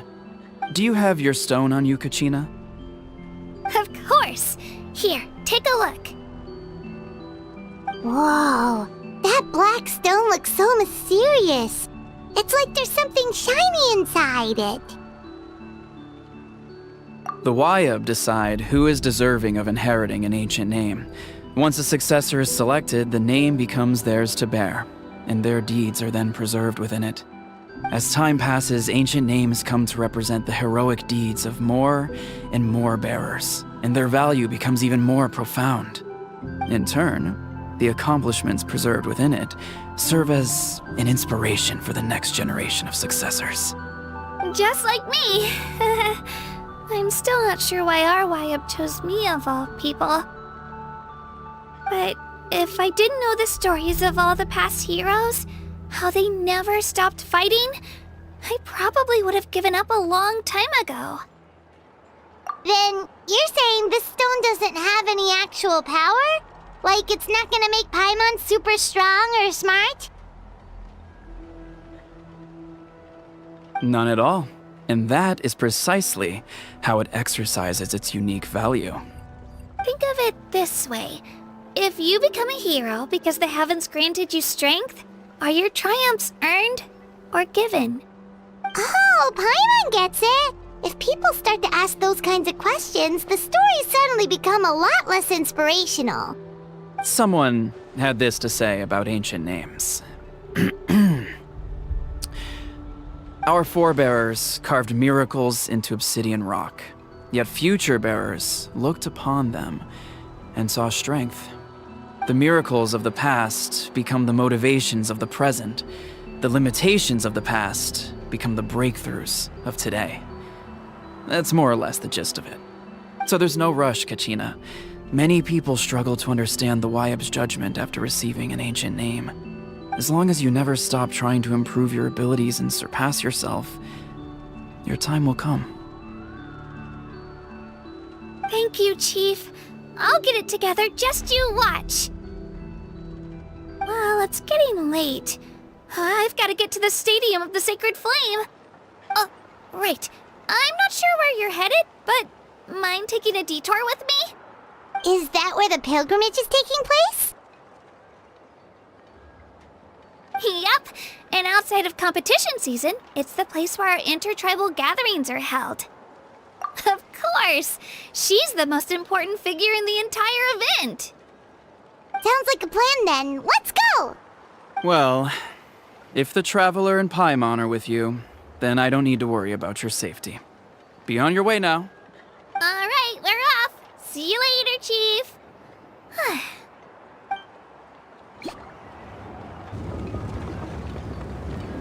I got so carried away just now, I didn't consider what would happen if our destinations were different. Luckily, that's not the case. Or, well, I guess we just have to meet up after the tournament. You sure it's okay you didn't tell the chief about your team? Chief Pakal's a really nice guy. If he knew the truth, he might even ask to join me. But he's not as young as he used to be, and he's got some old injuries that still bother him. He's not cut out for any more attempts. He'll find out what really happened when he sees me compete. I'm sure I'll get an earful for lying, but this is for the best. Yeah, your teammates left you high and dry and you made sure they didn't feel guilty about it. It's not their fault, really. The pilgrimage is extremely important to the people of Natlan. We all grow up listening to stories about the heroes of the past and dream of becoming warriors with the strength to defend our nation. Not out of a selfish desire for glory, but to lend our strength to a greater cause. Anyway, don't worry about it for now. Once you witness the spectacle for yourself, maybe it'll all start to make more sense. It'll also be a great opportunity to experience our culture and history. Alright, time to leave our settlement. Let's head that way. Our last stop, the Statue of the Seven, is also in that direction. Let's go!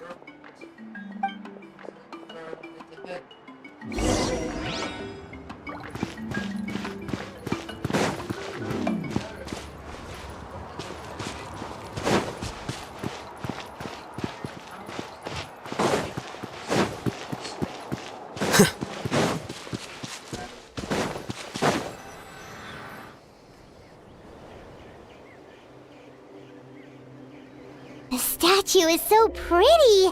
Is that what the Pyro Archon is like? You betcha. Beautiful, effortlessly confident, and absolutely awesome. Oh, since we're here, you might as well go get your shiny new elemental powers, Traveler. Huh? You can get elemental power from the Statue of the Seven? Oh, just you watch, Kachina.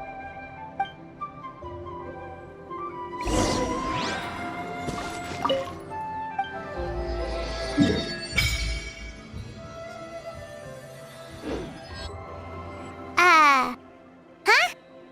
That's not right. Is the statue asleep or something? Huh. Shouldn't you be able to shoot fireballs or summon flame pillars by now? Strange. Must be something unique to Natlan. Sorry, Kachina. We got your hopes up for nothing. No, it's alright. If anything, I'm even more curious now. Were you really able to gain elemental powers just by touching the Statue of the Seven? That's something only vision bearers can use. Could you show me? Only if you want to, I mean. No pressure. Take it away, Traveler!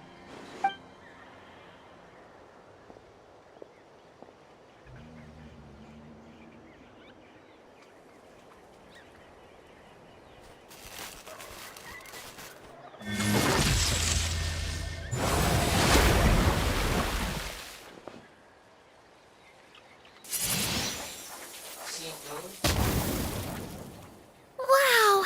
Different elemental powers! Wielded by a single person! I've never even heard of something like that! Let me give it a try!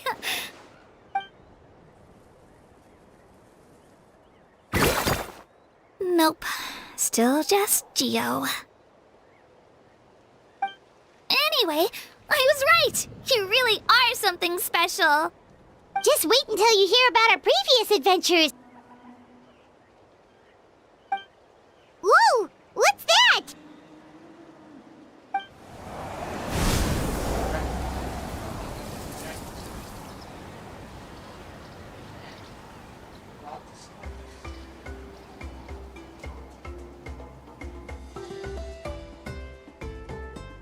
Oh, that's a cuckoo soar. They fly high and fast, and they're always full of energy. Paimon already made the connection, Traveler. You don't have to imitate her. Oh, before I forget, we've got a pretty long trek ahead of us, so here, take this. They look like shiny little gems, don't they? Don't be fooled, though. It's actually candy. My mom made them. I always bring a few when I know I'm gonna be out and about for a while. A little boost of sugar can really come in handy in a pinch. Woo! Paimon loves candy. Thanks. My pleasure, my pleasure. I've got all sorts of bits and bobs on me. I'm sure they'll come in handy at some point.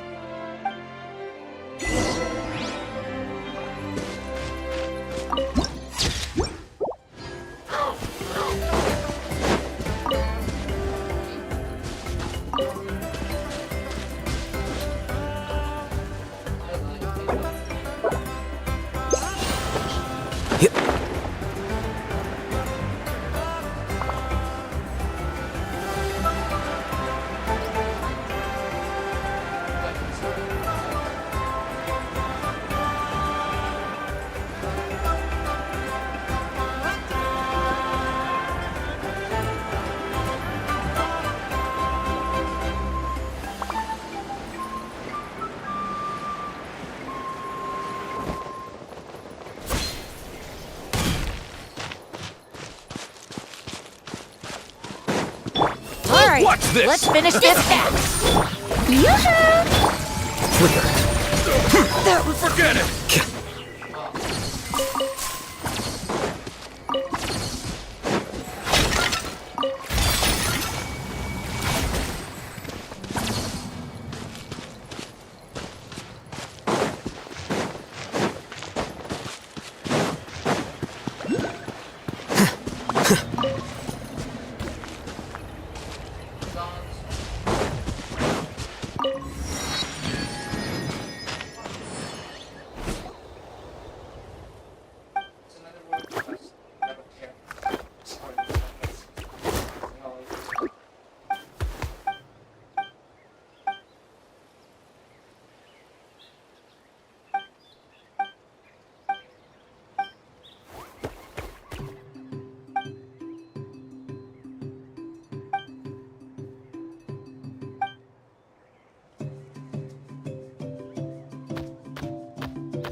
tree.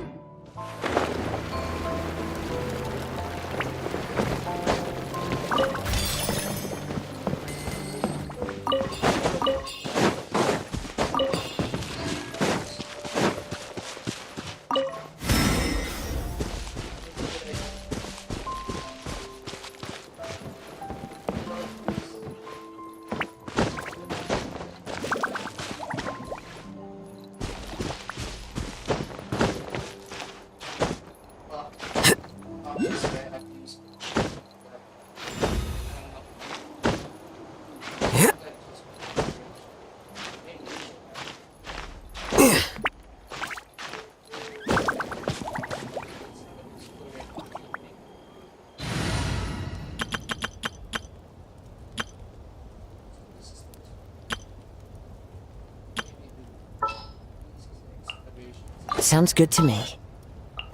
Yes?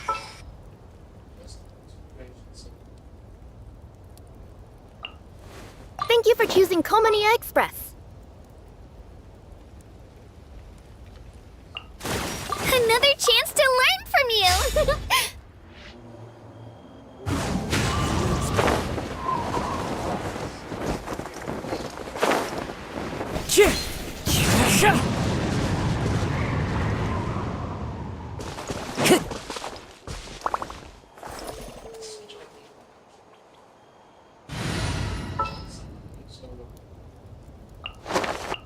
What's that?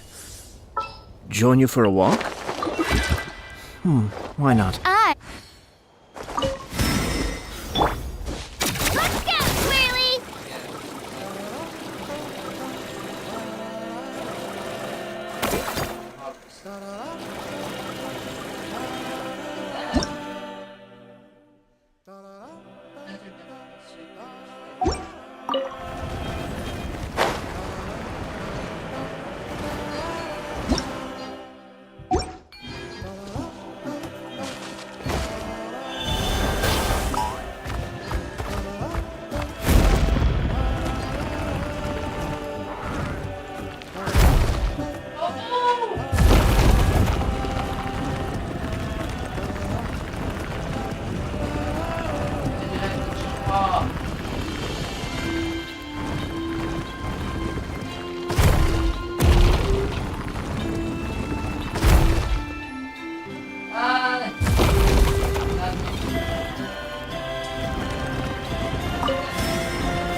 Time to go.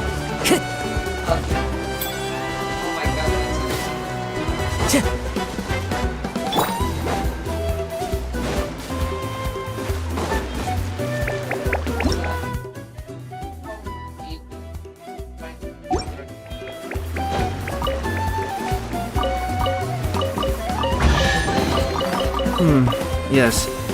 Very nice.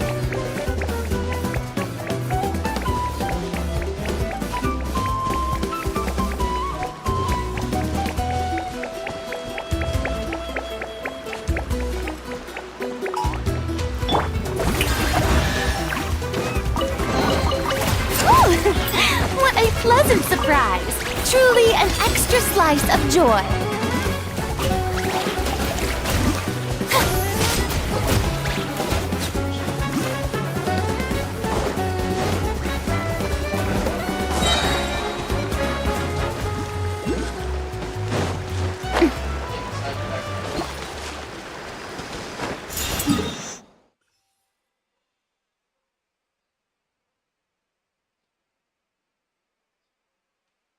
Exactly what I didn't want to happen.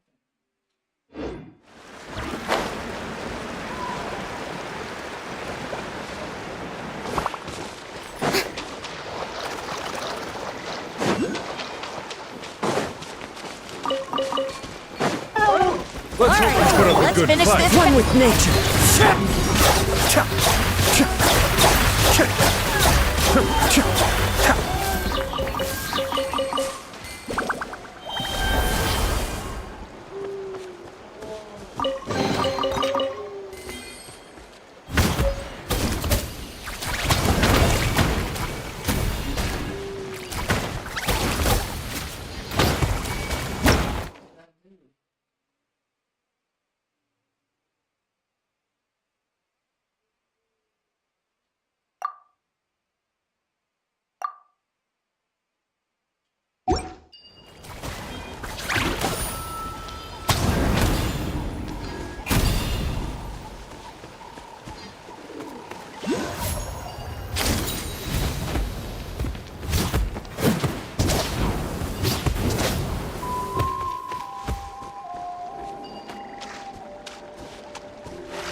We've come a long way. How does a break sound? Great idea! All this sightseeing is making Paimon hungry. Oh, are you all out of candy? I've got some more if you want. I've also got bread, drinks, fried rice, roasted apples. Whoa, you're practically a walking cafeteria! I just like bringing a lot of stuff with me. As my mom always says, it pays to be prepared. They only come in handy every so often. But hey, better late than never, right? Huh? Is everything okay, Traveler? Seems like you've got something on your mind. Yeah, that was so weird. It has to mean something, don't you think? Actually, you know what? It could be because our Archon is different from the rest. Different how? Well, I heard that other nations' Archons live a long time and belong to a class of extremely powerful beings known as gods. And that's not the case in Natlan? Not at all. Every Pyro Archon in Natlan was an ordinary person before taking on the role. Huh? A human serving as an Archon? Is that even possible? You find it hard to believe too, huh? So that's not normal then? I guess I've just gotten used to how things are here in Natlan. Well, based on what we've seen, that's not usually how it works. It can't be that easy for a human to become an Archon, right? Pretty sure the Pyro Archon's the only one who can answer that. I do know this, though. Even after becoming the Pyro Archon, the person in the position still grows old and requires rest. The statue of the Seven may look a lot like our current Archon, but that has to be a coincidence. Countless people have held that title over the years. Oh, I should also mention, the pilgrimage is actually how we select the Pyro Archon. Anyone can claim the title, you just have to prove your strength. So the contest is all about how strong you are. That's right. We believe performance in battle is the most comprehensive test for a future Archon.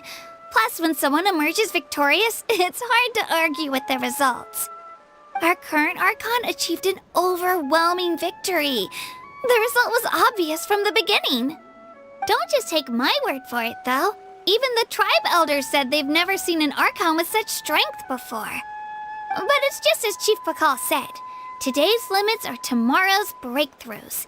Our future Archons will go from strength to strength.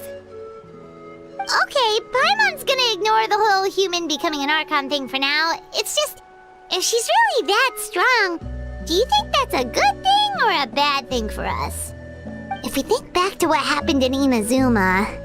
I wouldn't worry about it. Our Archon's a wonderful person and very welcoming to guests. I think you'll get along great.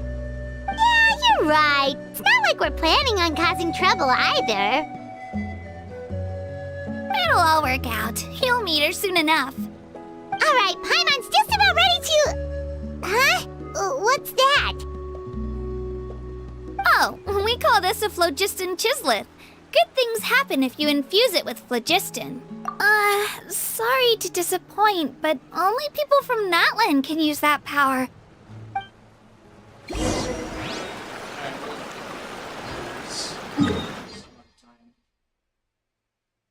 Maybe later. End it now.